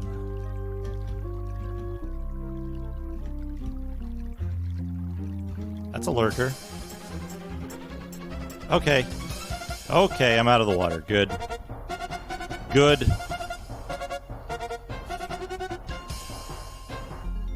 Yeah, this is an old Dell E193 or something. The trick is, folks, if you're gonna play a lot of old stuff, and when I mean when I say a lot of old stuff, let me show you what I mean by that. Let's pause the game for a second. When I say you're going to play a lot of old stuff, I mean like when you get this much stuff, and also like the Amiga over here, and you can't see the bread bin from here, but there's a bread bin back there. What I recommend is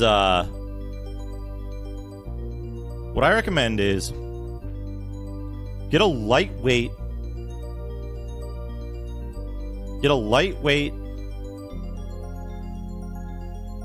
computer CRT. No, DGOS. Bwong.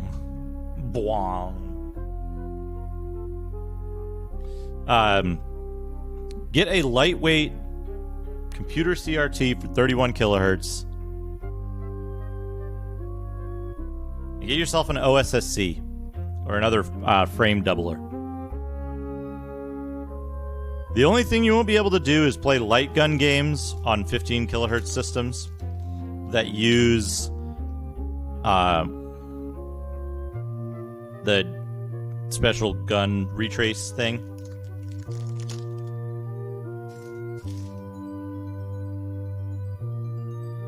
Everything else looks fantastic.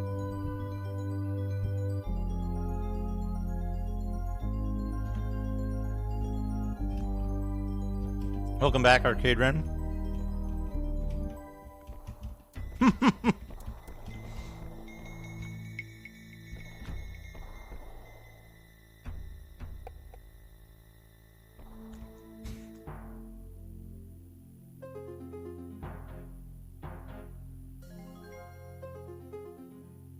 Nice, nice.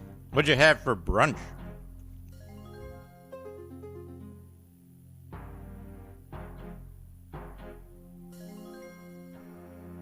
Unexplored. Unexplored. Also unexplored. I'm gonna go east from here.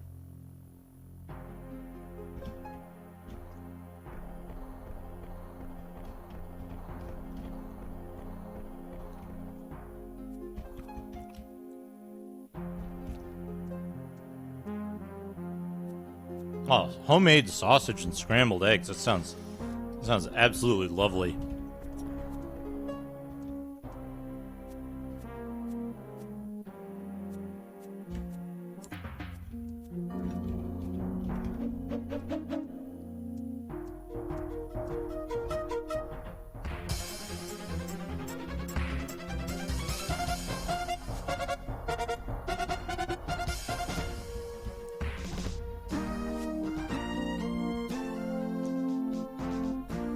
Day-old ear of corn. I'm too full to eat that now.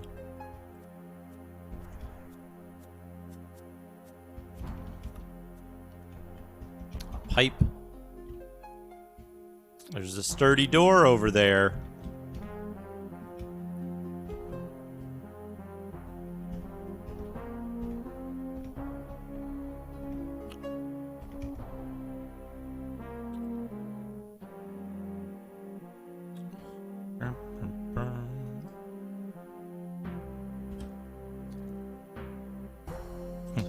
Duke's power gaming again. Oopsie. I am kind of power gaming because the game gets more difficult later.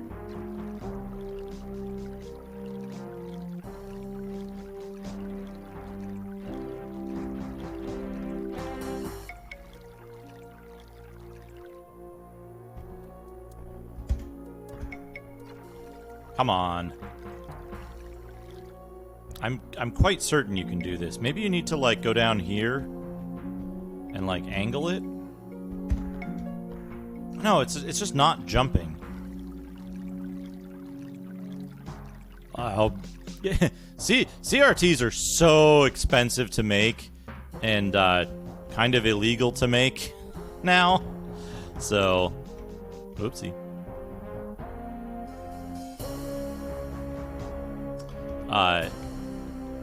So I don't know that it would be, yeah, they're illegal to make because they're, oh no, because they're, the environmental impact of making CRTs is kind of heavy. Shit.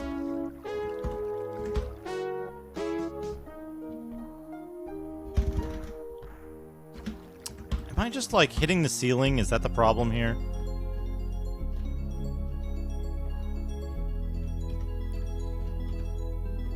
I just shift J. Oh, I might be able to just shift J from here.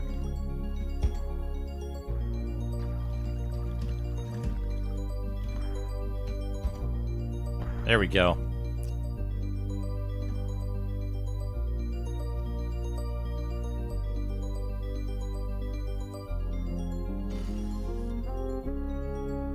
Oh, it's a stairway down. It's a stairway down.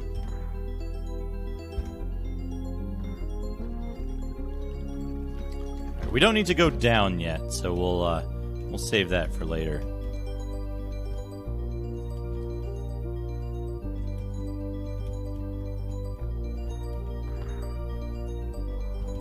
Yeah, manufacturing CRTs is incredibly environmentally unsound. Yes? What your business here? Excuse me, I didn't mean to intrude. Well, intrude you did, out now. Oh yeah, I use the OBS window most of the time. The CRT is just for high, it's for, like, high effort stuff. I wish to pass through this portcullis. Okay, but you be careful. Green goblins not like messing with.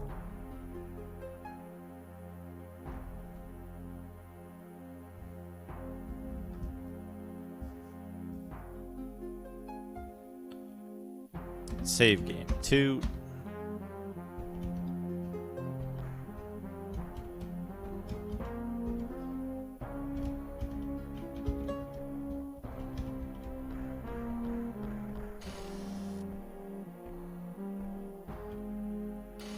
Green Goblin's not like messing with. Also, 3D portcullis. Fully 3D objects. Do you think this qualifies as messing with Green Goblins?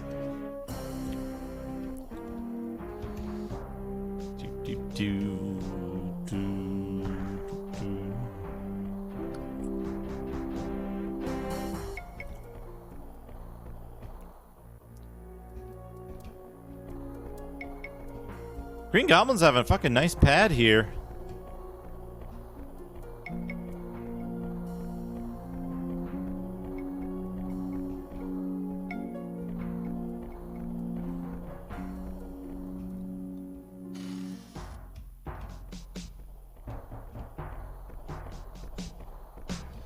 Oh, right. This is the guy that you have to be, like, obsequious with. Or he gets mad at you. A bedroll.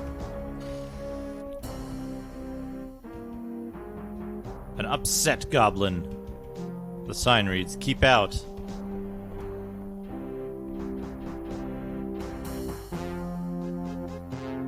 A mellow goblin.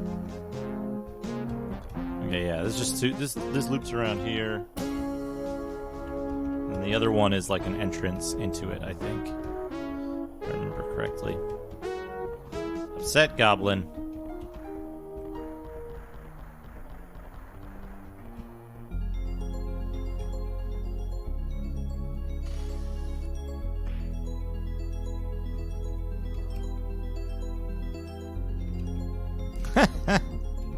The door is locked. Do we have the key? Key does not fit. It's a sturdy door. Let's see if the goblins get upset if I bash this fucking door in with my hand.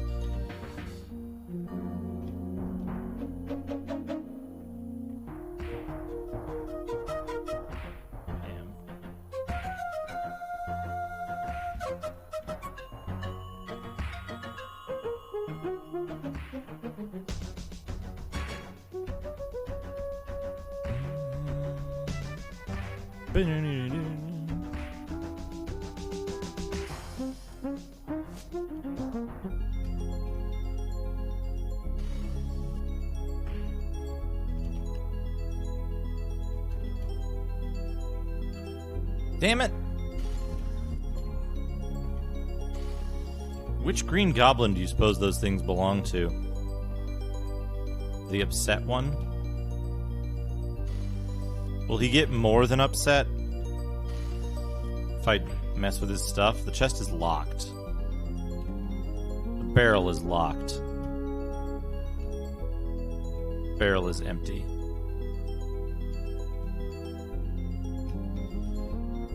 Okay, the stuff had food in it. An 11-day... Oh!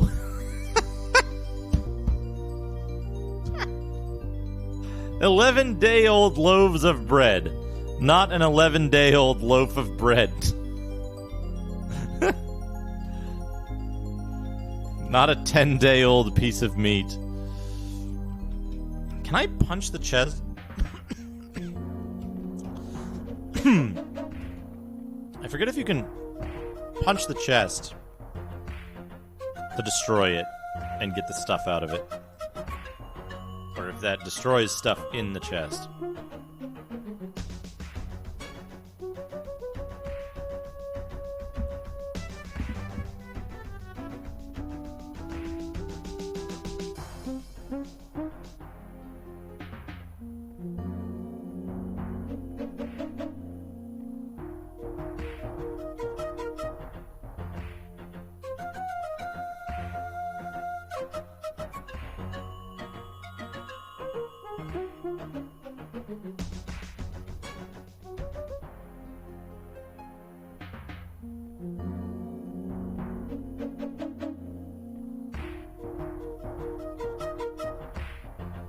Yeah, can you imagine a game that just, like,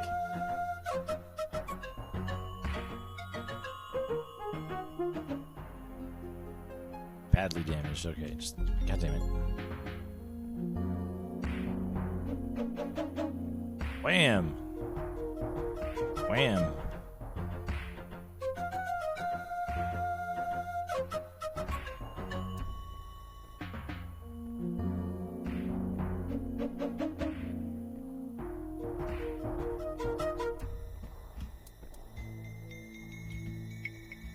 An unblemished amulet, an unblemished sapphire, 6 coins, and a pile of debris. We're going to reload. We're going to restore. We don't need any of that stuff yet. We don't want to piss off the goblin if we don't have to.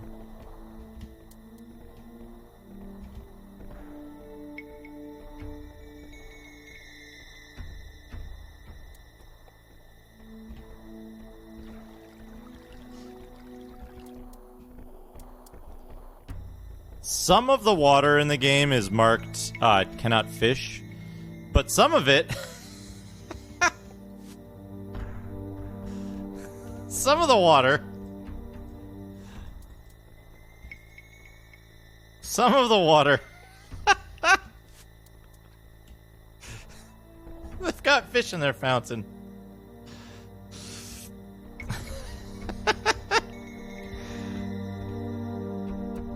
Yeah, Lanugo and Vernix. A mandolin. Use the mandolin where it stands.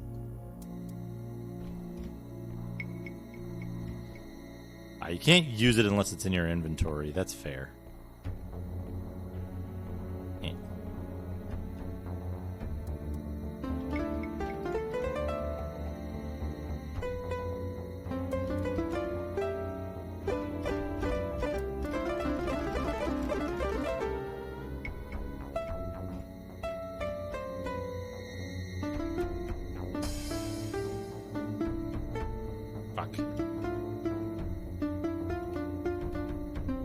I forget how to play stones, but imagine I played stones.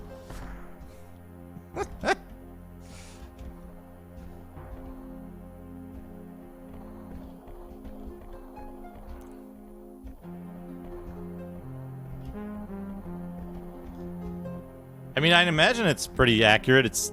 I mean, in terms of accuracy for the mandolin patch on MT32 synthesis.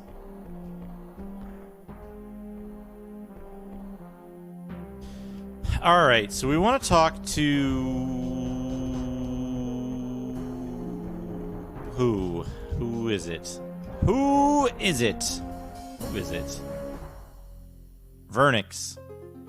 All hail the most mighty and puissant ruler of the great noble race of the Green Goblins. Fair greetings to thee. For what reason hast thou intruded on our court? I have quested long to drink from the fountain of thy wisdom, O Pearl among kings. True, I am rather wise, come to think of it. What dost thou wish to know?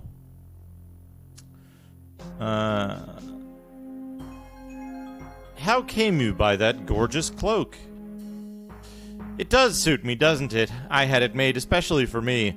One simply doesn't find work like this in the underground. Well, perhaps the mountain folk do make a few nice things, but they tend towards metals rather than clothes. And of course the seers, the ancient illuminated seers of the moonstones, they call themselves. They do nice work too, but they generally tend more towards the literary than the sartorial arts. And this hall, it is most beautiful.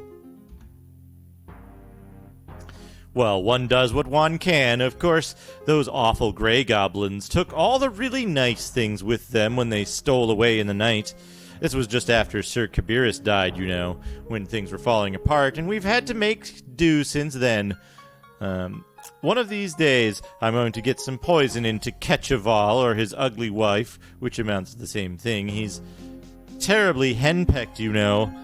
And then they'll see what's what, king of the gray goblins indeed. Why, he's an upstart. His father was a horse thief. But enough of this. You wanted to know something. How can I help you? 'Tis very kind of thee to take time to help me, your majesty. Oh, mention it not. It is so seldom that I get a chance to speak to a really intelligent person. I mean, our allies, the lizard men, are nice enough, but the poor fellows can't speak a word of the common tongue. They understand it well enough, but the poor things don't have the mouth to speak it. Their language is so difficult. I know Seth and Click mean yes and no, but I don't know which is which. And then there are the Knights of the Crux Ansata. They can talk well enough, but all they ever say is how many trolls they've killed. Frightful bore, even if it does help keep the pest population down. Both kinds of pests, knights and trolls, you know. It must be a trial, even for one as noble as yourself. Oh, indeed it is.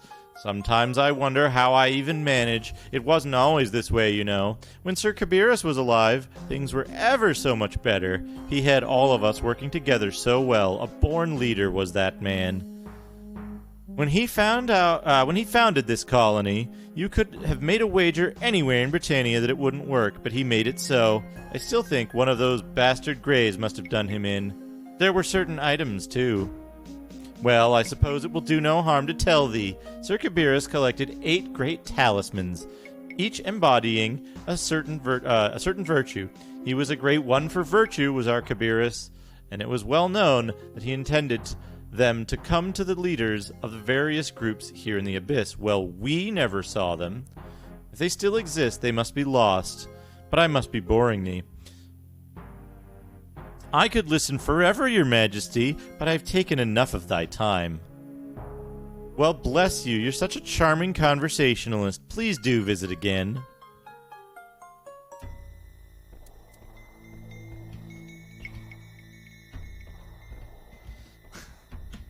Yeah, the Green Goblin King is a good goblin.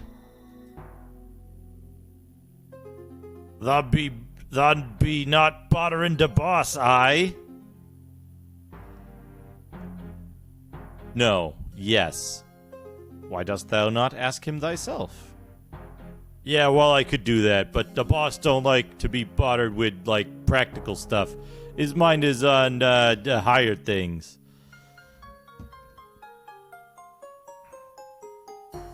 Perhaps I could give thee a small gift to show my appreciation. I don't see no gift. Oh, right.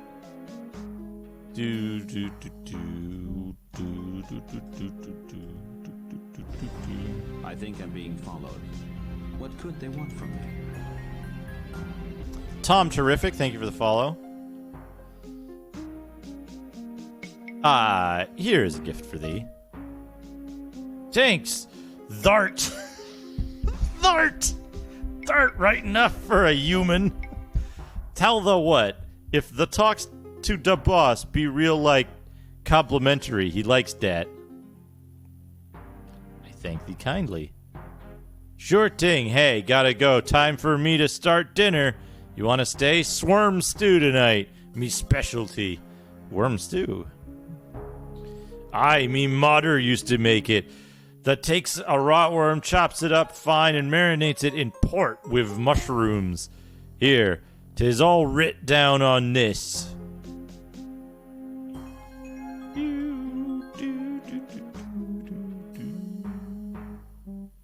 I thank thee kindly. Alright, we got the shit we need from the goblins. We can leave now.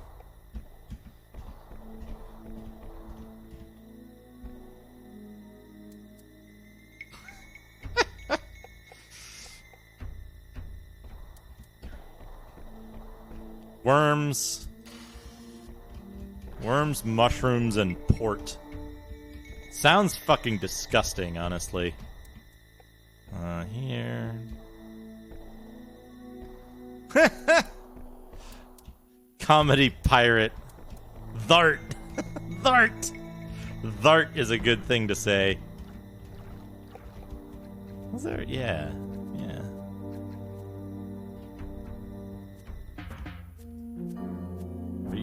Are you hostile? Yeah.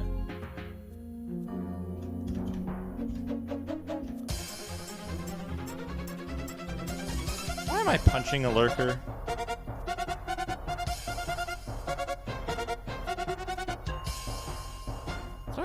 another... I thought I had another sword somewhere. Could have sworn I had another sword somewhere. Whoopsie.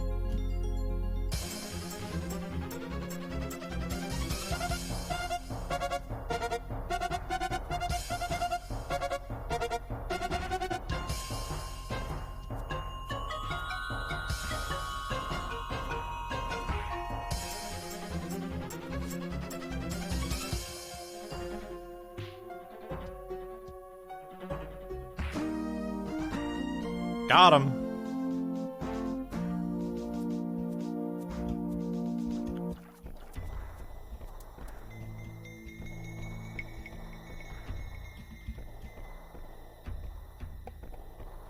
Oh, okay. Here we go. Here we go. Where do we want to go next?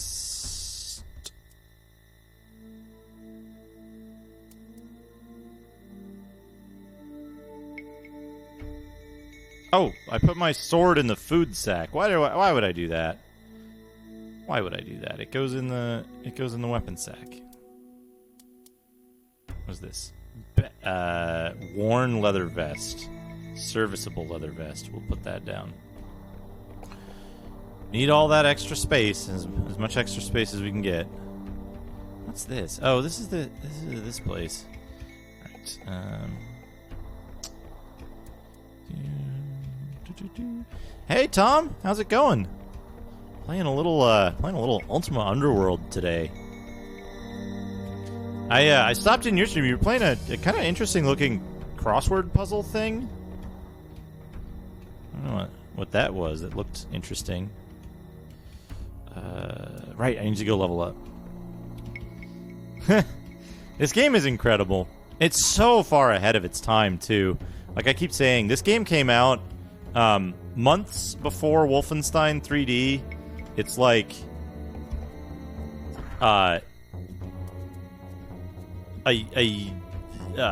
2 years and 9 months ahead of 2 years and 9 months ahead of Kingsfield. This was.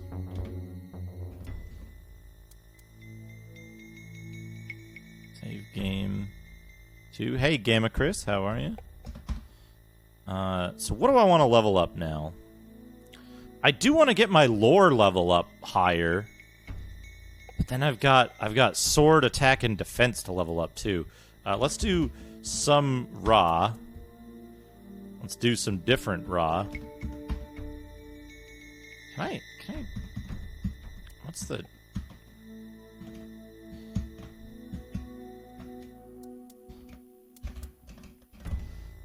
Some raw. X and X is my it's my law firm.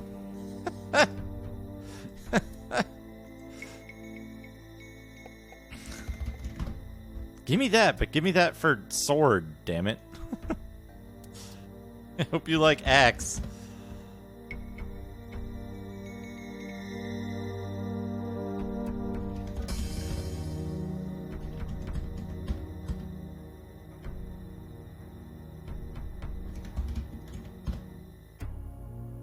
So this is the one thing that's like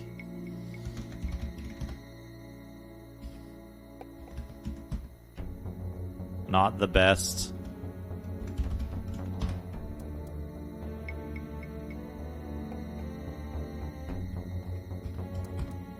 Hey, FaZe. If you're playing this blind, you wouldn't know about this, and the game would get, like, unbelievably hard later on. Because you'd be like, oh, I could just use an axe or whatever weapon, it doesn't matter. But you really want all useful skills.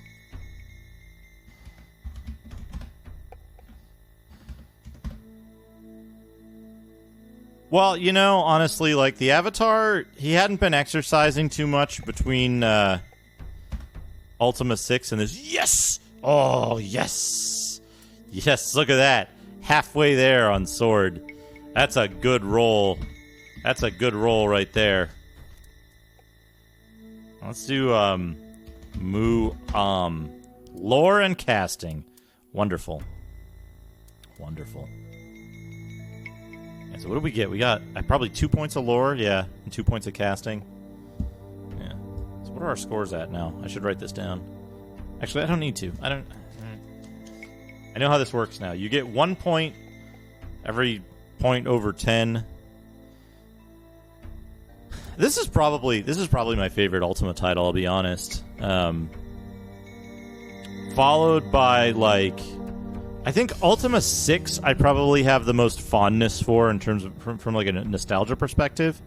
And then the first third of Ultima 7 I really like. Exodus on the NES I find extremely interesting. 4 and 5 computer versions seem very interesting to me as well. 8 is the worst one. 8 is absolutely the worst one. But, okay, save game. This, I want more lore, really, is what I want. I'm not ready to advance, okay. Not ready to advance.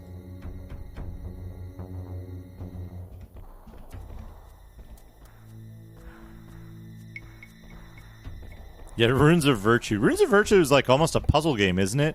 It's like, it's kind of like the best possible thing that could happen if your game was going to be kind of a Boulder Dash type game.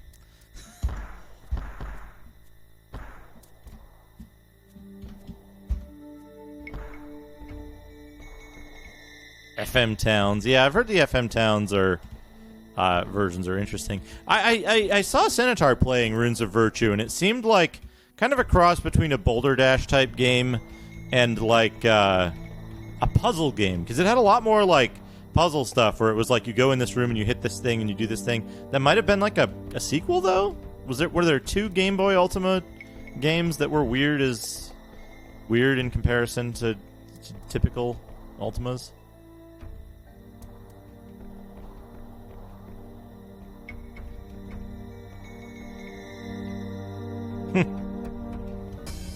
Alright, now we're going to go talk to the gray goblins. That's a pile of wood chips, not gold. Okay, maybe I saw the second one. Maybe I saw the second one, not Runes of Virtue, and I'm getting them confused. Folks, I do that. That's my hallmark. I get stuff confused. I get confused about similar things, whether they're similar or not to other people. Ebb. So, who goes there? My name is Dad. Dad, eh? I think I heard of you. You're new here, eh? You come to right place. Grey Goblin's the most powerful group here. Good idea. Speak with King Ketchaval. He very wise and strong. My God, that's fantastic. Lars Mandel, thank you for the host. He very wise and strong. Maybe you best talk to Queen Retichal first, though. On you go now. Thank you. Thank thee for the advice.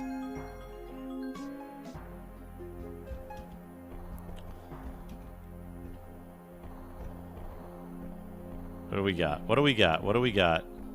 Jakar. Oh, since there's a bunch of people here who might not have seen this, I just saved the game. We're going to take a look at the intro to this game. In case anyone here hasn't seen the incredible voice acting by a very famous person. Famous in games, anyway. I want you to pay close attention to Baron Ulmric in this intro. Please forgive the little crackling during the voices. That's caused by the Sound Blaster 16 and the speed of the system.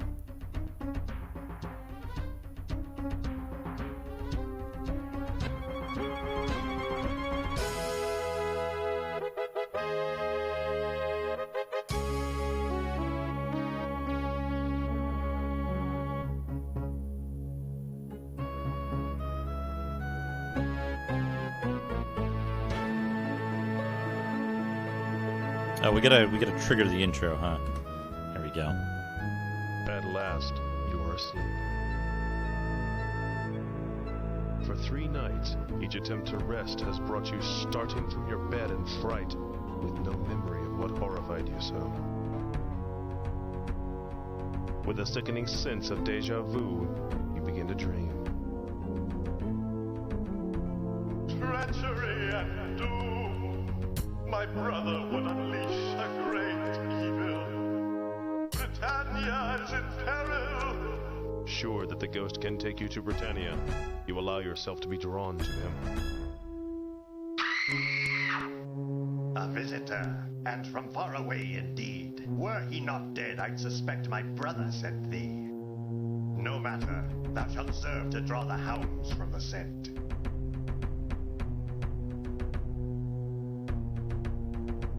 Below, a creature heads toward the dark woods, a thrashing sack slung over its massive shoulder. What hast thou done with our lord's daughter Ariel? Dropped her below to an accomplice, I'll wager. Well, he'll nigh escape us, and when we bring him back, you'll both hang. Several tense hours later, you are dragged before Baron Ulmric. Ignoring you, Ulmric questions his captain. What news, Corwin? Forgive us, my lord. The foul creature escaped. A score of us gave chase, but it fled into the Stygian abyss with poor Ariel. We were attacked, goblins and worse, my lord. Only 3 of us survived.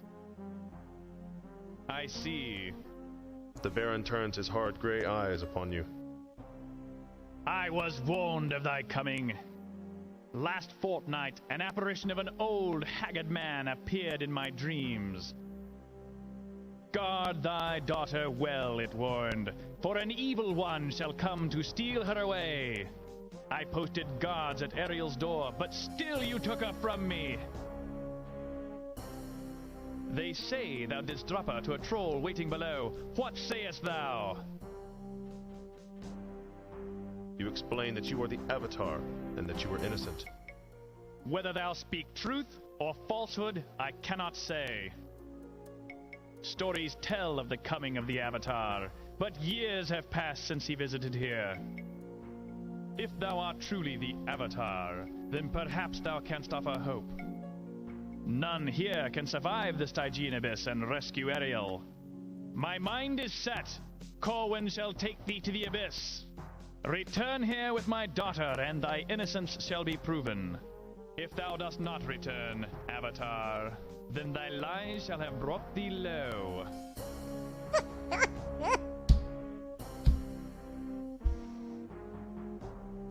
Thy lies shall have brought thee low. This be the foul pit's only entrance. Once it is locked, none can pass. I will shut thee in and stand guard till I hear Ariel's voice from within. Otherwise, 'twill remain shut forever.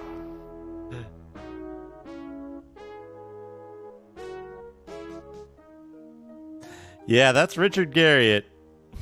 That's Richard Garriott as Baron Ulmric. Hey, Diggle, I was just replaying the intro for our new guests, new viewers here who might not have seen it before. But his last line, "Thy lies shall have brought thee low."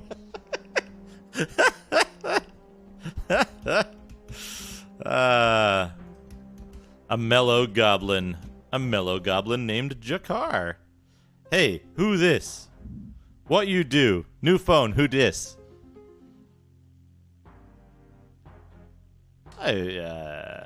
I'm simply exploring. What you say?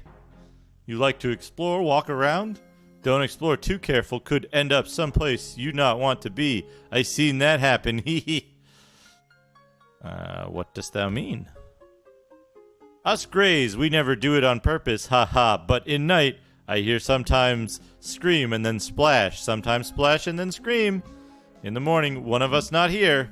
Dangerous privy it is there. I watch out if I you, hee hee. And they are never heard from again? That right, hee hee. Splash. Aye, gone, gone, gone, hee hee. You be careful, you. If any still alive from Splash, I bet they not too happy. They not be too happy. You be on your toes.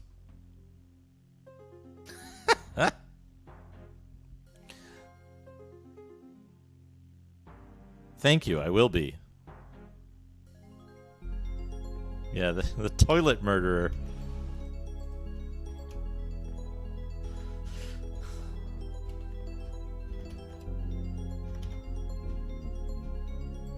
Yeah, there's the murder toilet. Yeah, he's way too happy about that. Can you imagine you go somewhere and they're like, hey, sometimes people get up to go to the bathroom in the middle of the night. You just hear it scream and then they're gone.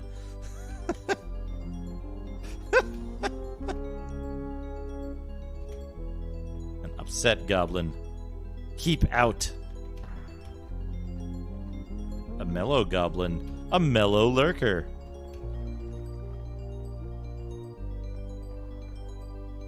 The poo-poo, the bathroom from hell. A mellow goblin named Retichal. Sturdy door. Mellow goblin named Ketchaval.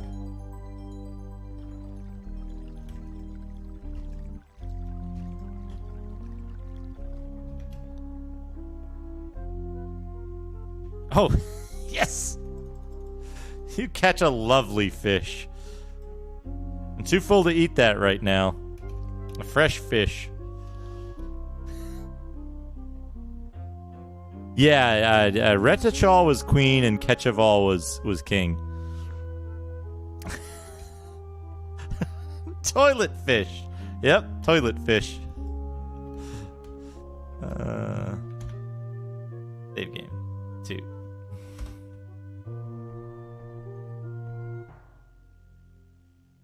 Loutish oaf, what brings thee here without the consent of my bride?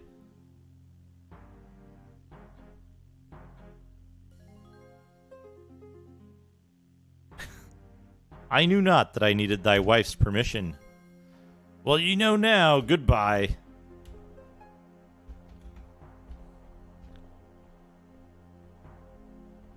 Where's the wife?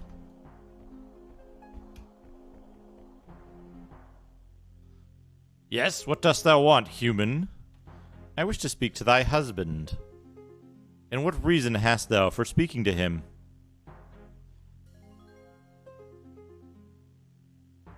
I wish to congratulate him on his choice of bride. Very well, thou mayest speak to him. But do not overstay thy welcome, he is a busy man. I thank thee kindly.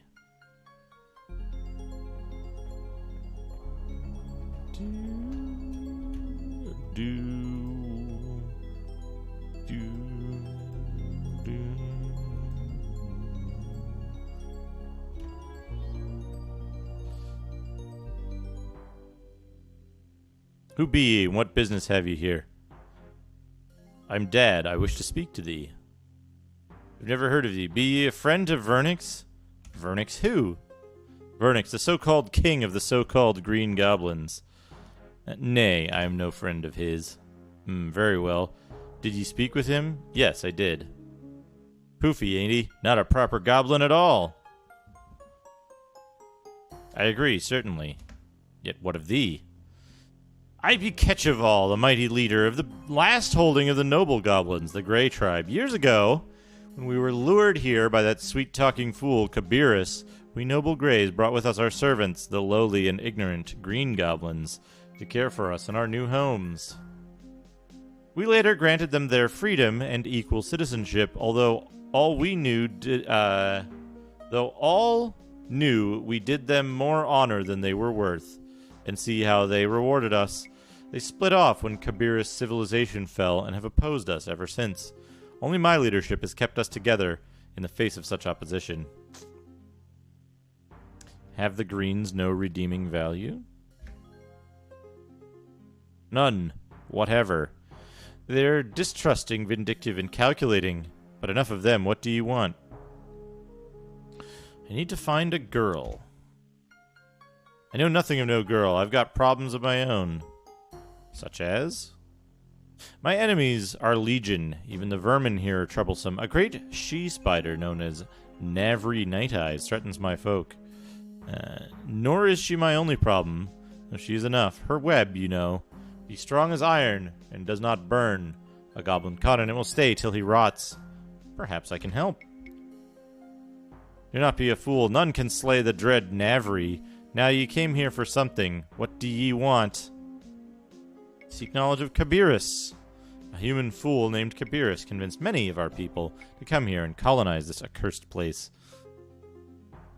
When his dreams were shown to be mere folly, he killed himself by taking poison and left us to our fates. Tragic. Indeed, 'tis not fair. Still, we must persevere. Was there anything else? No, I thank thee. Farewell.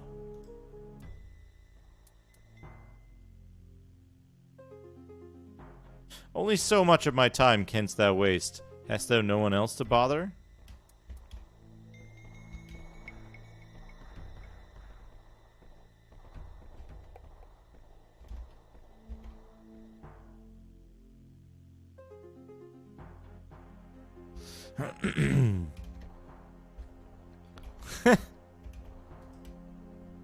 Keep out.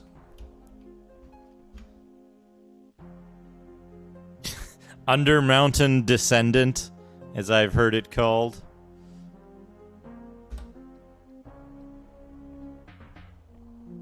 Oops.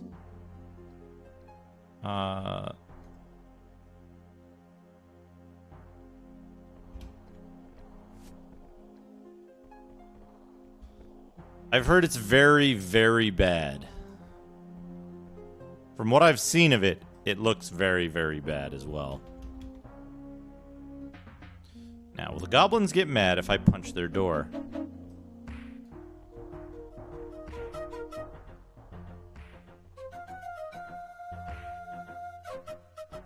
So the biggest problem I saw with it was, when I first saw it, it was based on this basically like hub and mission system. It had no open world gameplay whatsoever.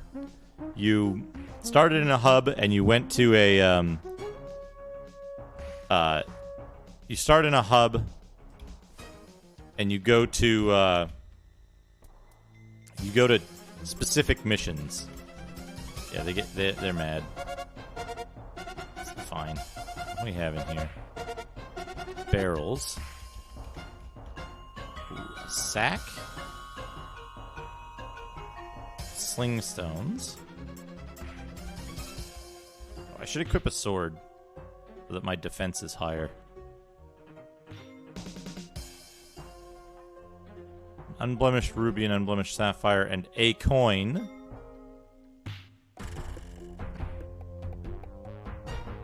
And a lamp. Oops, I died. I'm just knocking. Knocking on your door!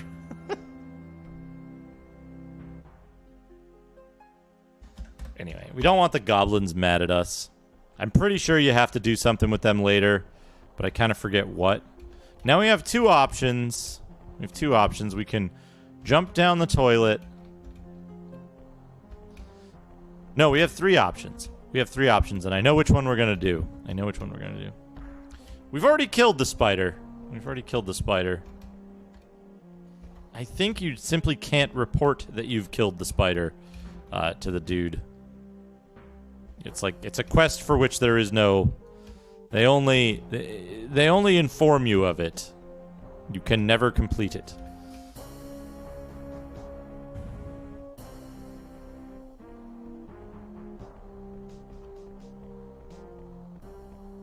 Wait, shit, that's... Where is it? Where is it? Here. So I gotta go south and then west.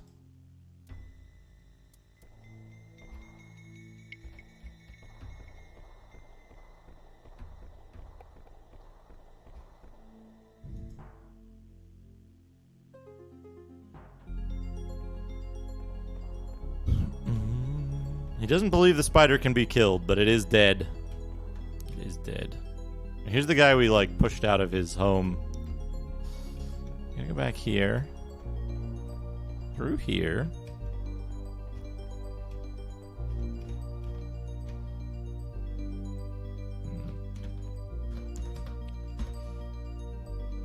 Jump.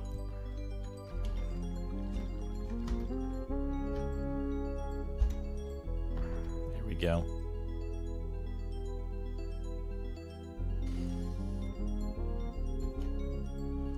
So we'll take the most unusual staircase down.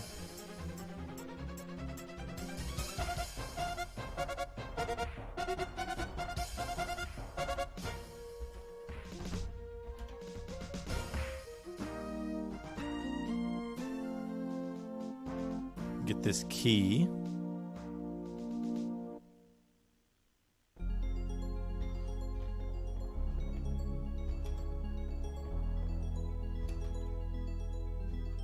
Entrance to mines. Helmet recommended.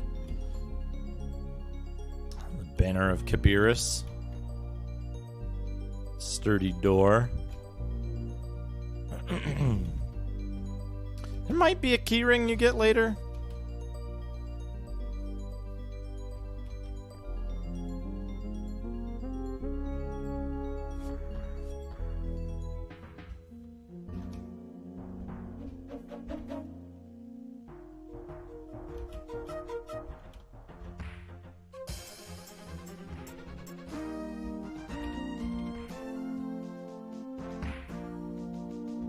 You've attained experience level 6. An undamaged crown that goes in the treasure box.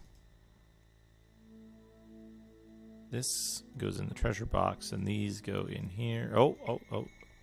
Too full. Can we put... No. Right, we put the gems in the pouch, and we put the coins in the treasure box. There we go. A worn chain cowl and a serviceable chain cowl.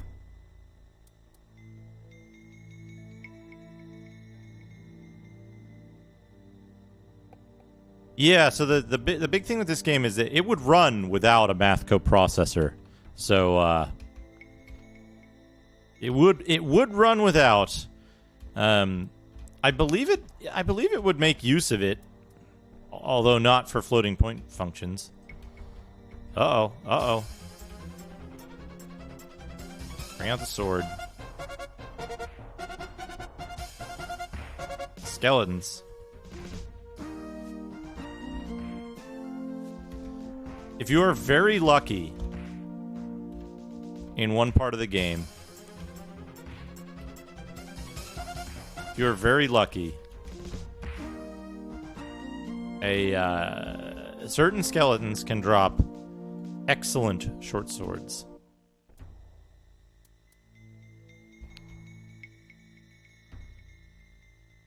Okay, serviceable. An excellent leather cap. We've got what? A serviceable one.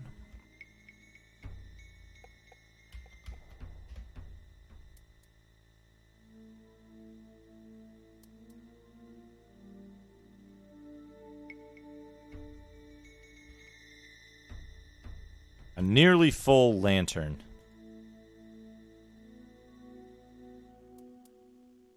Excellent leather cat. I think I'm being followed. What could they want from me? Heisenberg 4602, thank you for the follow. Hope you're having I hope everybody's having as good a time as I am. This game is fantastic.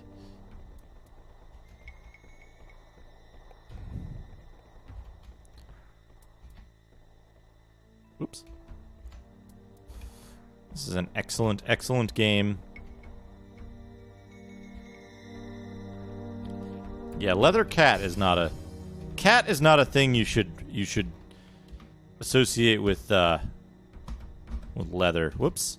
I meant to name that level 2. That's okay.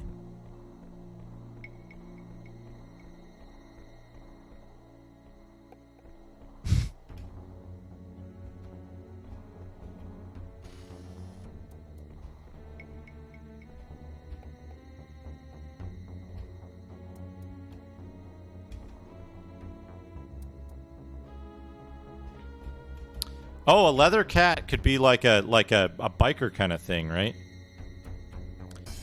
You know, I should probably bedroll. Good that thou art making headway, but hurry. Learn as much as thou art able of the talismans. Kabir has created them, and thou shouldst collect all. Talk to the inhabitants of the abyss. Some are still civilized and can help. Final hope in this drama. But be careful. You see a ragged scroll. Oh, right. I was going to eat this toilet fish. That fish tasted great. That toilet fish tasted great. To better gauge the quality of a deal, chant Hun.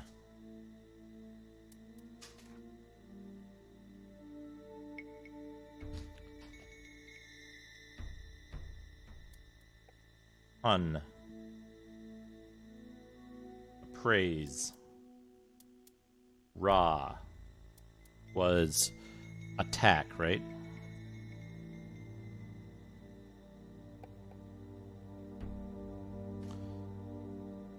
So it follows that, wait, what's this scroll? Bowl does not contain the correct ingredients. We don't need this. How heavy is this box? Not a full point. Okay.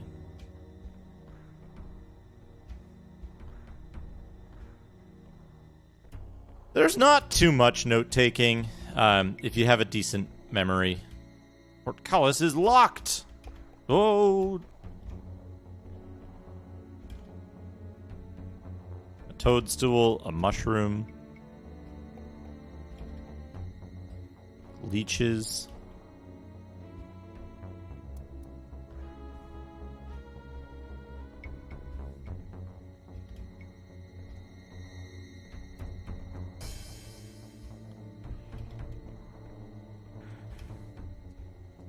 I should have stuffed a bunch of things in the box and then thrown it in the water.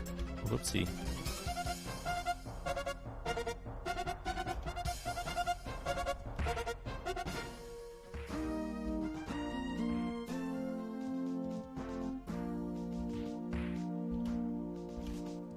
I've been poisoned. Level 7.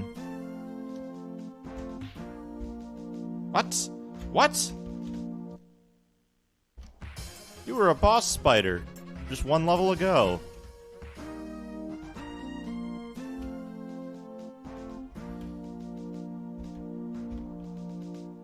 A ragged scroll. It said the chanting "un" will allow one to make better deals. Un. Charm. Tarantula.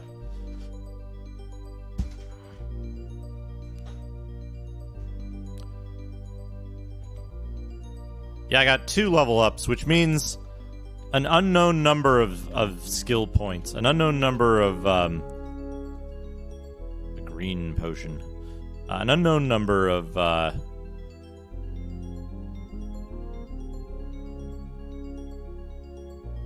meditations. Better deals is charm. What could they want from me? Gillette SRK, thank you for the follow. Oh, yes! Worn chain boots. A serviceable battle axe. So the good thing about axes is you get axes very early in the game. The bad thing about axes is you get axes very early in the game. So, like, we're up to... worn wooden shield, serviceable small shield is better, I think. I'm pretty sure. I'm pretty certain. So you get... you get axes real early, but what that means is that, like... Well, they're about... Like, battle axe is the top end of axe. So... you can get battle axes early, but, like, you get them early, so they're not, like... They're not as good as later swords. I've got a map. What am I doing? Why am I acting like I don't have a fucking auto map in this game? Oh, there's nothing good about maces. I have a habit because I'm a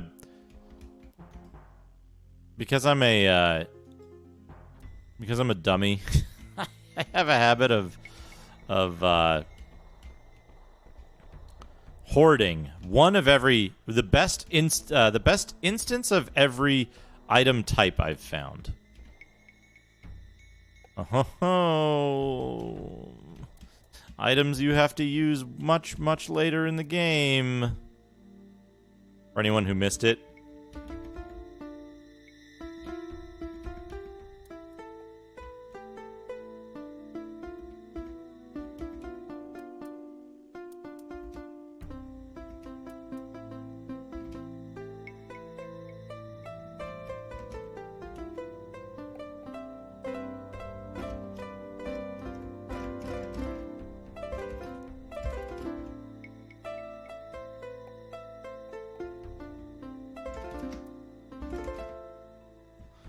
I don't know how to play stones, or I would.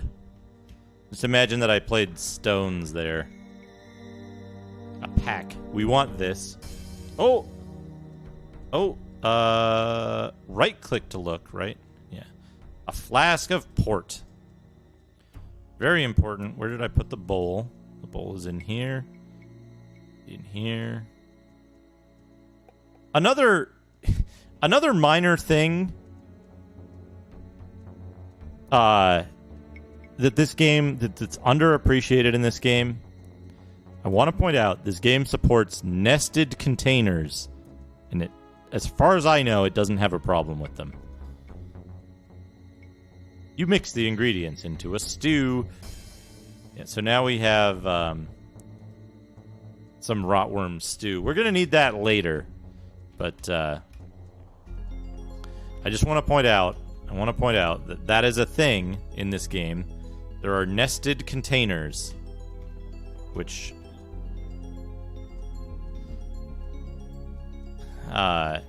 there's bugs with containers, right? But there's no like, oh shit, a hostile giant rat.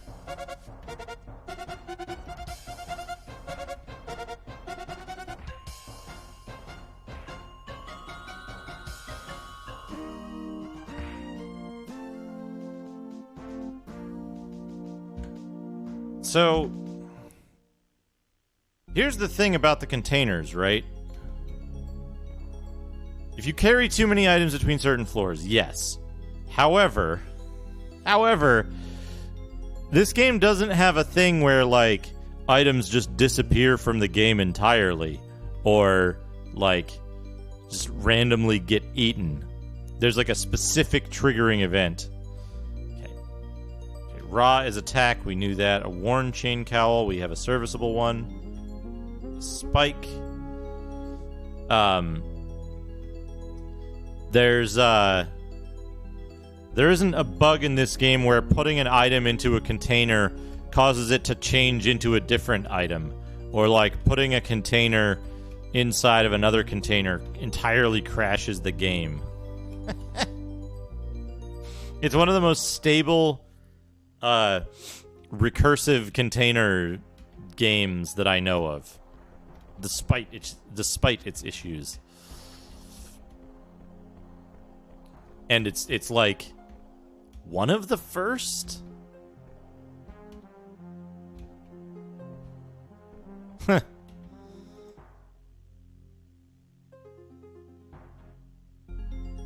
Maybe one of the first games that had like stacking containers, or recursive containers.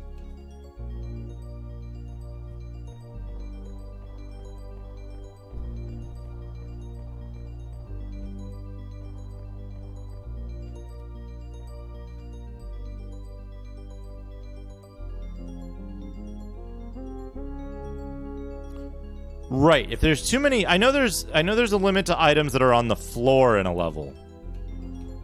Right. if there's too much stuff sitting around. So you always want to put items into a bag before you drop them, or you want to throw crap that you don't need into the water. Hostile goblin, hostile goblin, hostile goblin.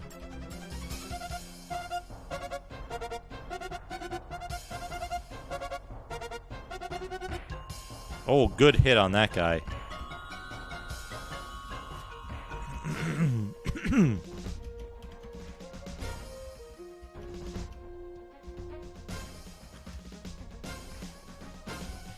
Yep, items that fall in the water get deleted, which is a problem if you throw a necessary quest item into the water. You can get locked out of, like, the best ending.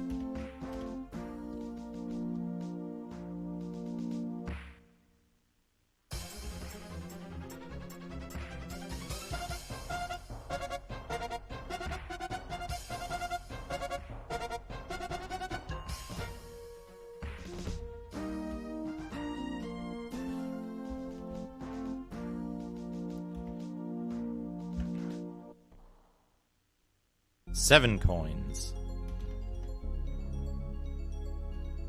Serviceable cudgel. A badly worn cudgel. What's my cudgel? What's my cudgel? A popular British game show?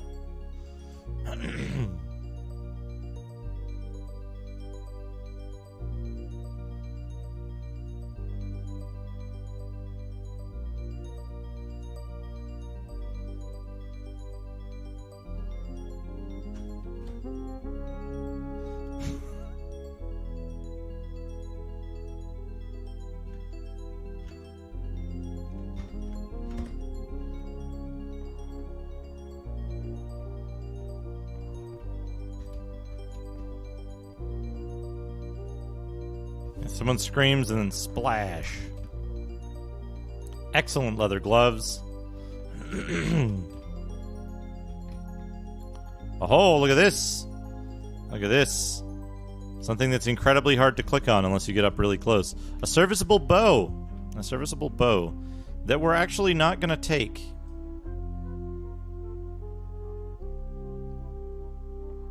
Bottle of ale.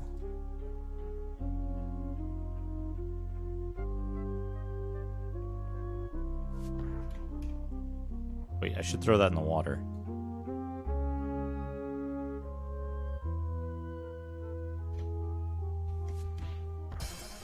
Donk.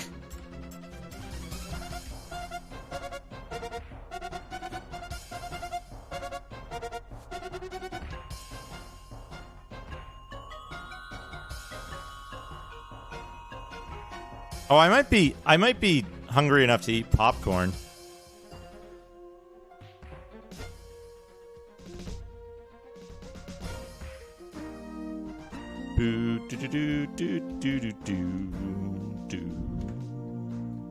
So there's a barter system in this game. I don't know if I made that clear. There's a barter system. And the way the barter system works is... Did I? Yes, okay, I did. I don't need 9 torches. What am I thinking? What am I thinking? Okay, take that out, put that there. Like that.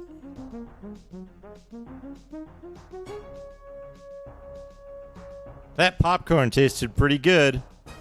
Hey, Millennial Oscuro. Welcome. And another torch. What? Wow. Okay, this torch out. This torch in here. This torch off and back in the bag. Alright, how am I going to do this? I put the bag in the pack. And I go in the bag, inside the pack, and take this stuff out. Because I want to transfer this. Okay, take that out. Put the bag inside the box. Put all the stuff in the box inside the bag. Now, the reason I'm doing this, by the way, is the box itself is kind of heavy. And you can see we're already at, like, kind of heavy weight right now. The box itself is taking up a full stone of inventory space. So we have to We have to clean up our inventory to make sure we have enough space for stuff. The other thing is, I have a lot of food that I don't need.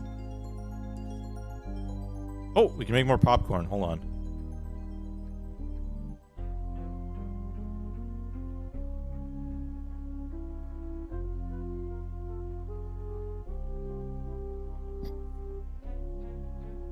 Yeah, 14-pound box. I mean, it is made out of gold.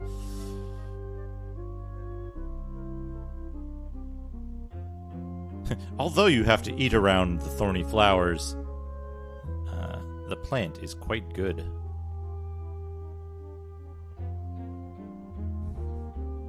Yeah, dungeon popcorn. But since we have this thing now, like, we just need to find some water and throw all of our food into it. Is there water back here somewhere? Yeah, there's water. There's water. What do we not need? We don't need this. I guess that's all the extra food we had. Is there anything else here that we don't need? Probably don't need another extra pole, but... let's save the game while I'm doing this so I don't make a mistake and, like, throw something in the water that I desperately need. So what I want to do is I want to take this. I want to move the key up here. Put that instead. I still need one torch for fire. I forget what you need the spider silk for. I'm sure it's for something. Let's save the game. Let's check the map. Okay. Let's check the water. We're going to check the water.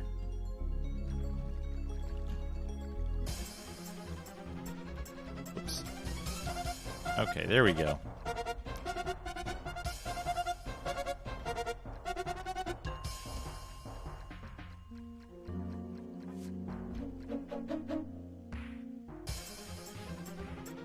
There's a lurker.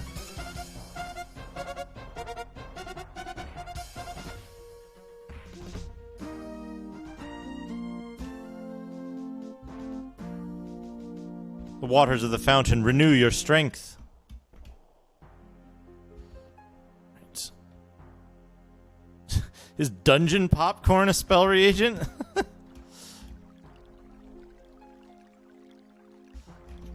It should be. Oh, spider silk. Yeah. Spider silk.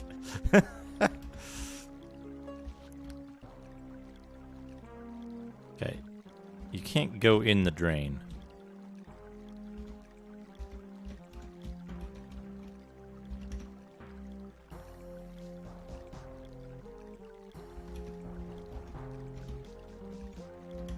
Oh. Oh, you can just... Oh. Well. Well, that makes that easier, huh?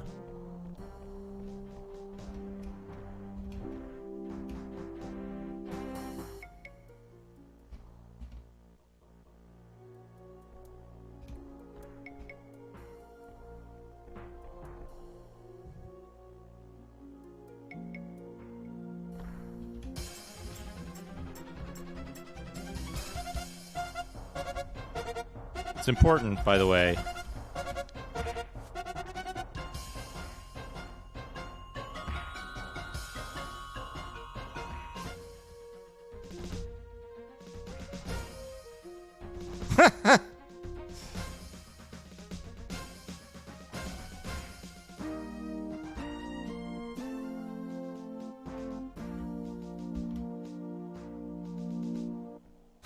I'm the hostile... Tag yourself, I'm the hostile goblin. Gold is also quite heavy. Serviceable wooden shield, serviceable small shield. I don't know which is better. What do you think? Wooden shield or small shield?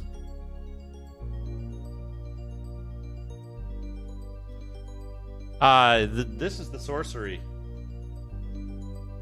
It's the CM500 running in CM64 mode. You can get a similar experience with You could get a similar experience with Munt. Munt is a good option.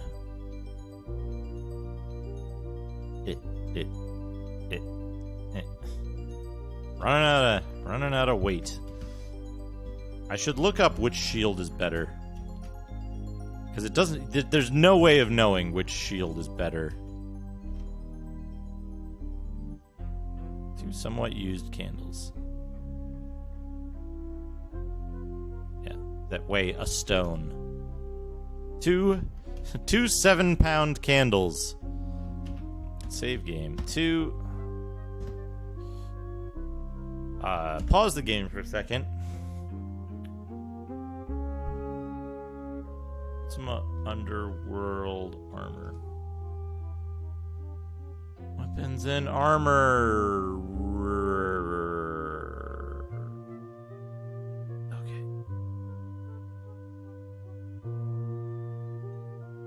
Protection to math. Protection. Let's call them.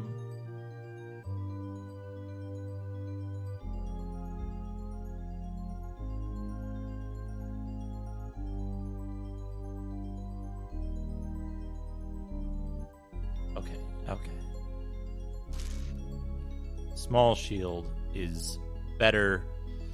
Small shield is better than wooden shield.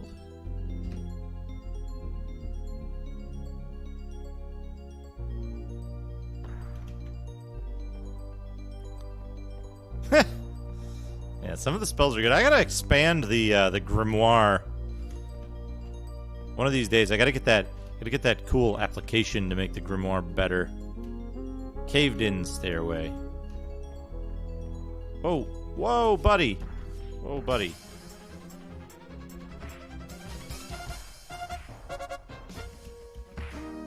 I'm the Avatar. I'm the fucking Avatar.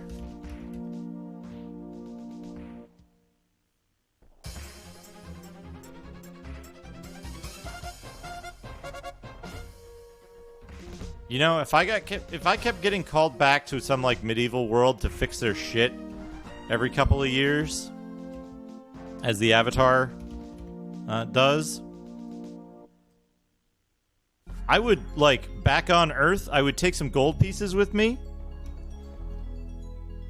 I would take some gold.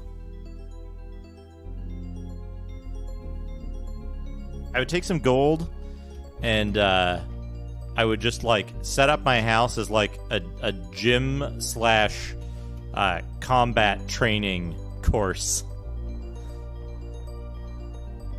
And just, like, I'd keep a sword on hand, you know? That's all I would do. That's it, you know? That would be my regimen.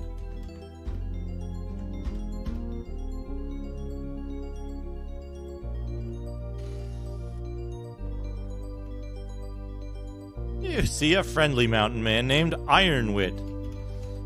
Ironwit has been murdered.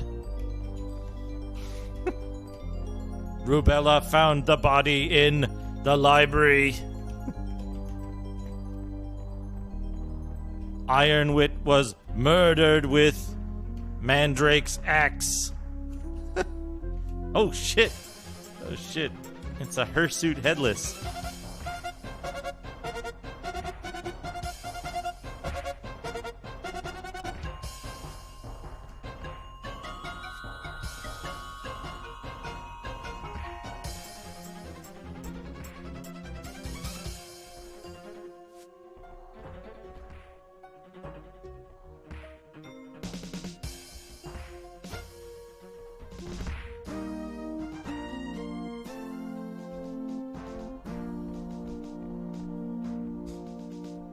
That's not a landing strip, that's an airfield.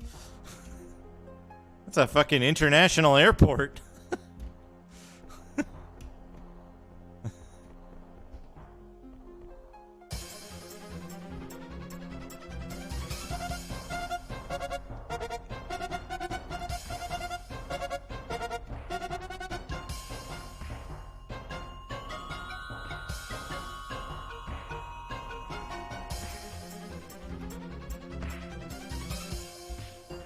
That's a hub airport.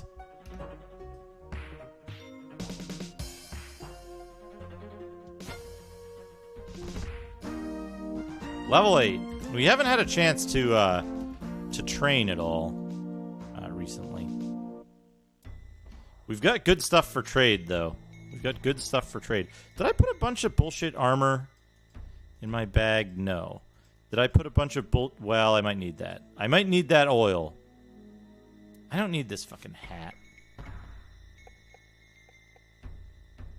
Got a bunch of potions that I, like, can't identify other than that they're magical.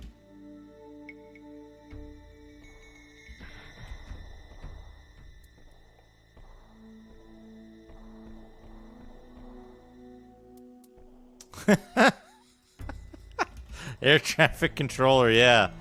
Woo. Woof.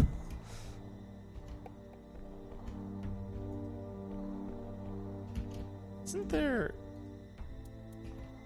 somewhere in one of these things there's a,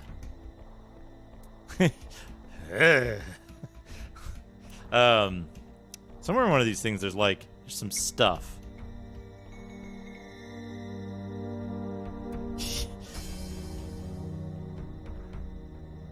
Yeah, none of the stuff in here is very regular. This isn't regular at all. Ah, here it is.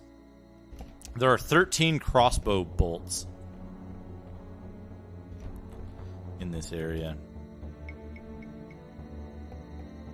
An excellent dagger. Oh, upgrade.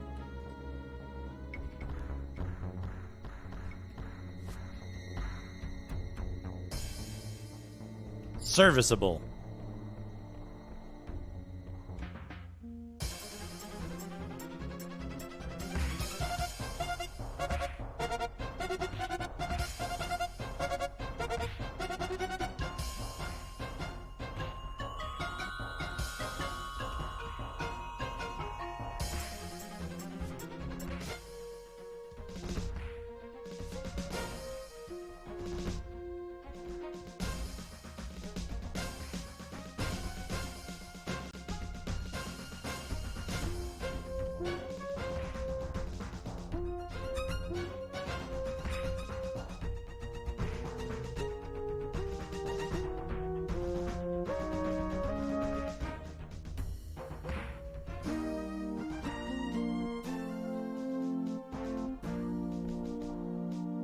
Yeah, battle axe I think is the best you get. There's also 13 arrows.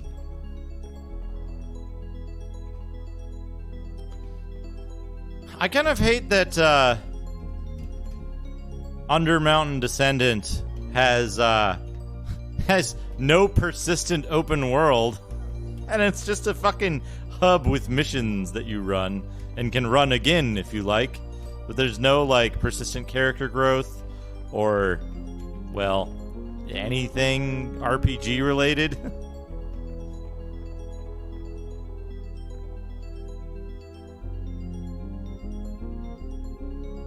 The door is locked. The key does not fit. None of these keys fit. It's, Bardishas and halberds were called,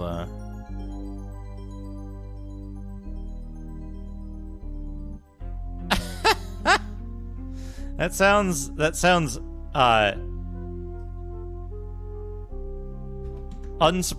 Tobor. Sounds unsurprising. I saw Scimitar play it, and it was... If you haven't seen it, I recommend watching Scimitar's VOD of it. He played it, like, right at release, and it'll let you know everything you need to know about that game.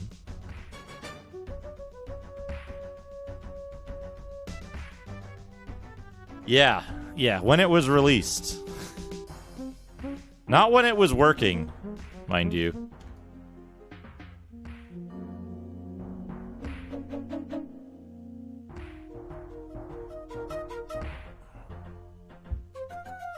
So at release, the way it worked was you went into a hub, you picked a mission from the hub, and there was 0 persistence between different missions. No stats, no, like, you would find spells in a mission, and then you would lose those spells when you went into the next mission.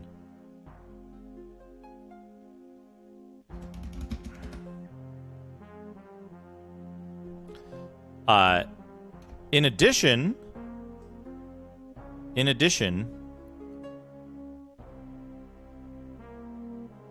so have I, Tobor. So have I.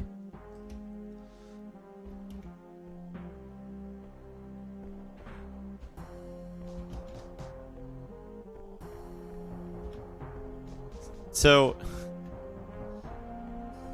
you'd like learn spells, and your spells would disappear by the time you got to the next, like, section.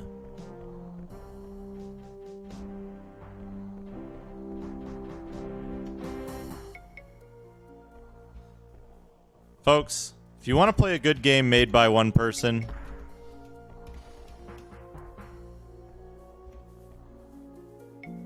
Tobor here has made a game.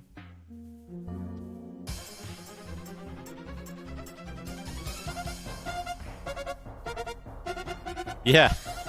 Ultima Underworld Pistol Starts Edition.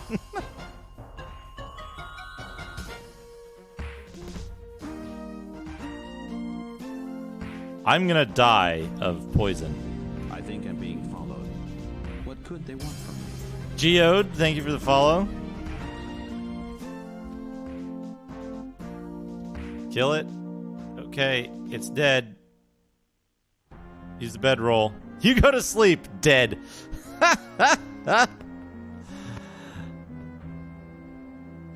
Hey, Rusty, I just died, which is hilarious.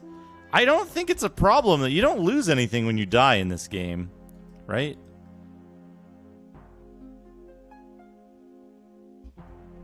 You just go back to wherever you put the seed, right? Let me double check that you don't... that nothing happens when you die. I'm pretty sure you don't lose anything when you die. Ultima Underworld death. Character death. Ultima Underworld. If the avatar dies in the game, the player is greeted with the face of death in the form of a smirking skull. It must reload a previously made save or start a save game. Unless the silver sapling is found, it must be picked up and replanted for it to work with the avatar. Once planted, dying will cause... The only penalty from dying is losing a certain amount of experience points. We are not going to die. Yeah, you lose XP. When you die in Ultima Underworld, you have to play... Yeah. God. What a horrible fate that would be. Alright, we're not going into the... We're not going into the worm room, then. We're going back. We're going back.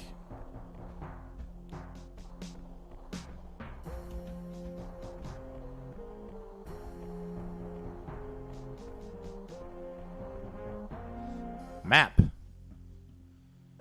Tell me where to go.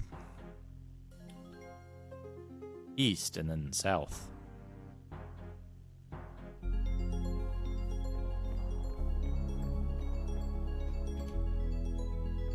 Quest 64. What a game. What a game is Quest 64. What am I looking at? East and then south. East and then south.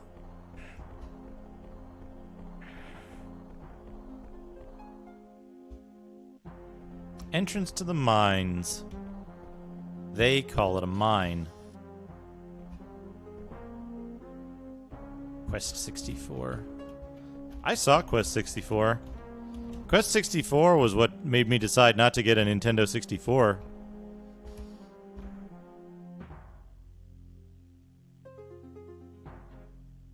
Aha. Aha.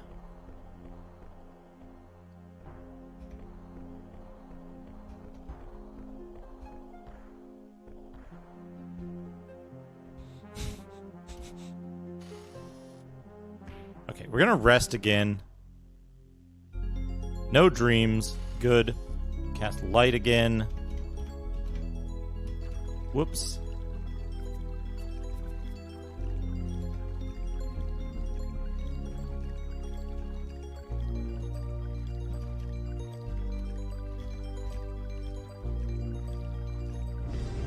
I think I'm being followed. What could they want from me? Al the Gamer. Thank you for the follow.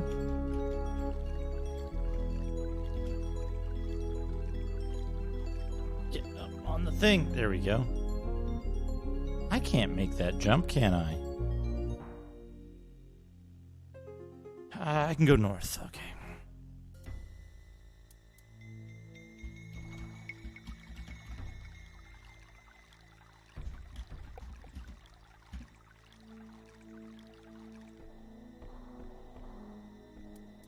Holy Magic Century L-Tail Monsters.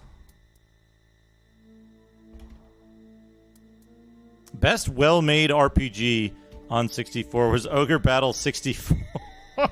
Oh boy. Oh boy, what a system for RPGs was the Nintendo 64. What good RPGs it had, like Quest 64 and Aiden Chronicles, the First Mage, and Ogre Battle 64. And I'm all out of material. Man, Ultima Underworld on PS1 is such a weird game. I love those big fat sausage rats. They're good. Big fuck.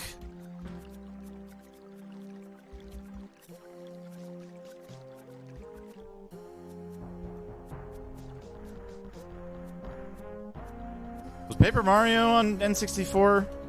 I guess it was, huh? Paper Mario's an RPG. I always forget about it. I always forget about it because I discount the first-party titles on the N64.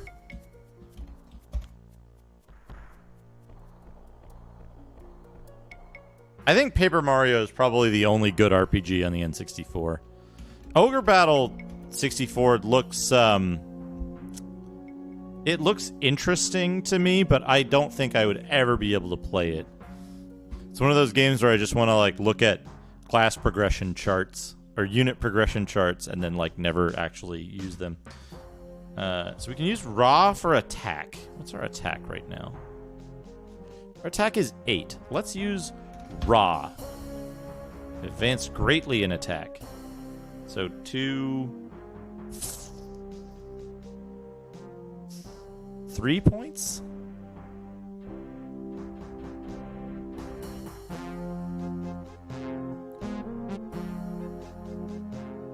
I feel like maybe... Hold on, can I save it with this screen up? Some Raw. Sword, mace, and unarmed. Restore 2. Now it switches it around. Some Raw. I feel like... Yeah, if I get one attack here, I'll get 2 points in it.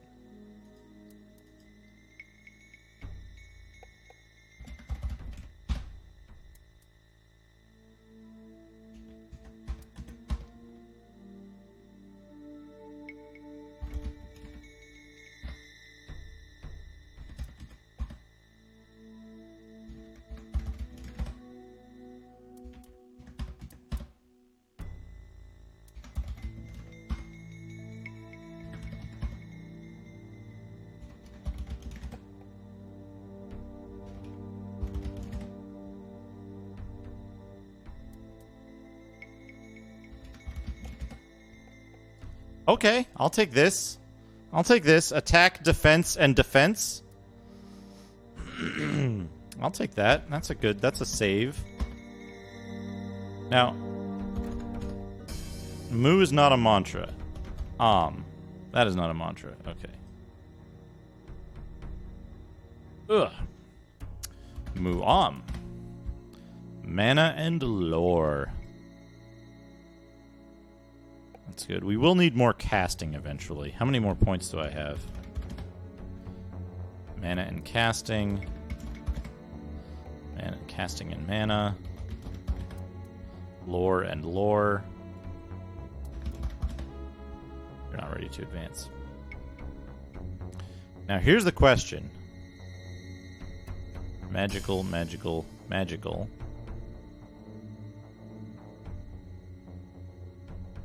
Red magical. What if? What if?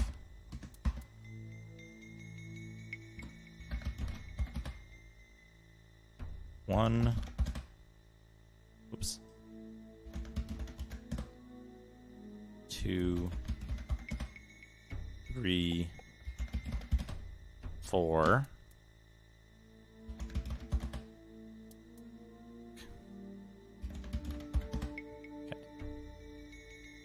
How many points of lore does that give me? 16. Ha! Okay. So if we get a whole bunch of potion, or if we get a whole bunch of, okay, restore 2. If we get a whole bunch of points of lore here, we can start identifying most of our items. I'll take that. I'll take that.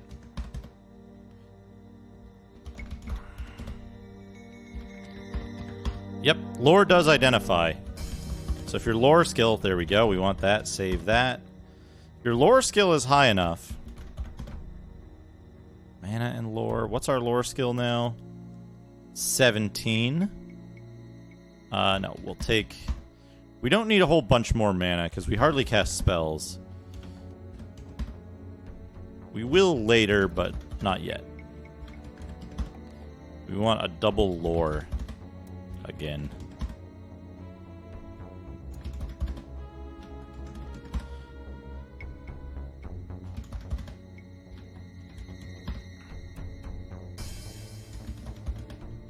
There we go, double lore. Now... Yeah, now we can detect that that scepter is magical. A bottle of ale of lesser heal. Mana boost.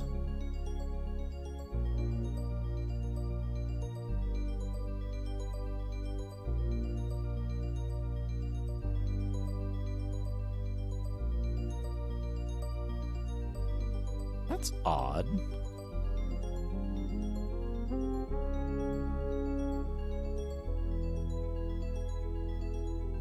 How very strange.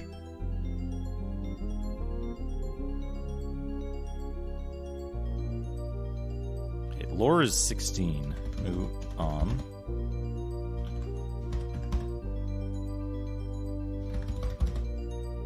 Lore and lore. Save the game. Here we go. Green potion of fly.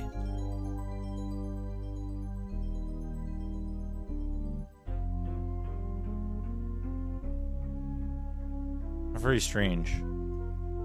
I guess maybe it lets you recheck every time you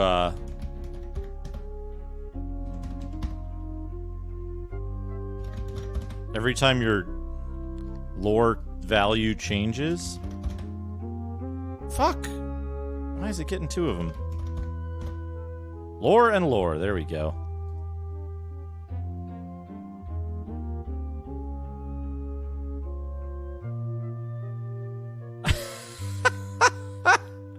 It unidentified the not ready to advance. Okay, I'll take the 21 points in lore. I think that's good because it'll identify a lot of magical stuff.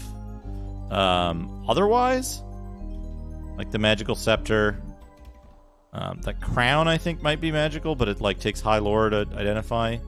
It'll also tell us there's like some magical items that look identical to regular items.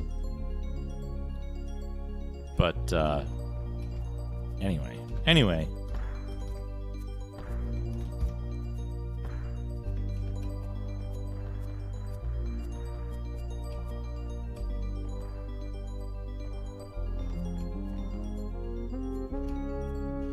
north here. I have 3 monitors on my desk here. I think I'm being followed. What could they want from me? And 1 CRT off to the side. Oh, boy. Pine, thank you for the follow. Thank you for the follow. I hope you're enjoying this game as much as I am. If you're enjoying this.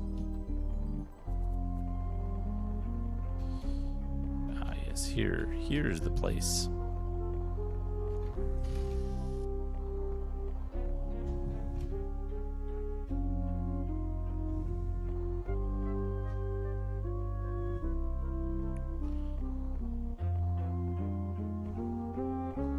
This game's very fun. I think this is an excellent game. In terms of my personal enjoyment, I think this is a little less enjoyable than like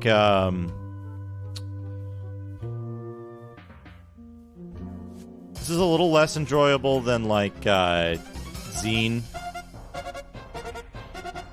But it's extremely good. Like Zine is tops. This is up there with like Gold Box. Certainly one of the best RPGs. Certainly one of the most technologically advanced for its time as well.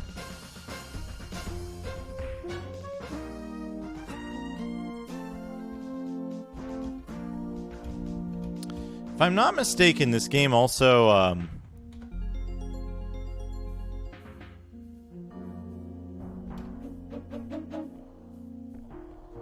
the inventory system in this game, honestly, it's one of the least, like, troublesome inventory systems. The only thing you really have to contend with is weight, and it's pretty easy to find all the other items that you'd want to have.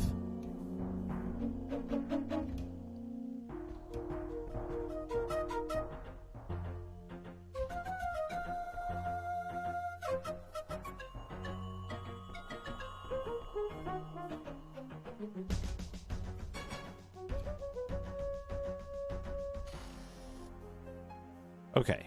What was I just exploring? It's a small area, but if I follow the left wall, I'll see a new side of it looks like.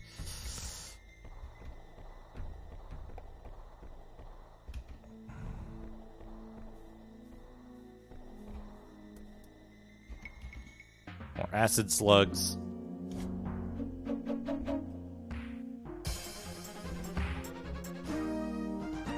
Okay, good.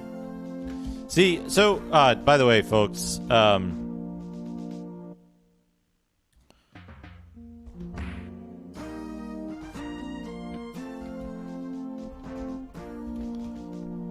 of the reasons that combat is so, like, is not a difficulty right now is, oh, good.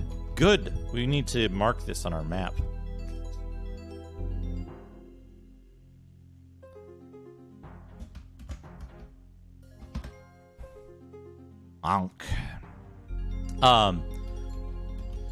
One of the reasons that combat is decent right now is, despite the fact that we're playing as Dad the Shepherd, and K. Despite the fact that we're playing as Dad the Shepherd, we've given Dad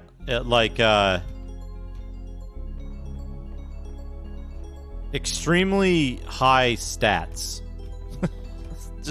just by re-rolling a bunch of times.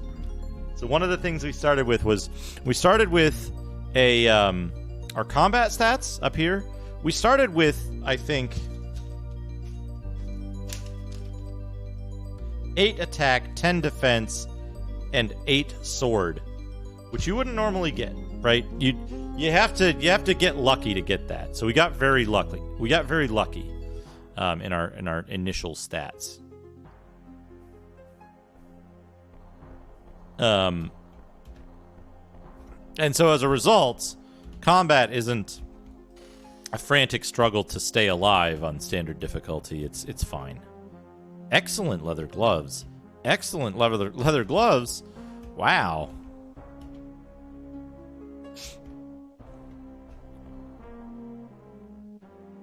Yeah, I've played this before. I only ever really got the farthest I ever got was to the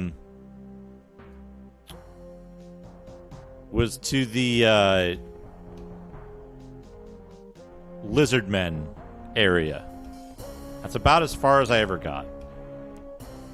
So much of this game is like... Is this to the south? Yeah, let's take a look to the south. We've got the mines, and we've got the dwarven back door that we can't go in. This area that I think we've explored, right?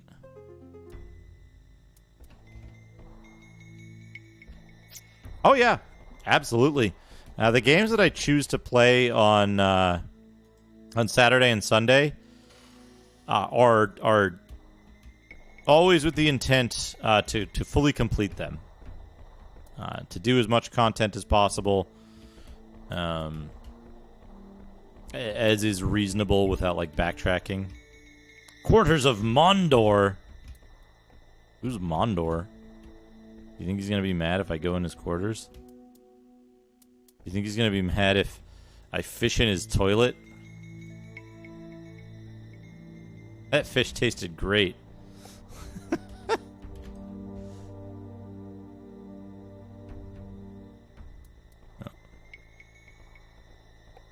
Too full to eat a fish, toilet fish. Fresh caught toilet fish.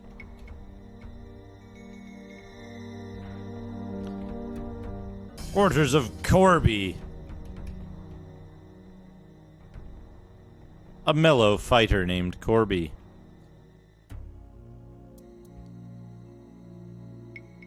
You see a day-old piece of meat.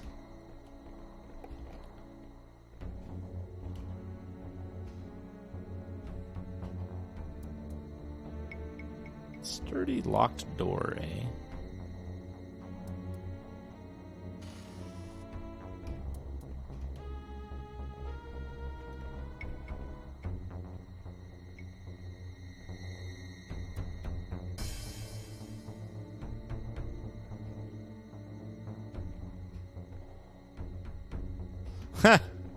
Nice. Nice. I haven't had fish in a while.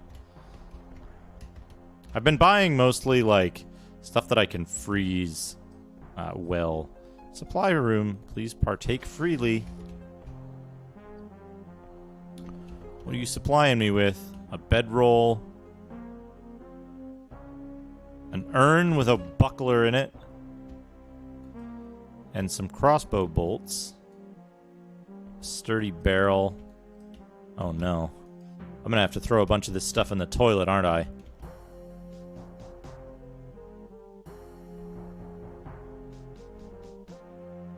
A worn axe, a serviceable dagger. 2-day-old ears of corn. 2-day-old pieces of meat. 4-day-old loaves of bread.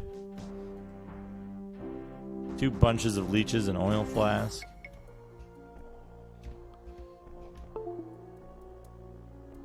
Sheriff Ram, thank you.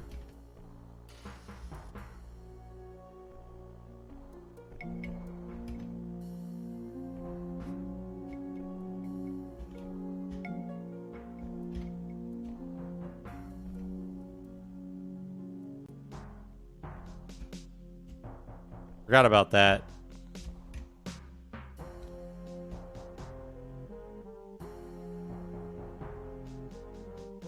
Little secret, folks. You can turn faster if you click and press the keyboard. The keyboard. Keyboard command.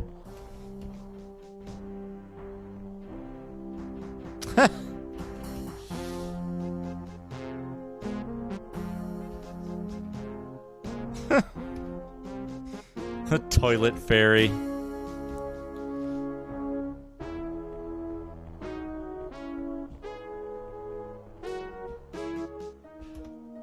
Oh wait, can you move faster if you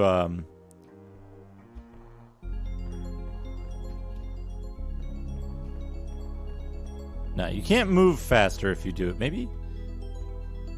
No. You can't move faster, but you can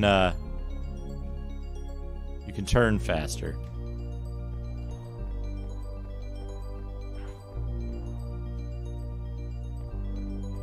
Did I already search all this area?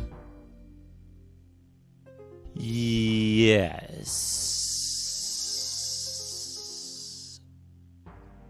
I think so. I think I did. There is an area down there. That's the throne room. There's an area up there. That is the wormhole. Let's go to the wormhole.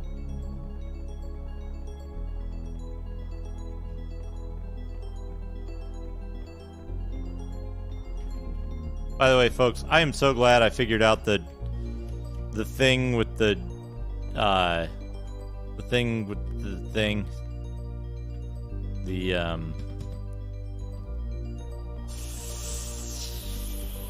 what's it called? Where you move fast in water?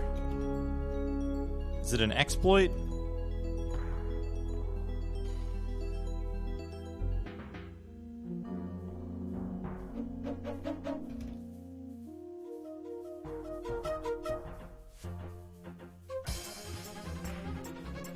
Is it a bug?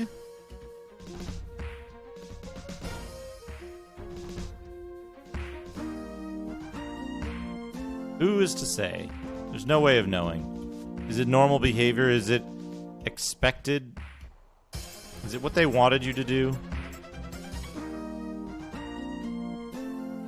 Now, this time I won't be so foolish. And the leeches remove the poison as well as some of your skin and blood. And there's nothing in this gold box. It's worthless. Whoops. That's what we want. I believe it just simply hurts you if you step off the golden path. Aha. We have found a key.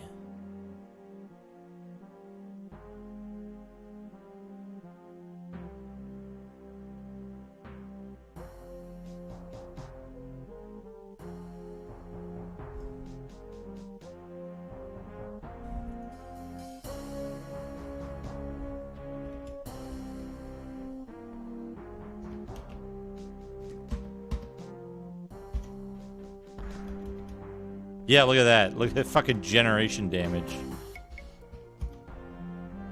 It hurts you so badly if you step off the path.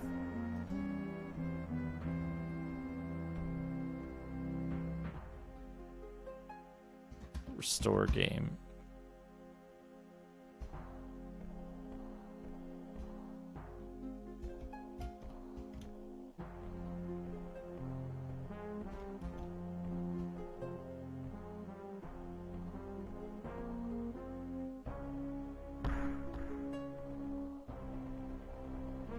Oops.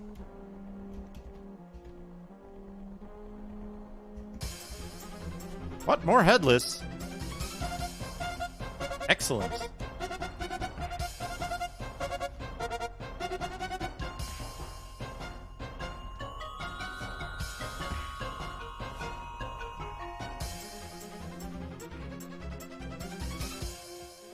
Despite their coiffures, headless are excellent experience. I mean, they give many experience points. Not that it is an excellent experience to look at them. It certainly isn't that. Kind of hard to hit.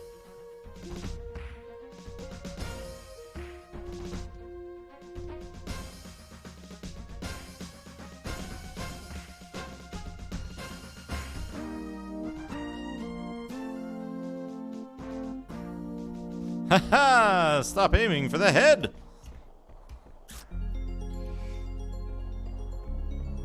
Ha!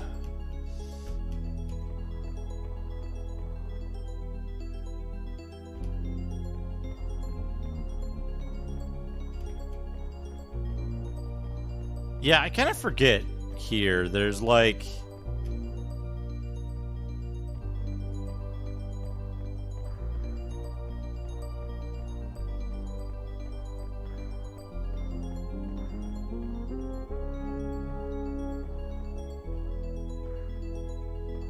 I don't think there is a secret door in this area.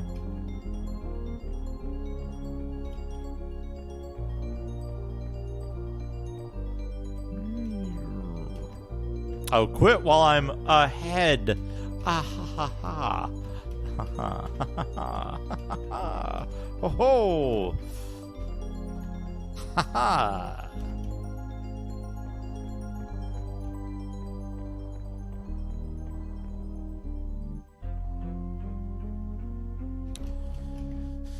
You see a friendly mountain man named Ironwit.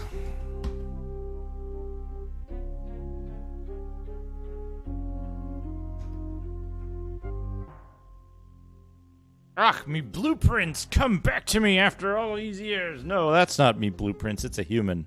What's this? Have ye me blueprints? Ah, me blueprints. Where can they have gone? I got your blueprints right here. If thou hast lost something, perhaps I can retrieve it. Find me blueprints? Ah, that would be a good deed indeed. Somewhere about they are in the storeroom, most likely, southeast of my complex, methinks. Or is that where the storeroom is? Here, I'll give ye a set of blueprints of the area so that you can find your way about. Ah, my blueprints. Where'd they go? Ye seem to be, fine, Dad. Perhaps you can find them for me. I would be happy to. A right good lad ye are. In the storeroom I think the blueprints are, but ye cannot fly, can ye? Ah, that's a problem. The storeroom is high up. There's a flying potion somewhere in the spiral room. Ah, but that's locked. The trouble ye put me through. I don't know why I'm helping ye. Thy help is much appreciated. Ah, speaking of help, ye could help an old man greatly by finding me blueprints if ye could. Now, where was the key to the door to the spiral room in the golden maze room, methinks? Ah, yes, it's the golden path ye must follow, or else ye may be poisoned. No, that's the poison potion in the spiral room. Or was it a flying potion? Maybe both potion. Ah, that's it.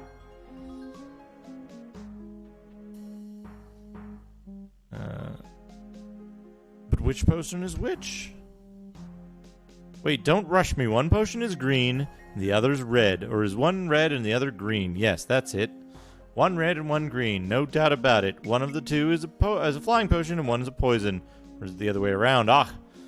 Now, I've forgotten again. Oh, what's it? Green is good, or was it red is rotten? I'll give you a little hint there. Well, do your best, won't ye? And while you're in the area, if you happen by me blueprints, bring them back here. I think I may have left them in the storeroom. Feel free to help yourself to anything else you find, though.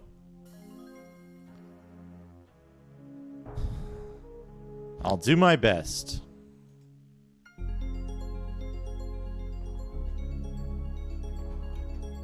Oh, cast light. Boing. Now here's the problem. Here's what he doesn't tell you. Is that... Oh, there it is. There it is. Never mind. It's right. That's the thing. Save game. We talk to the dude. So we go here. We go right. And it's over there. So what they want you to do...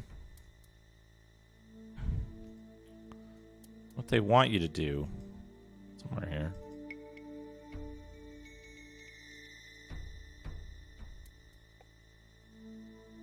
They want you to use the flying potion. Go over here. Use this key on the door. Go in here. I think it's in this box.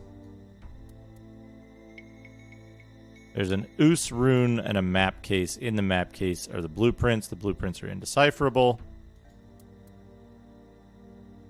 You get the Oos rune.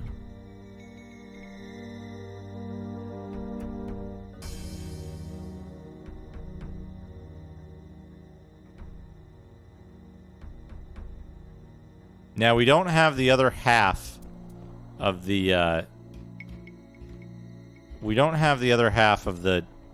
thing that we need to do the yeah, so now we've got Featherfall, because the flying potion doesn't last very long at all.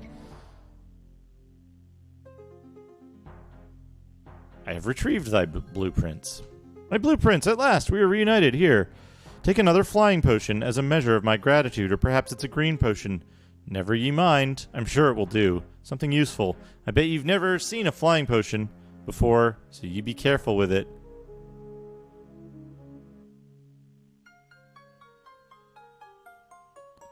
We get a green potion of fly. Whoops.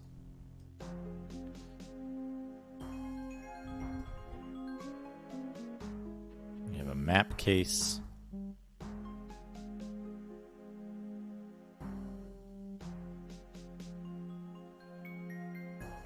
You can't barter containers.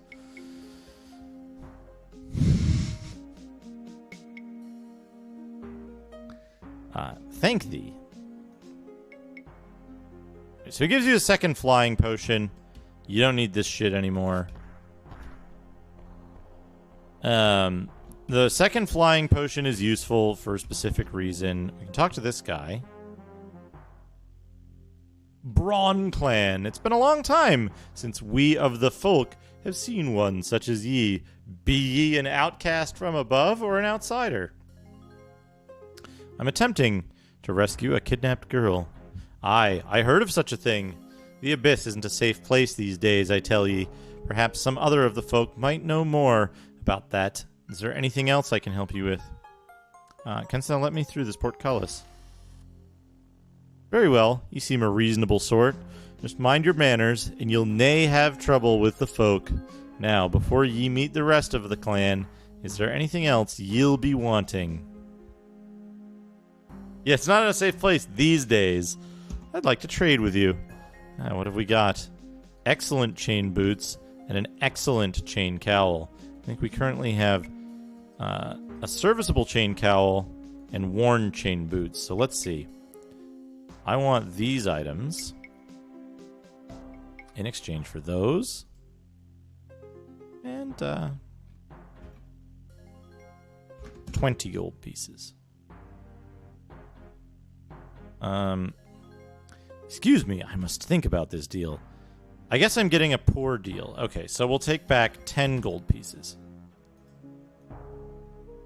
Excuse me, I must think about this deal. I guess that I'm getting an excellent deal. Okay, so we'll give 5 more. An even deal. Okay, we think it's an even deal. I make thee this offer. No, I do not like this deal. Let's add 3 more gold pieces. I make thee this offer.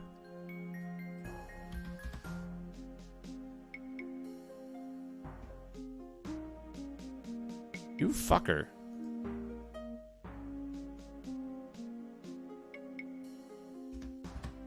What about a sapphire as well? Oh, it fucking goddamn it. I forgot about that. Was it this?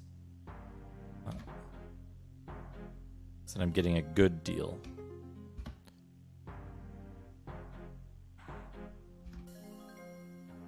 Make thee this offer. Dost thou take me for a fool? Okay. So...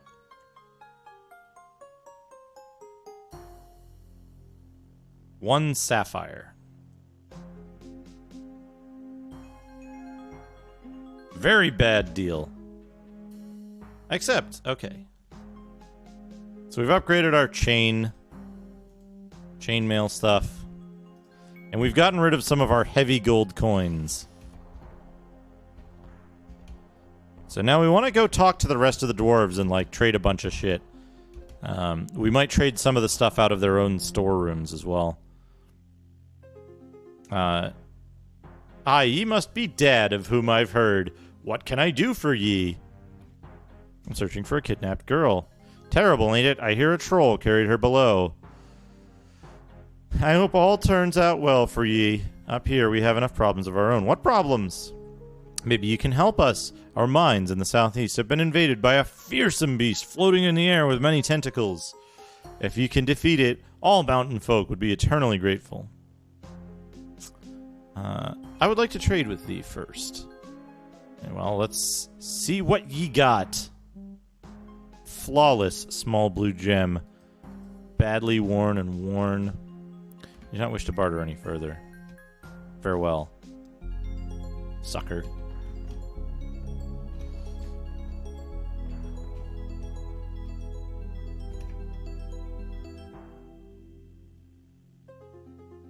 I wish to barter.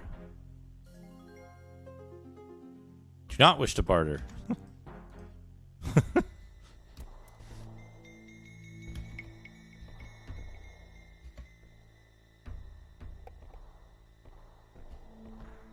I recall we do need to have some gold coins specifically on hand for the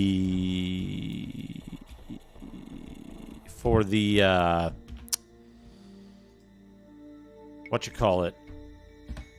The blacksmith.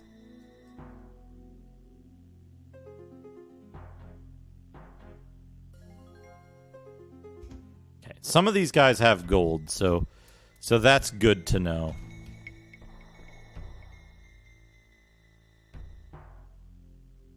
Greetings, traveler. I am Goldthirst, leader of the mountain folk. Welcome to our hall. Thank thee, O dwarf king. Greetings, your majesty. Majesty, is it? Well, thou art good at flattery, if nothing else. I beg thy pardon. I did not intend to insult thy intelligence with flattery. Well, thou art aware that it is customary to offer a gift when granted an audience.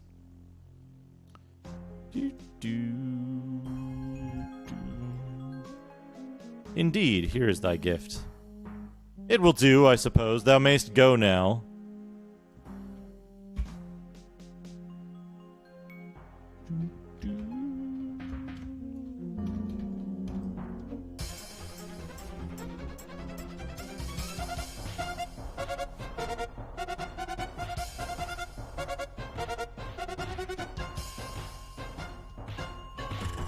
There's a lot of dwarves in here.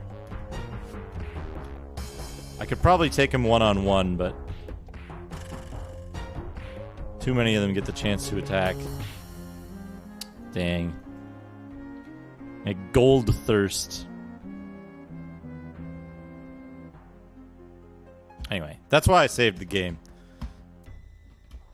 If I recall correctly, you don't actually want to talk to Goldthirst ever. You just want to go into his fucking treasure room and close the door. You see, he leaves his treasure room steel toe. He leaves his treasure room pretty much unguarded. Oh wait, shit, no, steel toe will get mad. Halt, who goes there? I am Dad. What is thy business here? Other.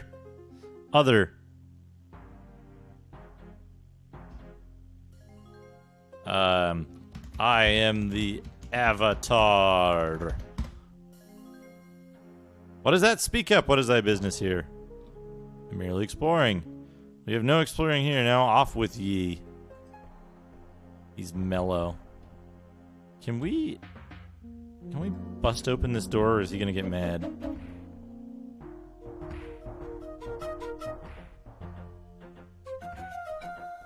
One of the things with the respawn system in this game, because you respawn anytime you die, you just lose some experience. One of the problems with that is that you can get yourself in a situation where, like, the game is basically unwinnable, because you will have, like, made somebody angry or, like, blocked something off, and now, like, all the dwarves are mad at you, and you respawn, and they're still mad at you. They're still mad at you.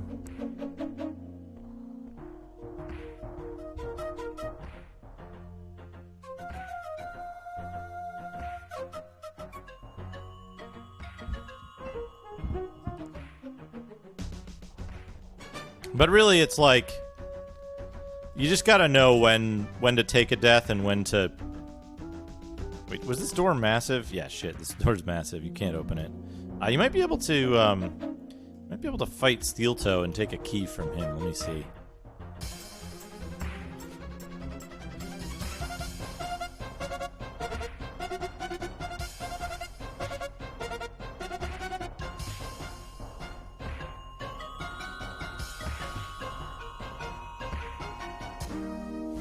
Oh, his hat falls off when he dies.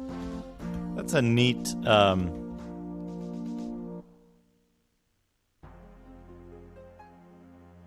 That's a neat effect. And he didn't have a key.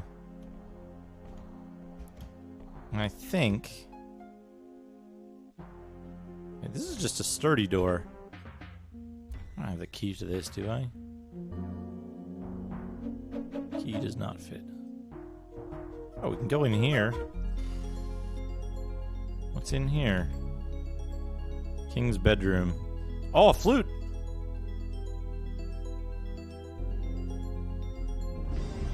I think I'm being followed. What could they want from me? Sheeptimus Prime, thank you for the follow.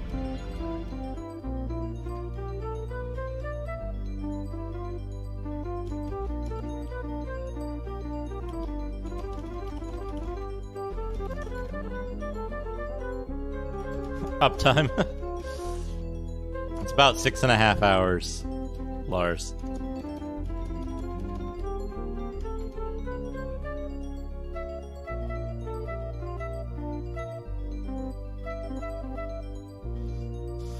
What level am I? 8th level Shepherd. I don't think the flute opens doors. I think there's one thing you can do that like opens doors or something. Is there a way to have a good conversation with this king? I remember him being a huge pain in the ass. Well met. It's a fine tongue, and a sense of courtesy. Hast thou other virtues as well? I'm not worth mentioning. What was the reason for the visit? I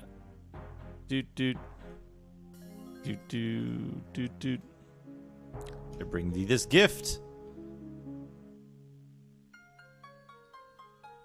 Did that make him mad enough to fight?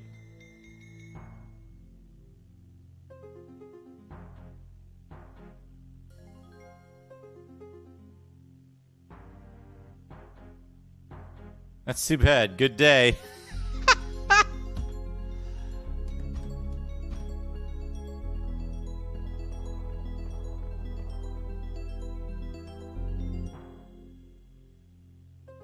Well met.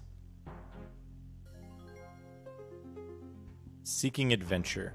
So we can help each other. I have need of such an adventurer as thyself. Our minds have been invaded by a terrible monster. Indeed, perhaps I can help. Excellent, a hero at last. My people, at least those not too valuable to lose, are all too afraid of the beast to dare face it. It is a fearsome beast covered with tentacles, with many eyes. If thou art brave enough, and you slay the creature, I shall reward thee handsomely. It shall be done.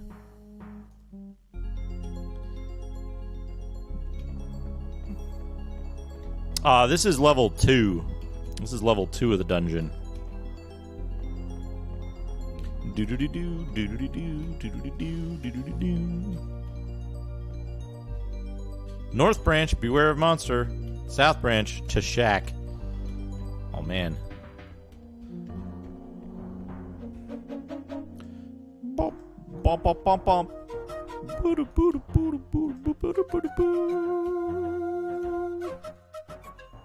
Love that. Love that flute. The rock breaks into smaller pieces.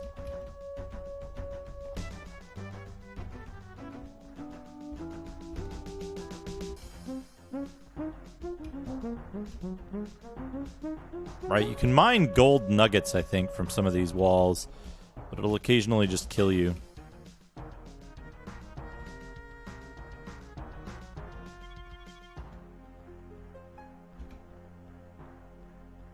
Sack.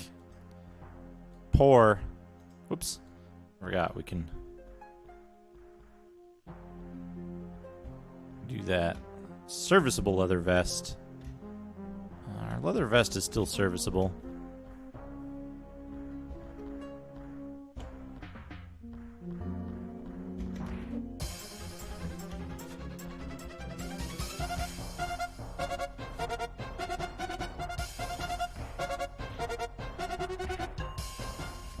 A gazer.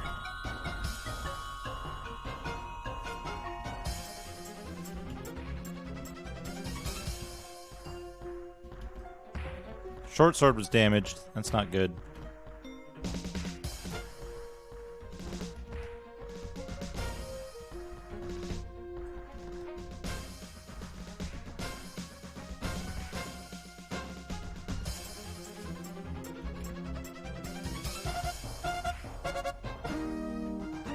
Level 9. Level 9. We killed the gazer. Killed the gazer.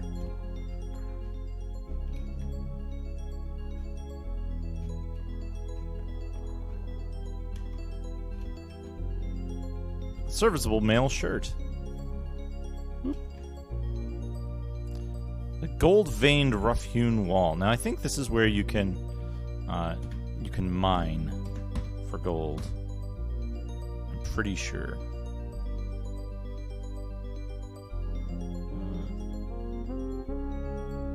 Or not. Maybe you need a pickaxe, which is separate from a rock hammer.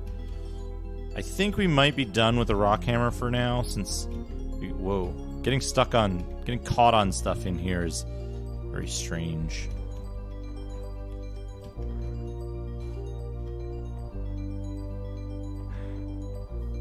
Uh-oh. Uh-oh.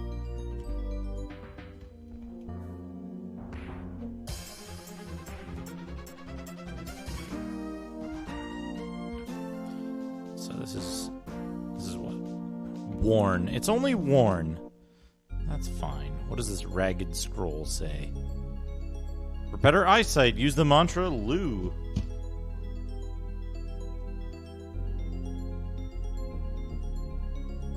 So what? Search?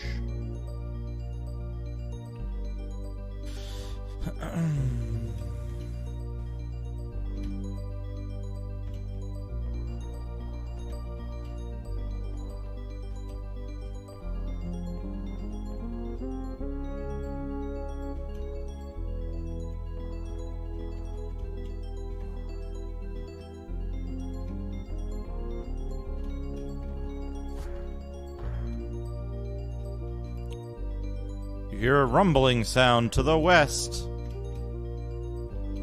Oh, man.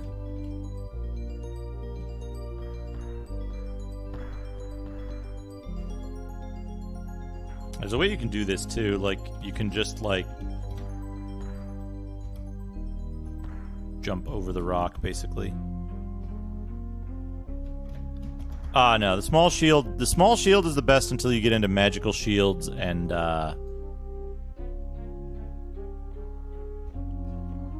tower shield.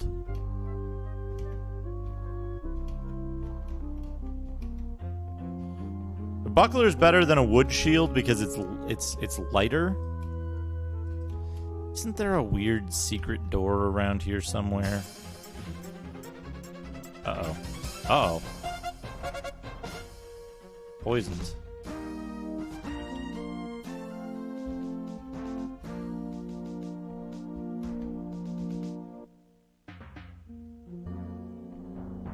$10 coins.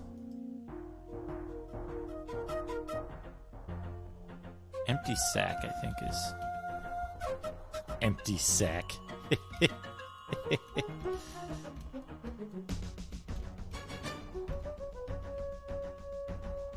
I'm remembering there being a weird secret door around one of these areas. Oh, here we go.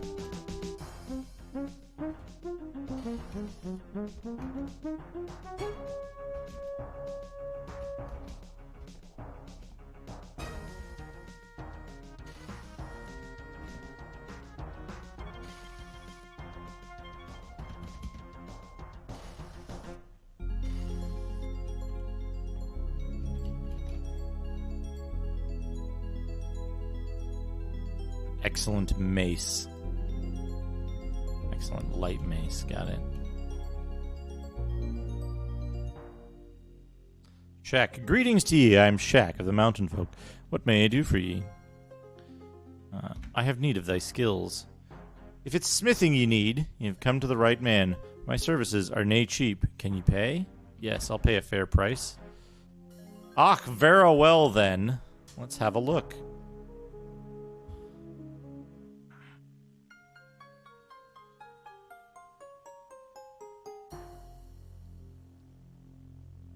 Canst thou tell me what this is? Be 3 gold pieces then. Whoops. 3. Yes, here thou art. Why, that's a scepter worth about 15 gold pieces. Worthless. Canst thou tell me of Kabir's talismans? Little enough of most, but I can well that 2 of them were smithwork. A sword and a shield they were, both fine work. Tell me of this sword. Aye, now there was a weapon. Willful, they say, but potent beyond mortal blades. It had a sense of fair play, did Caliburn. 'Twasn't for naught they called it the Sword of Justice. 'Twas forged by the great Flamebeard himself. There be anything else, then? Dost thou know where the sword lies? No, I do not. Broken into 2 pieces, I hear it was. But where they are, I canna tell ye. Would ye like to trade items? Yes. What do you got? You got excellent plate gauntlets and an excellent mail shirt. We already have a serviceable mail shirt, so we don't need that. Let's say this. We'll give him that. And 2 rubies. I make thee this offer. Good. Oh, I forgot to give him the fucking leather gloves that I don't want.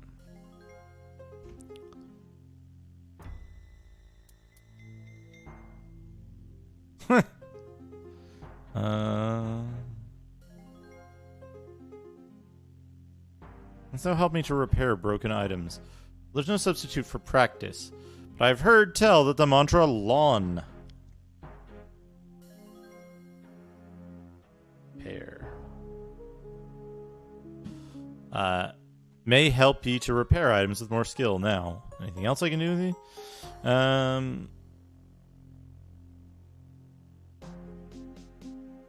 This is in need of repair. Canst thou repair it? What will you be needing fixed then? Oh, here it is. It'll cost you 3 pieces of gold to get this sword fixed up. You got it. Yes, please do. Oh, for fuck's sake.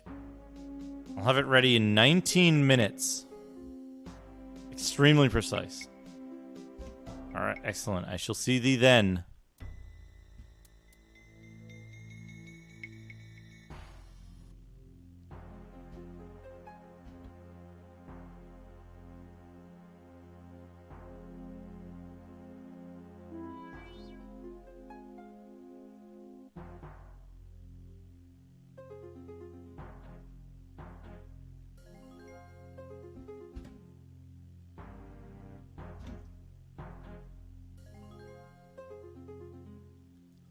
Now we have an excellent short sword, so until we get a long sword, we don't need that.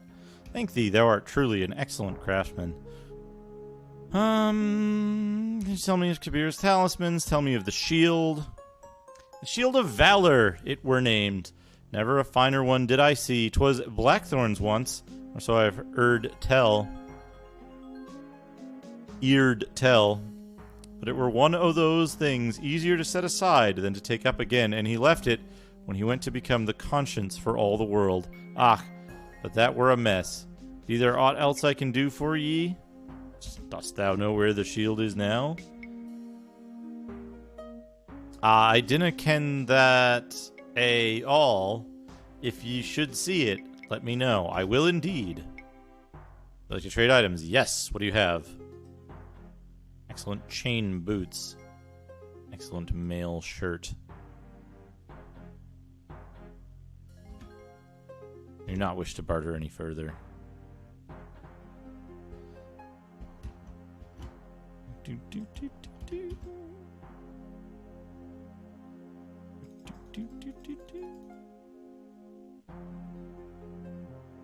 Come on!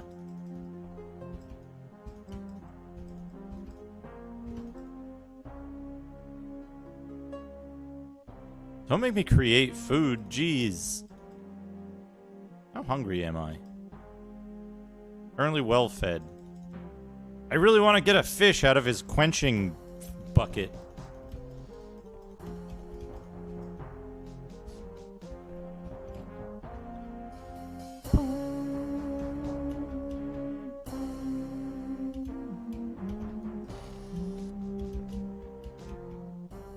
I mean, that's what it is, right? That's what it's supposed to be.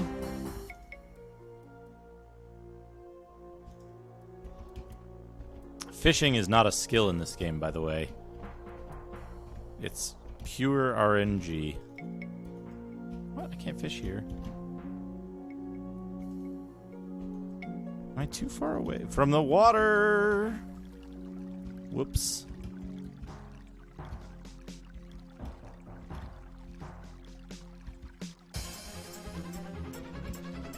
Oh, come on, you fucker.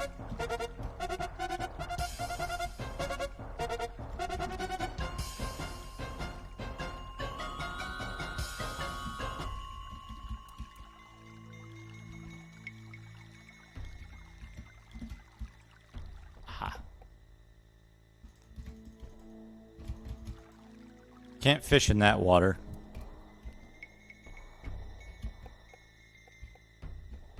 What's this? A plant?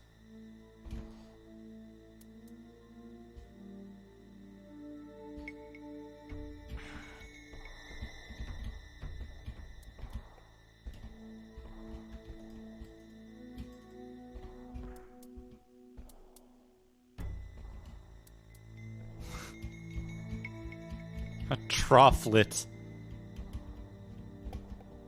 Trophlet. Who's this?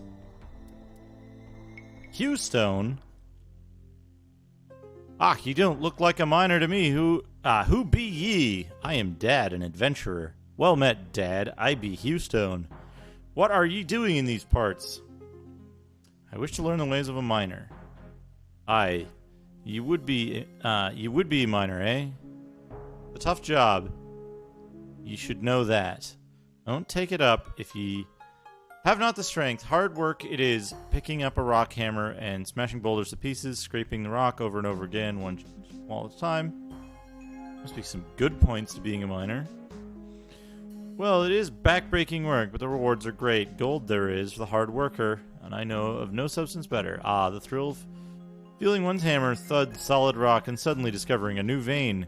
Go you to the northern parts of the mine and see for yourself the beauty of a gold mine. But watch yourself, a fearsome monster has appeared in that area. Perhaps even an adventurer such as ye could not handle it. Or anything else I can help ye with?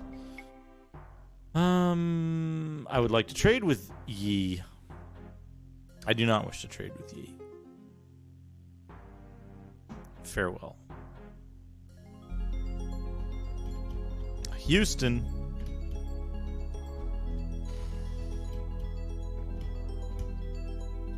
Okay, are there things in here that aren't?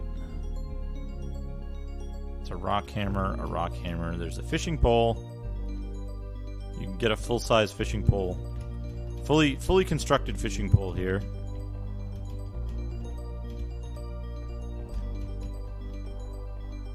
Now, where am I? Okay, I'm right here. Easy enough.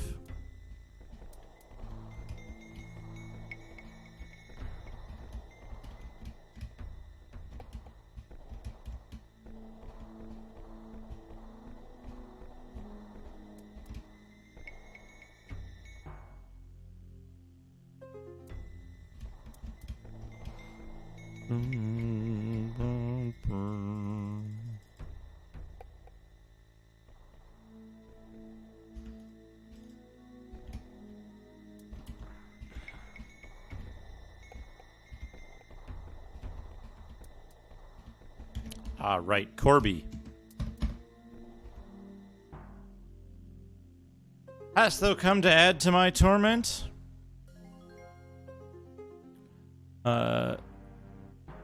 Of course not. If I may, I shall ease thy pain while I am beyond thy help. Oh, well, fare thee well. Nay, none are truly hopeless. Wait, my cause is lost, but perhaps I can yet help thee. Canst tell me of Sir Kabirus? I shared the great dream of Sir Kabirus, that the Avatar's way could be pursued by all folk. We sought to gather all intelligent species here in the Abyss and teach them to live in harmony. Alas, it was not to be. The constant bickering proved too much for kindly Sir Kabirus, and he perished in his sleep. Some said he was poisoned, but I know he died of a broken spirit. His life's work was in this place. Hey, SteelNet. SteelNet with the special loyalty reward. Gotta find... Where's... SteelNet, say something in chat so I can access your name easily.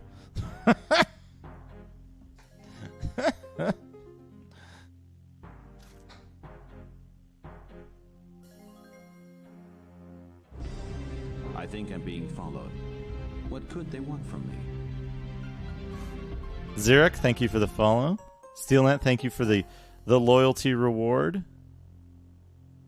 Special loyalty reward. Just a note to folks. I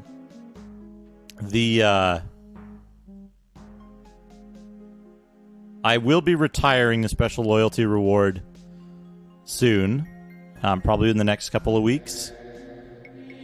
I can hear strange music. So if you are It's really eerie here. if you are interested in it and you've been In a strange world. saving points for it, let me know either in a whisper on Twitch or let me know either via a whisper on Twitch or a DM in Discord or however you like. Just let me know, and I'll put you on a list separately so that you can redeem it later. I'll open it up for a brief period of time for you. If you were saving up for it, let me know, and then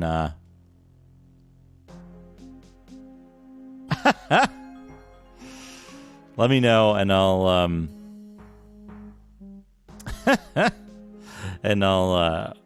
open it up for you to spend those points once you acquire them, once you accumulate them.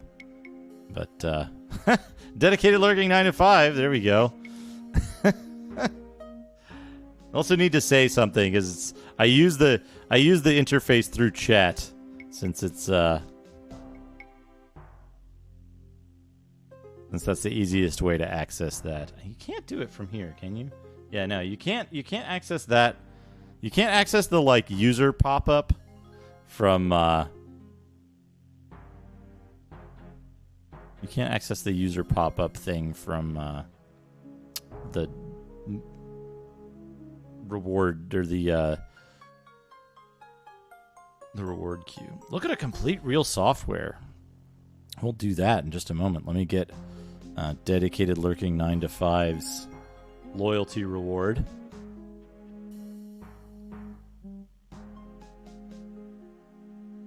Oh man, we're going all in.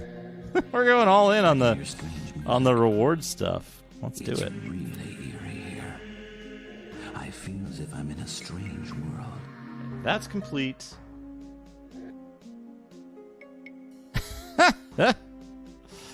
Okay. All right. Here's what I'm going to do.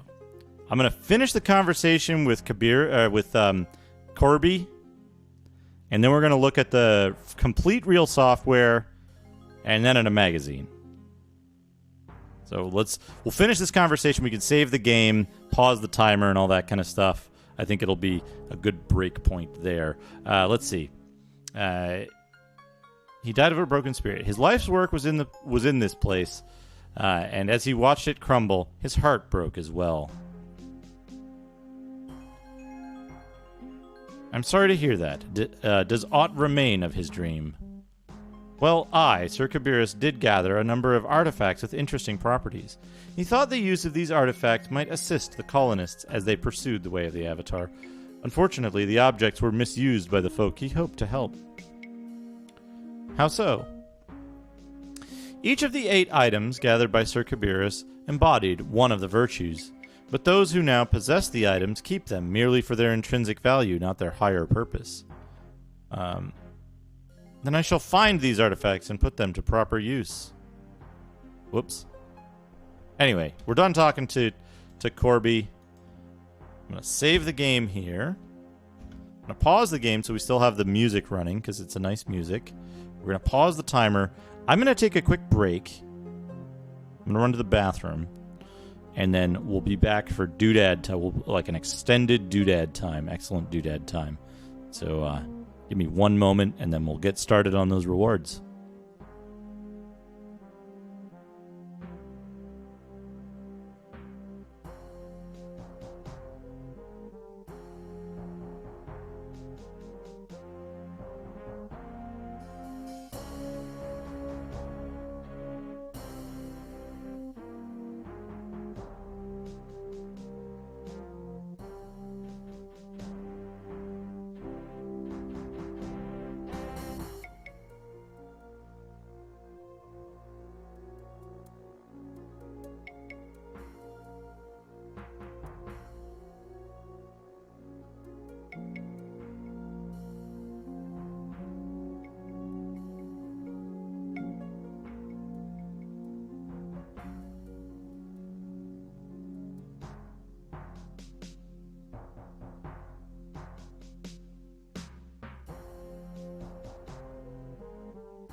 You want to look at the real software in the bathroom.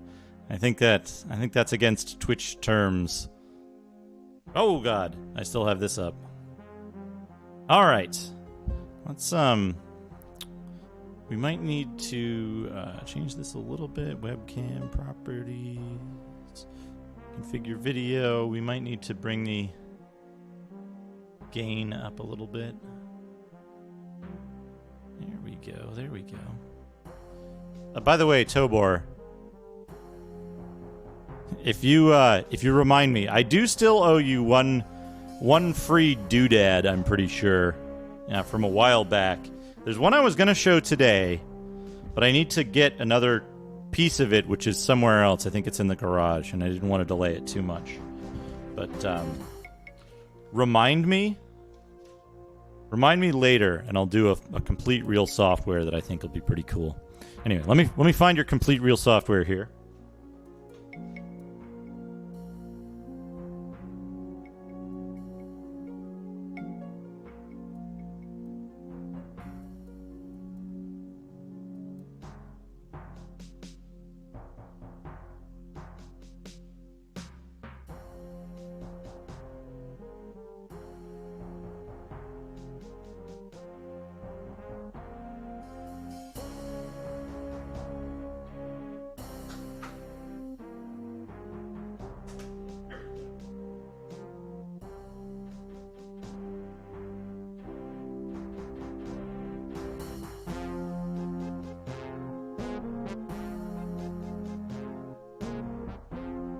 Here we go. Here we go. We got a complete real software. Lord of the Sword. Adventure role-playing.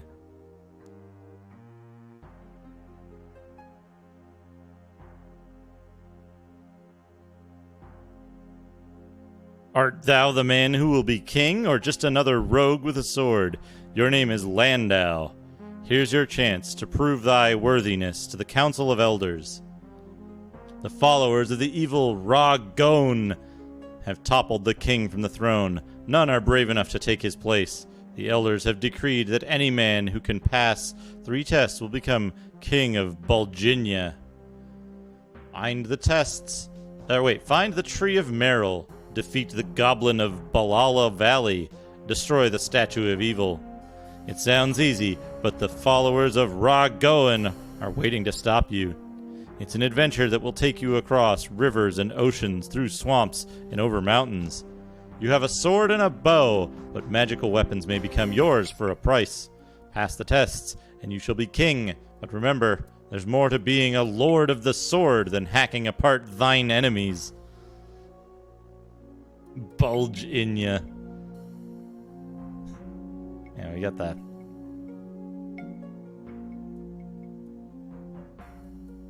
That race still exists, I'd venture. Perhaps they could, says the creepy magical tree. Got some pictures from the game. One player, peripherals, Sega control pad or control stick, mega type, 2 mega. And then, yeah, look at this. Look at this fella.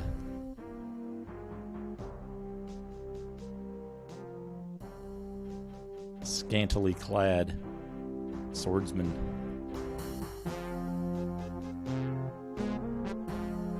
God, these boxes are so goddamn hard to open. There we go. And so inside we have Lord of the Sword, the Master System cartridge, and we have the manual. Pretty simple setup here. Pretty simple setup.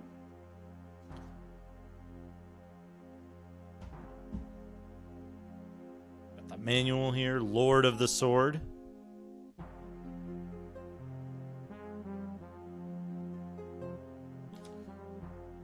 And inside, we have the kind of description. Okay, there we go. Evil has engulfed the Empire. Foul creatures are ready to take the crown. One mighty warrior can stop them, Landau the Brave. Help him defeat the cruel forces of evil and save the kingdom from certain doom. Loading instructions starting up. Make sure the power switch is off.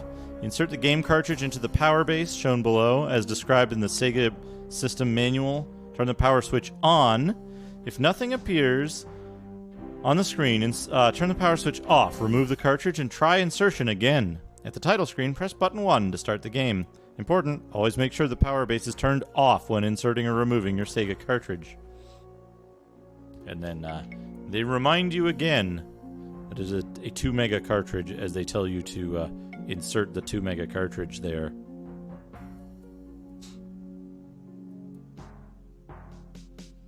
Here we go. Here we go. There's the little instructions here. Oops. Try again. The quest for the crown. These are dark times for the kingdom of Bulginia. An evil band of foul creatures has murdered the king and his family. Soon, they will resurrect the corrupt and inhuman spirit of their long-dead leader, the Demon Lord, Ra Goen. If they succeed with the throne of Bulginia empty, Ra Goen will take the crown, and the land will suffer in misery forever. The elders of Bulginia know that only a strong and brave man can hold the country against Ra Goen and his evil followers. Therefore, they have decreed that a man who can pass 3 daring tests will be king. The tests are: he must find the tree of Merrill, symbol of the royal family. He must subdue the goblin of Balala Valley. He must destroy the statue of evil. You are Landau, the mighty warrior from the north. Armed with your trusty sword and bow, you go forth to stamp out the evil scourge that plagues your homeland. The road is long and the dangers many, but if you succeed, fame and the royal crown of Bulginia will be yours. Go now and seek the wise wizard of Amon. The object. The Council of Elders has set 3 tasks for a warrior deserving of the crown. Seek out the symbol of the royal family, the Tree of Merrill. Defeat the goblin inhabiting the Balala Valley. Destroy the evil stone idol. You start out from the tiny village of Harfoot. In each town and village, you'll be able to hear valuable information and collect useful Collect useful tools to aid you in your quest. As you roam the countryside, you'll encounter many hardships and difficulties. Defeat the last enemy and return to the castle. If you're crafty and accomplish the 3 tasks, you'll be the next king. Fail, and you doom your country to eternal peril.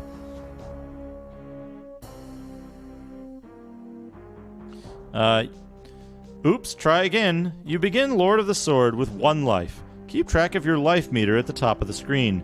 If you touch or are attacked by an enemy, the life meter decreases. Talking to certain people in towns will replenish your life meter to full strength. When your life meter is spent, the game is over. When you return to the title screen, you have the option of starting a new game or continuing from the beginning of the last scene you were in. You can use the continue feature up to 10 times.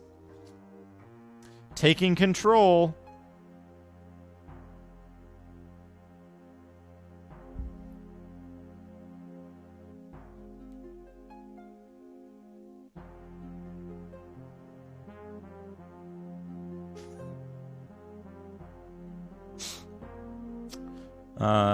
Lord of the Sword is a one-player game. Start by pushing button 1 or button 2.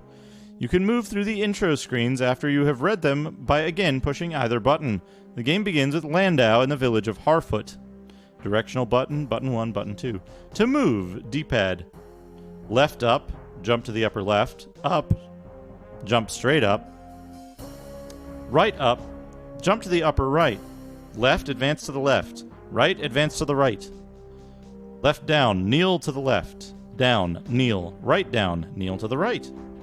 The sword. Press button 2 to slice in the direction you are facing. You may use your sword when standing, kneeling, or while leaping.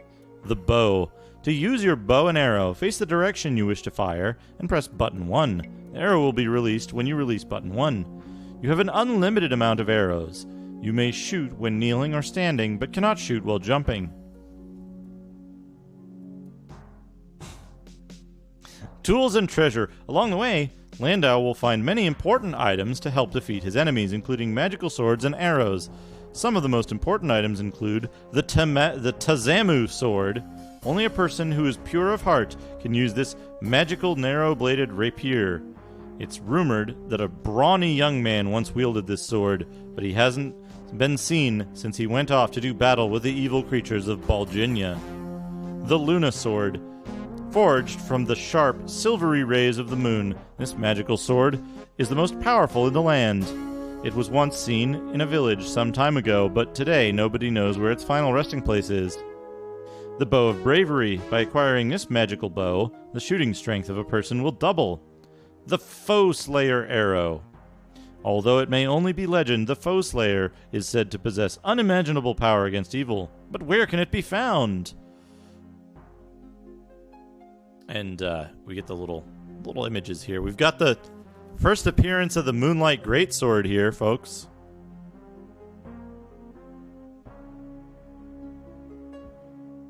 First appearance of the Moonlight Greatsword.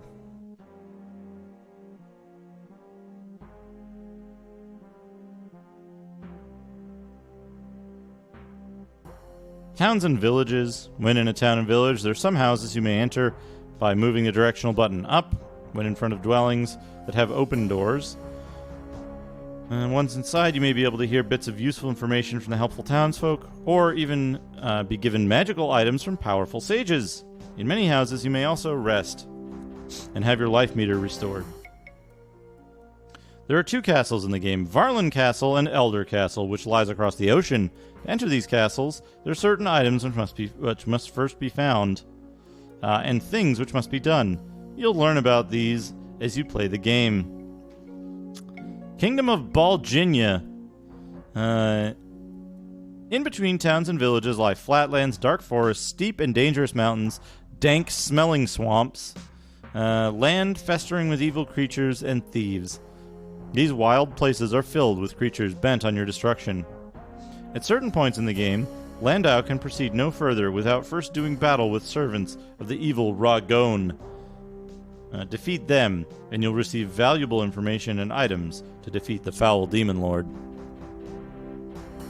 So, we get, first we get this, right? Towns and villages, the castles, with the cool moray pattern from the thing. And then we've got the Kingdom of Balginia.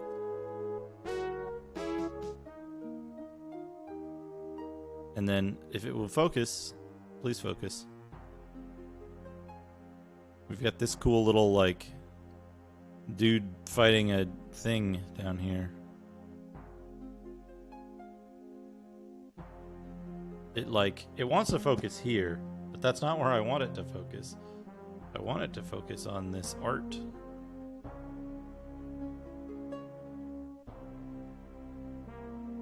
Yeah, almost.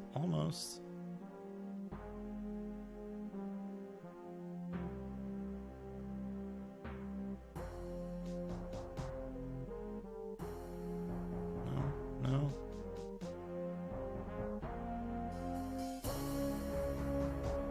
Anyway, he's shooting the guy in the giant medallion.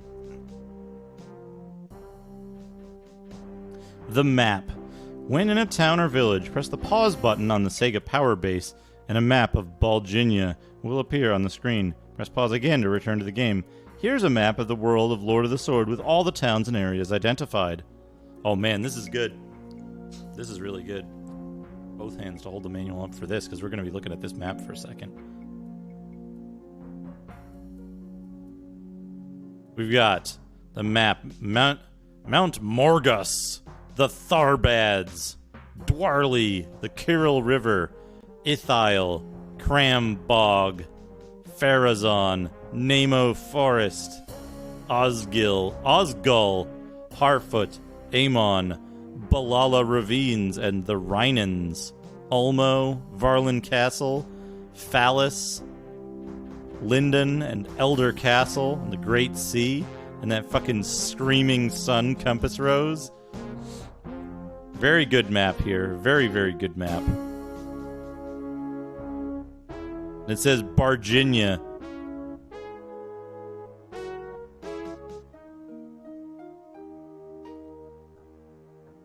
Wait, no it doesn't. It says Varginia. But it's a V with an umlaut. The Crambog. Yeah. Crossroads. On the outskirts of each screen are path signs, some pointing in several directions. These signs show you the different directions you can take. By climbing the stairs or proceeding straight ahead, you choose which direction in the kingdom to proceed. Experience and the map of Balginia will help you learn where each road goes. Oh, good. Oh, good. We've got some cool stuff here. Know thine enemy. Below are only a few of the many evil creatures awaiting you in the land of Balginia.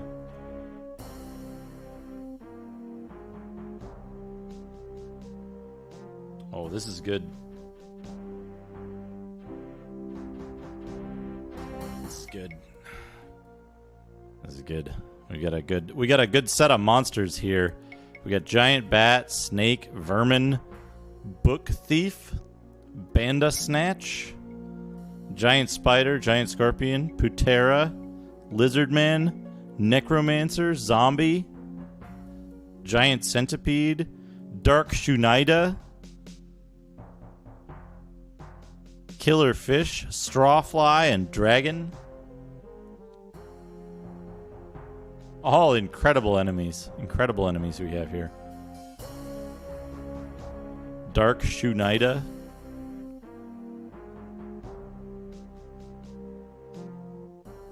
Yeah, Dagon. Just hanging out. He's just one of the many enemies you'll meet.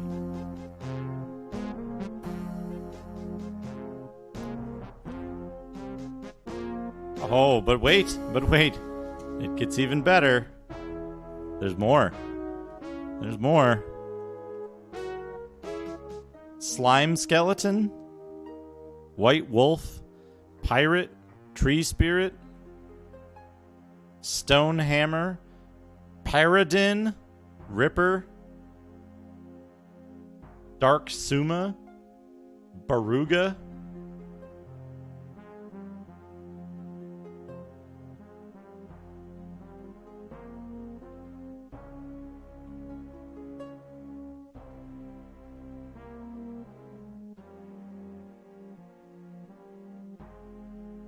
Yeah, the tree is incredible. Ripper, yeah, Ripper has a... It's medieval Jason wearing a huge cod piece, basically.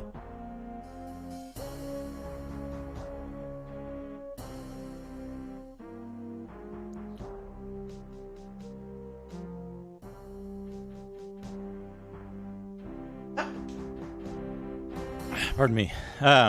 Before you do anything else in the game, this is helpful hints. Before you do anything else in the game, seek out the tree people for advice. Use the map in the town and village scenes, along with a map in this manual, to keep track of where you are in Balginia. Use your bow and arrow whenever possible. Fighting hand-to-hand with creatures increases the chance of being touched and having life force drained away. Avoid battle when it is easier to run away. Remember, the test of courage is not to die, but to live long enough to become king. Then we have a scorebook, so you can keep your high scores for Lord of the Sword. Handling the Mega Cartridge. The Mega Cartridge is intended exclusively for the Sega system. Do not bend, crush, or submerge in liquids. Do not leave in direct sunlight or near a radiator or other source of heat. And then a 90-day limited warranty. That's the whole manual.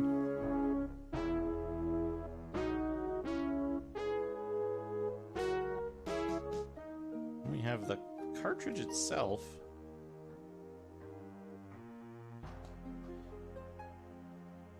Which is in, like, astoundingly good condition. Lord of the Sword. There's the connector. The back is, like, basically perfect.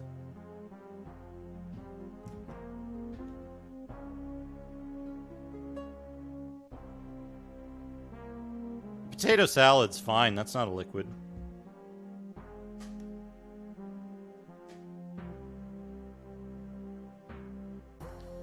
But yeah, Lord of the Sword. There you go. There's Lord of the Sword. One complete real software, which I have here.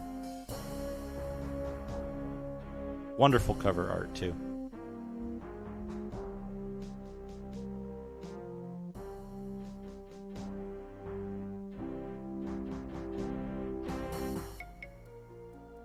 Okay, now, that's done. Now we've got a magazine queued up as well from Penology. So let's get a magazine out.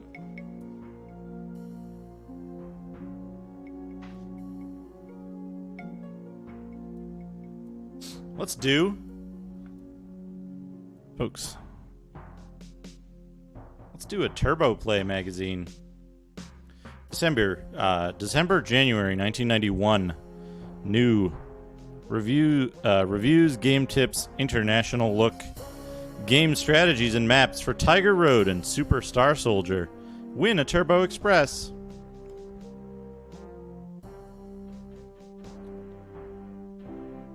I don't know if Dot Level is here. Dot Level was playing Super Star Soldier the other day.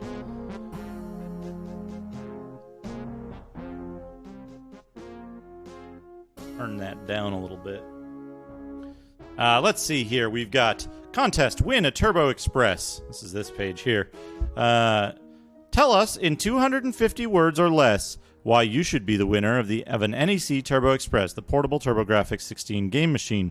The winning entry will be based on creativity and grammar. So get those dictionaries out. Dictionaries teach you how to use grammar. Just send in a clearly handwritten or typed letter telling us why you want a Turbo Express and why you should be the one to win it. For added fun, the winner will also receive a new surprise TG16 Turbo Chip game.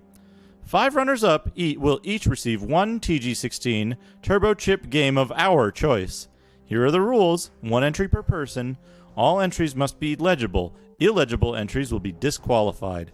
Please include your age with your entry. No purchase necessary. All entries must be received by February 28th, 1991. The names of the lucky winners will be listed in the April-May issue of Turbo Play. Winners will also be contacted by mail.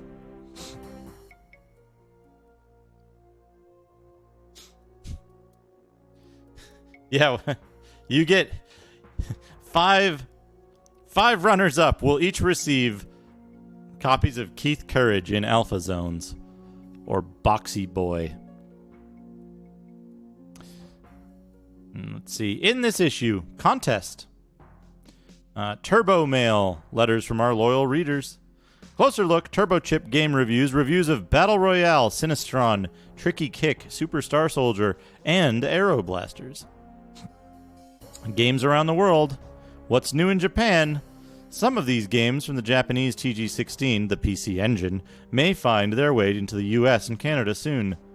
Games include Batman, Wise Book 3, Granzort, W Ring, Kadash, and Valius 3. Valius 3. Yeah. You receive your choice of Deep Blue, Boxy Boy, or Keith Courage. Super Strategies. Tiger Road, here are tips and maps to help you get through this challenging game. Super Star Soldier, a tough game made easier with our space war tactics. Turbo Tips, winning tips for Clax, Super Star Soldier, Vague Tactical Gladiator, and Bravo Man. What a wonderful thing. It's a common thing that happened was you can see games around the world. Whoops. Don't close. Don't close. Y''S. Wise Book 3.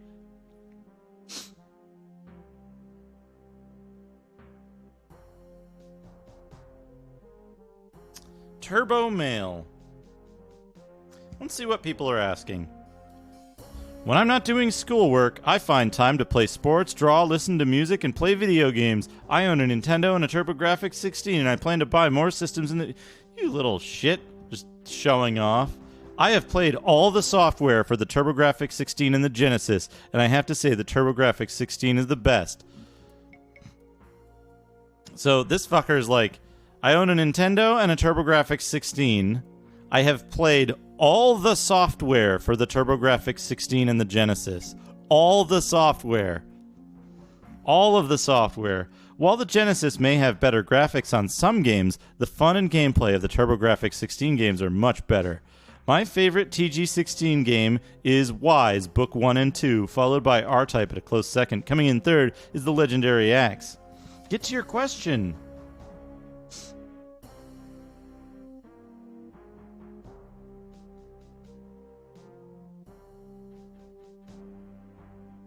Oh, the other day, I picked up a video game magazine and began reading an article about Nintendo's upcoming Super Famicom 16-bit system. I came across a list of games slated for release for the new system.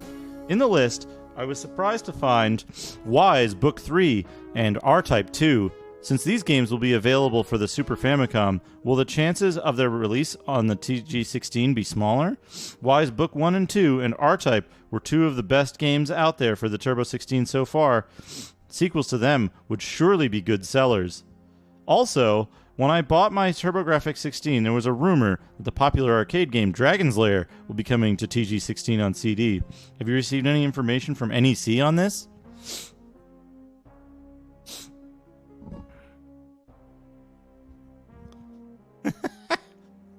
Mumsy will buy me a 3DO soon, yeah.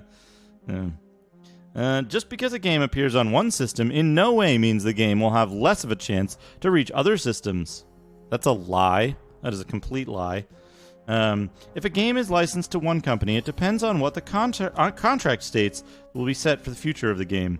Some games can be direct translations with the same name, R-Type for TG16 and Sega Master System and NES, or the game can be the same, but with a different name, Wonder Boy 3 for Sega and Dragon's Curse for TG16. When a game comes out for all systems in Japan, new contracts have to be signed when it comes to the US. That can cause the game to be available for only one system, as in the case of Batman. Which Batman? Which Batman are they talking about here? As for Wise Book 3, it may be available for the Super Famicom as a cartridge, but it will be available for the PC Engine as a CD game. You can find some photos on Wise Book 3 in our new section International Look on page 10. We have no word on R-Type 2 for the PC Engine. In Japan, R-Type was split into two different cartridges. On R-Type 1, you You could play rounds 1 through 4. However, for rounds 5 through 8, you had to buy a separate game called R-Type 2. The games used the same password system. When you finished R-Type 1, you would get a password allowing you to continue play in R-Type 2 with the same weapons. So the game would probably have a different name like R-Type 3 or something completely different.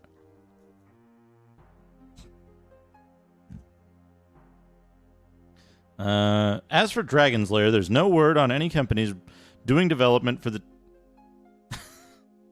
As for Dragon's Lair, there is no word on any companies doing development for the TG16. NEC has no plans for this game in 1991, but it has been discussed among the head honchos, so you never know. When we get more information, we'll pass it on. Here's a list of games scheduled for 1991. Blah, blah, blah, blah, blah. Aeroblaster, Battle Royale, Superstar Soldier, Bomberman, Sherlock Holmes CD, It Came from the Desert, Bonk's Adventure 2, Tailspin, TV Sports Basketball, Camp California, Champions Forever Tennis, Impossible, Camp California CD, Loom CD, Ballistics, Disney Game in November, and Shadow of the Beast CD in fall. Does NEC have a cleaning kit for the TG16? And if so, why haven't I seen anything about it? NEC doesn't have a cleaning kit at this time, but may have one as early as next spring. Here's a list of all the TG16 related items you can find in stores this Christmas. And a list of games. You fuckers. Valius 2 is listed here. Superstar Soldier. NEC Turbo Chip. 1 player. Closer look. 4 stars. Aeroblasters, 4 stars. Ha! Ha ha ha! Holy shit. Holy shit. I did not expect this. Look at the aspect ratio on Superstar Soldier. It's fucking squashed. It's all fucking squashed. Because it's just crushed into 4x3. I did not expect that. You ever wonder what Star Soldier looked like on a CRT? He looked all fucking squashed. Is what?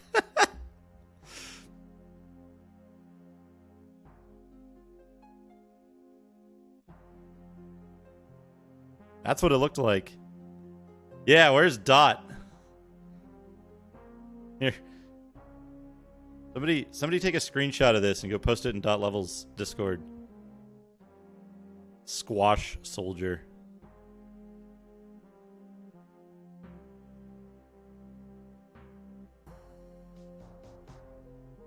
Now these are crops of the screen, but you can tell from the ship immediately that it's like the wrong aspect ratio, or it's a different aspect ratio than what you would expect.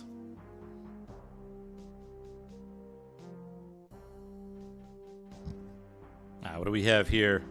A Battle Royale. Oh, there's Aeroblasters, Battle Royale, and Sinistron.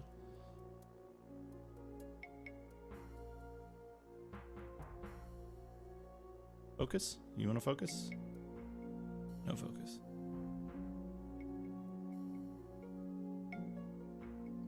Back here? Are you focusing back here already?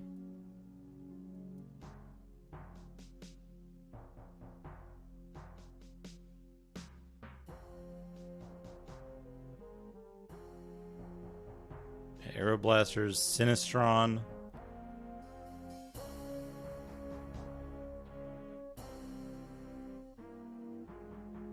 Yeah, I had the Turbo CD version of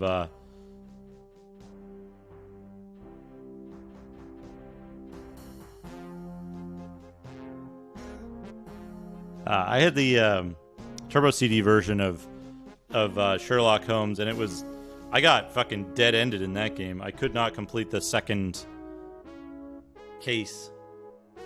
It's 10,000 years ago. You must bonk 28 stages of bad guys to rescue your princess, and you've only got one weapon. Prepare to butt heads.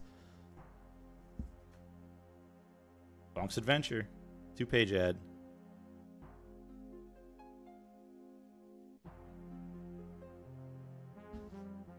Oh man, Games World. Holy shit. W Ring, Granzort, Rastan Saga 2, Wise Book 3, Ghouls and Ghosts, Kadash, Valius 3, Rabio Lepus, Batman. Look at all this shit that's not actually coming out in America, half of it.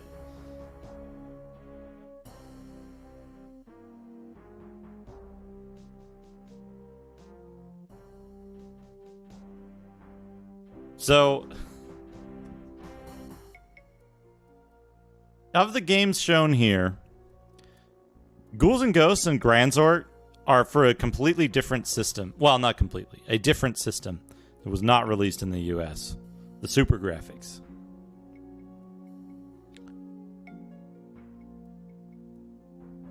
I don't know if W Ring came out. But let's see if they mention it. Let's see if they mention it. Also, wait, what the fuck? What? I don't remember this character. This fucking huge dude from Valius 3. I remember seeing that. W Ring.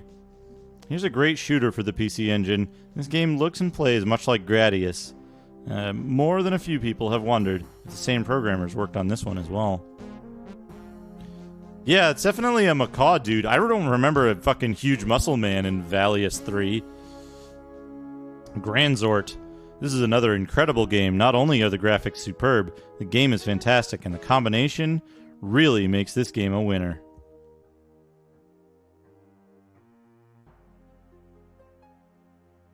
Rastan Saga 2, Wise Book 3, Ghouls and Ghosts. This game is only available for the Super Graphics PC Engine, but oh, what a game. Okay, they do mention it.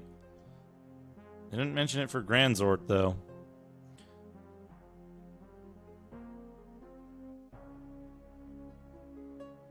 In the arcades, Rabio Lepus, in the arcades it was known as Rabbit Punch, and I don't think it ever got out of the testing stages here in the US. Although it's a great game, it mainly attracted the expert players because of its difficulty, which was probably its own fault. It's probably its downfall.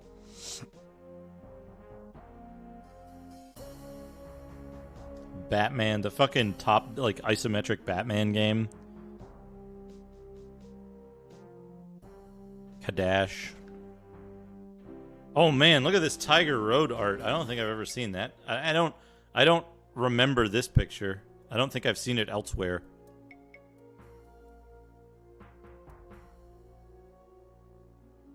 Tiger Road, and it's got like maps. It's got maps. Jump over the crack. A group of long swordsmen wait for Li Wong. Oh man, we got more maps and shit. It's just a whole fucking strategy guide for Tiger Road here. How to win at Tiger Road.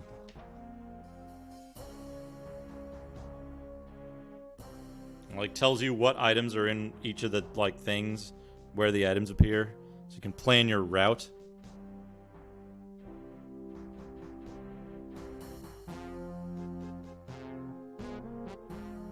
A very long stage with 10 sub-stages here.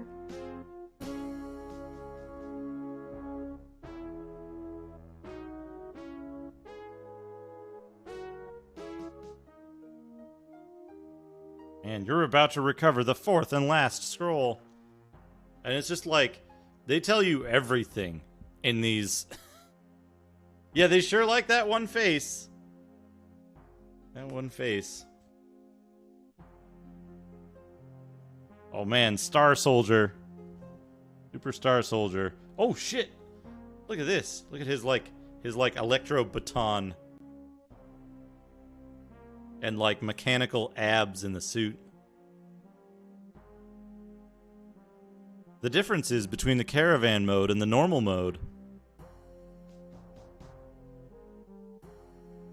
3 basic techniques that you must remember while playing the caravan mode. Use maximum speed for quick maneuverability and more kills. However, you must also be able to control the ship accurately. You may choose to use a slower speed in situations as when you are fighting Rosario. In order to score high within the 2 minutes, you must destroy as many enemy ships as possible. Since in the caravan mode you must destroy all the enemy ships in a group before the next group appears, you should destroy the ships as soon as they enter the screen. In some cases, it's wiser to pull out of a tough situation to protect your ship than to go after the enemy ships for points. You stand to lose more points if you get hit, in such cases, than the amount of points you would get from destroying the enemy ships. Other techniques and tips to improve your score. Use the thruster fire to destroy enemies. This technique is very useful when you're unable to shoot directly behind. However, you must always be ready to hit the select button to use the thruster. Don't use the super bomb.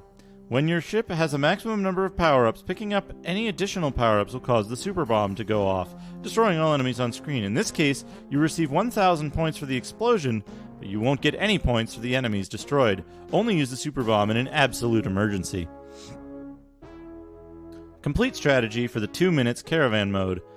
The target score for the 2-minute mode is around 480,000 points. In order to achieve this score, you need to clear the stage without getting killed. You must also get 2 80,000 bonuses and kill the end boss. You must kill nearly every enemy character and destroy the ground targets. 3 high-scoring tips to achieve over 480,000 points. Make sure you get 2 80,000 bonuses, Rosario and Delilah. The trick to destroying Rosario is to place your ship in the center of the screen. When Rosario is about to appear, the background music changes to a gloomier tune. Then place the ship inside of the circular Rosario and start shooting. 16 shots will kill Rosario. Your ship must be exactly in the center of Rosario, otherwise you'll be damaged or even destroyed. The second bonus, Delilah, comes in the form of 2 red circles sitting on green platforms that appear towards the end of the stage. You must destroy both circles at the same time in order to receive the bonus. You know you've succeeded if the point bonus is displayed. In order to accomplish this, your ship must have multiple shots that can shoot 3-way forward. Destroy as many ground objects as possible. Though none give you big points, they are everywhere, easy to destroy, and points from them accumulate quickly. Missing too many of them can result in a low score, even if you've destroyed everything else. Collect floating gels. These are spheres that come out of the blue stones on the ground. Each one gives you 500 points when collected. Try to collect as many as possible, especially when the screen is filled with them. The best way to catch them quickly is to move your ship over a blue stone and shoot. This way you won't lose any time chasing them around. How to destroy the end boss. Star Brain Mark II. When you're fighting a boss, how quickly you destroy it is more important than destroying it without being damaged. Remember, you're racing against the clock. When the boss appears, position the ship either to the left or the right side, directly beneath the laser cannon in the center. Then destroy the cannon, positioning your ship where the cannon was, and keep shooting. The laser cannon takes 56 shots to destroy and gives you 5,000 points. And the boss itself takes 52 shots and gives you 50,000 points. Then there's a complete strategy for the 5-minute caravan mode, and it has all of the maps. It has all the maps of the caravan mode as well, like where everything is. This is fucking... If you're doing score attack, here's your fucking strategy right here. They tell you everything.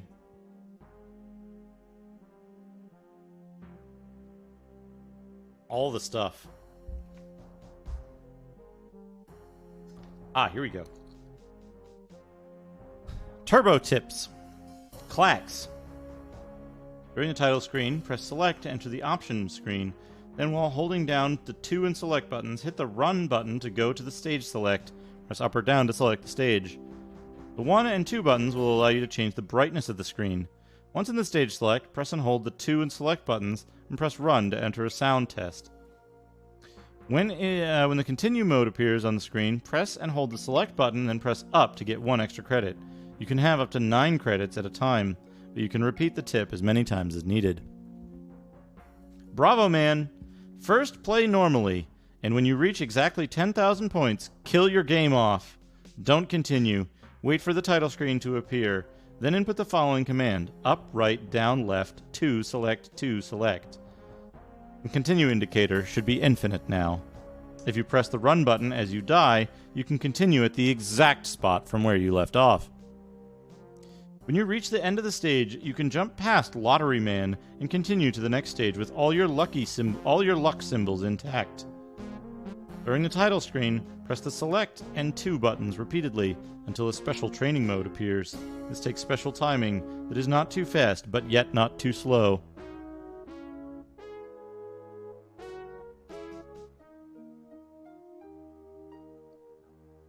Superstar Soldier. With the TG-16 turned off, press and hold the run buttons. Then turn on the TG-16 and release the buttons. During the title screen, press left 2, up 2, right 2, down 2, left 1, up 1, right 1, down 1, then press 1 and 2 simultaneously 8 times. After that, press select and 1 buttons simultaneously 8 times. Once you're in the test mode, you can select between a sound test, stage select, difficulty settings, and whether to use vertical or horizontal screen. All right, Ashen Circle, have a good night. Have a good night. Thank you for stopping by. Devil's Crush.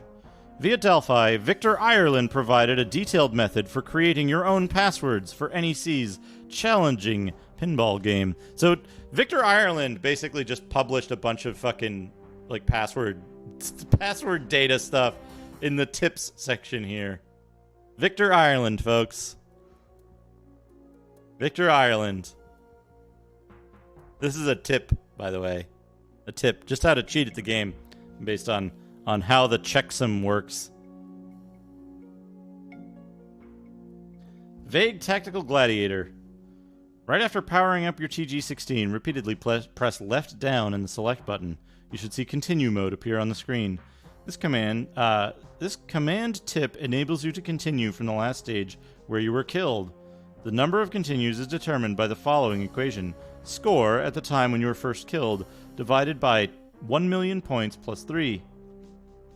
Reset after hitting the 1 and 2 buttons simultaneously, then repeatedly press right up and the select button until the title screen appears. If the title screen says Easy Mode, you've successfully entered the command. In this mode, your power will be doubled, and the amount of units you get at the end of each stage will also be doubled. During play, hit the 1 button and reset. Then, press left up and the select button repeatedly until the title screen appears. When it does, you should be in the music mode. You can play any music in the game by pressing the 1 or 2 button. Press reset to go back to the game. Oh, you can get the cover. You can get this cover as a poster. New Turbo Play cover poster. We've got an ad for the TurboGrafx 16. If you can play it here, you can play it anywhere. Introducing the Turbo Express. And that's the end of the magazine. And we've got from the creators of Cybercore, Sinistron, coming January 1991 for TurboGrafx 16, and Tricky Kick.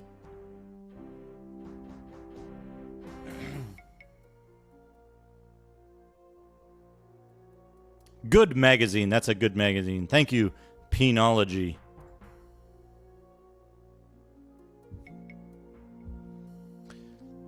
Let's go back to the DOS game. Here we are. Let's start the timer back up. What time is it? 6:46. We can play a little bit longer. We've got a little bit more to play. We just need to...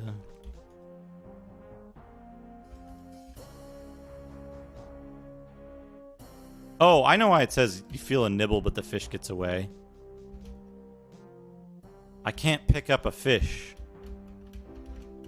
I can't pick up a fish. I could have got a fish, but it was too heavy. Oh wait. Shit, I should trade this stuff to a dwarf. Dwarf.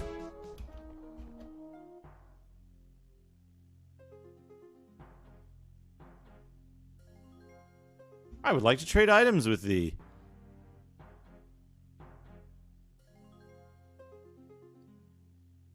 13 coins. This. And these for 13 coins. I guess that I am getting a great deal. What else can I put in here? Getting a good deal.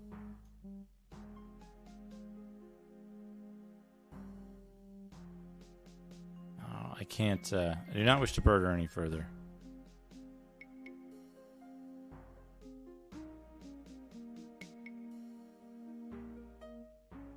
Farewell. And that's a lot of gold coins.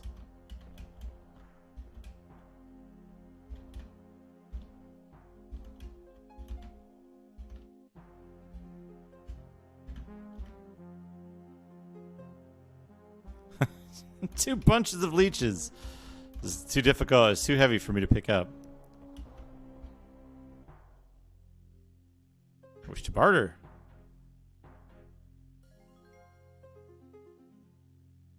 Flawless small blue gem. 7 coins.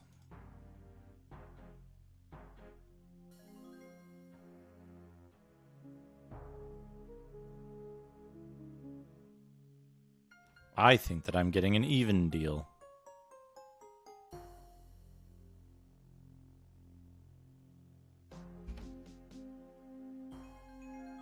Fuck, no. Just drops your stuff on the ground. It's fine.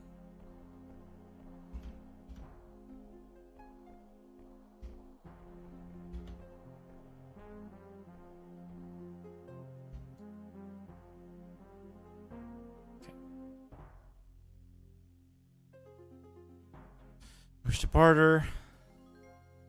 Hey, Emerald 4980, how are you?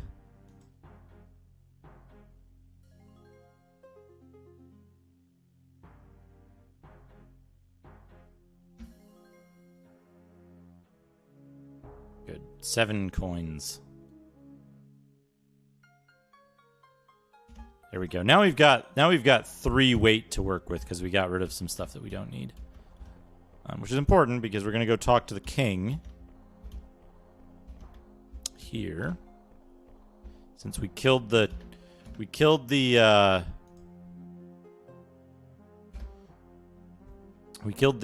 gazer. Also managed to kill the vicious monster infesting the mines. Yes, the deed has been done. I knew thou wert I knew thou wert a hero. Was it difficult? Yes, I was fortunate to have slain it. And modest as well. Truly, thou art worthy of this great reward here. A small stooped member of the race of mountain folk scuttles forward, presenting you with a small amulet cast in the shape of a stonecutter's chisel. This was the favored tool of great Coolness, best gem cutter ever to grace our tribes. It is traditionally presented to heroes and those who excel in their craft. Thou art the first not of our folk to bear it. May it bring thee fortune. Again, our thanks. See, the gem cutter of Coolness.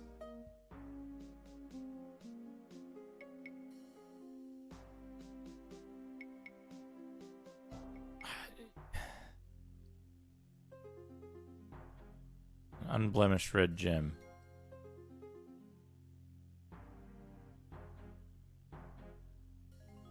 Undamaged crown. Here, have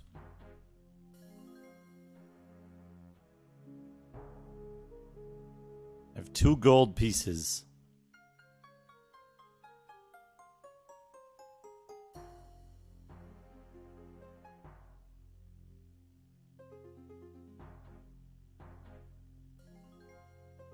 Do not deserve such praise. Which there bears the amulet of Colnes, a testament to thy heroics. I am using an SM57. I am. It's very good for exclusion since I don't have treated walls and stuff here. Using a condenser mic here would be a disaster.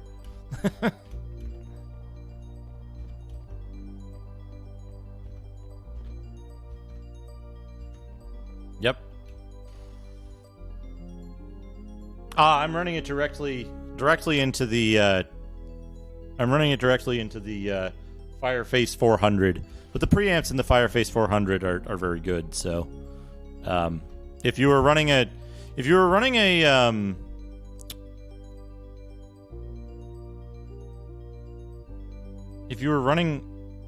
lesser audio interface, you might consider it. But generally, if hey Sharpie, by the way, generally if you're using a dynamic mic with a decent interface, you should always test it before you go grab a preamp or something like that, since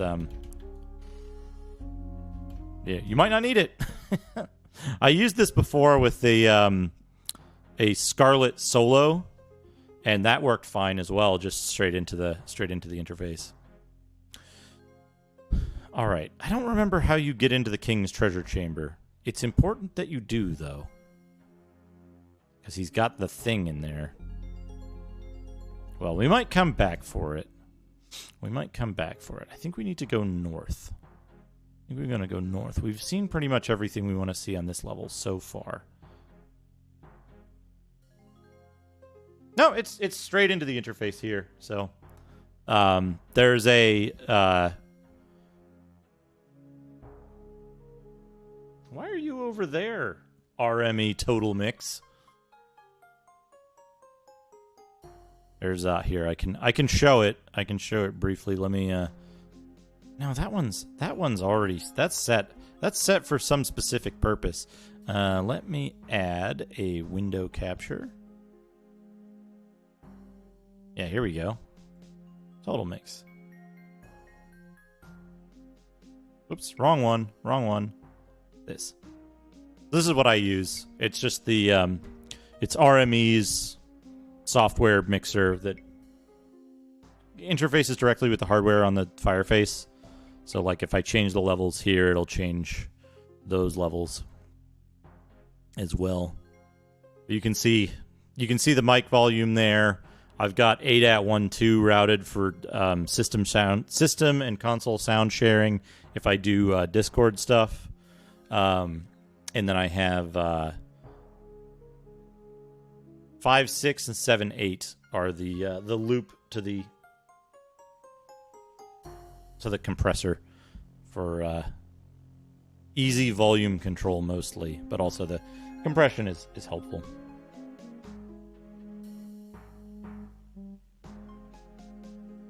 But no hardware mixer in the signal chain. There's no need for it in my configuration because I am lucky to have a very nice audio interface.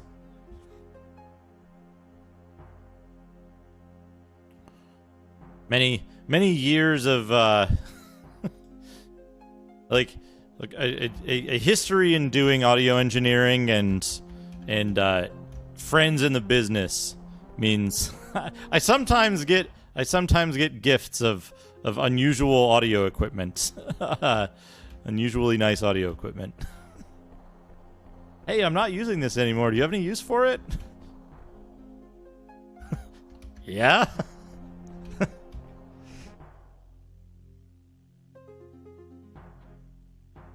Oh, right, there's an Ankh on this level. I don't have to go all the way up. To level up.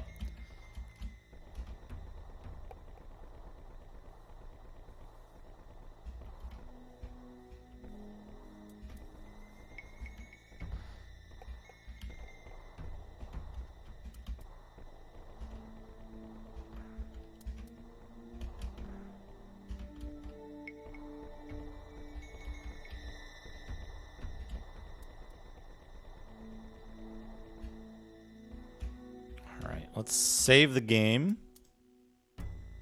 1, 2. And what do we want? I think we need more attack skill. We don't need attack skill. We need sword skill. I think I'm being followed. What could they want from me? Emerald, thank you for the follow. Appreciate it. Oh, I could get more lore. That's right. I want to max out... Well, I'm 9th level. We need more sword skill.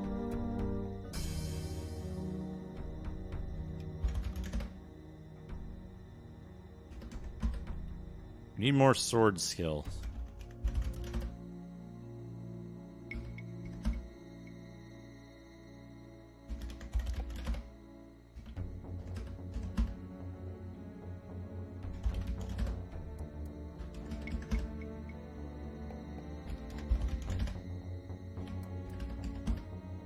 Sword missile.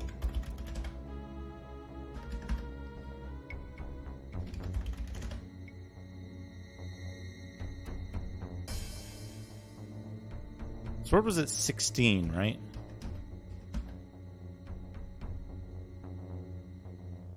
Yeah, so 2 gets me 3 points. 12, 15.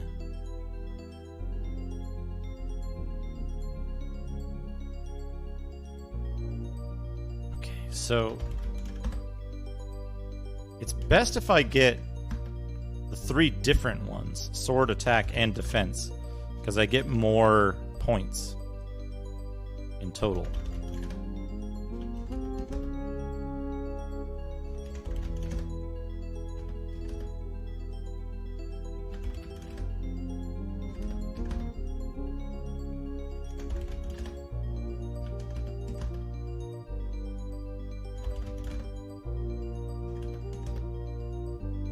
I don't want any useless weapon skills, since I have an excellent short sword right now. I'll be using that for a while.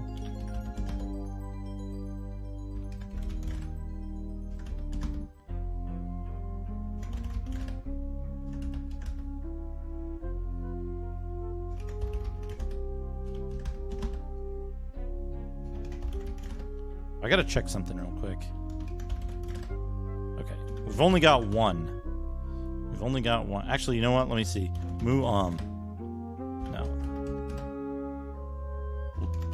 We'll go back and forth until we get one of the really good ones. We want double lore if we get Mu'am.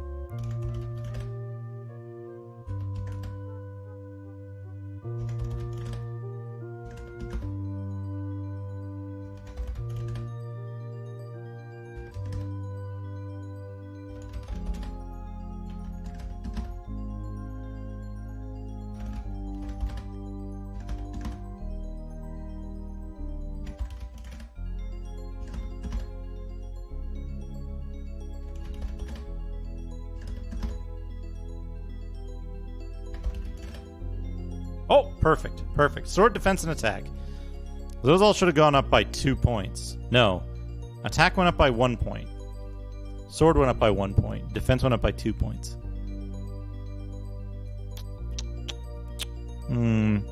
I'll take it. I think that's fine. We do want all of those skills to be good. Alright.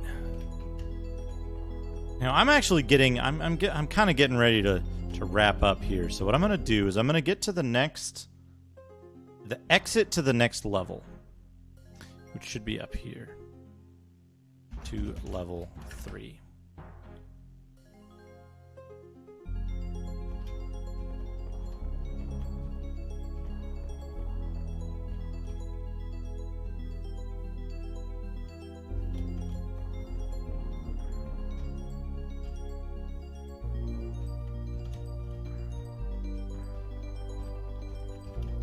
Here we go. Out here.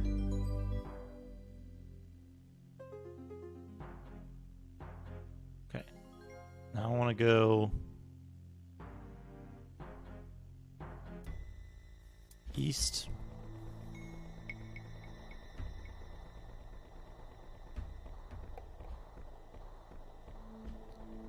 And then north.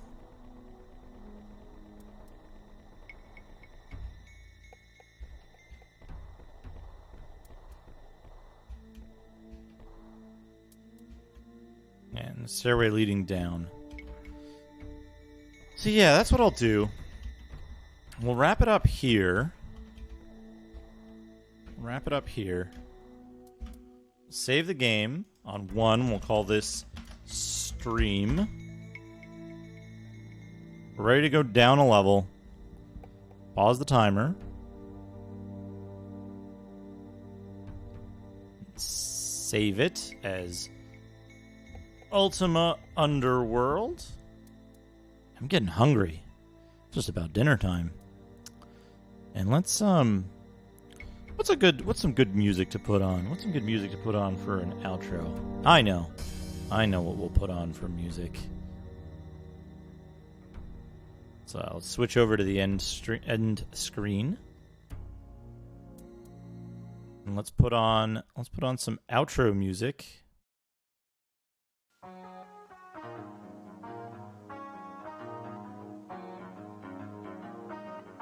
Let's find somebody to host.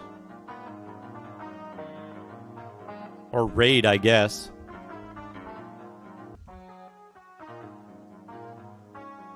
Thanks for stopping by, everybody. Thanks for stopping by. I think I'm being followed. What could they want from me? Wickham, thank you for the follow. Hope everyone had a good time today. I had a really good time.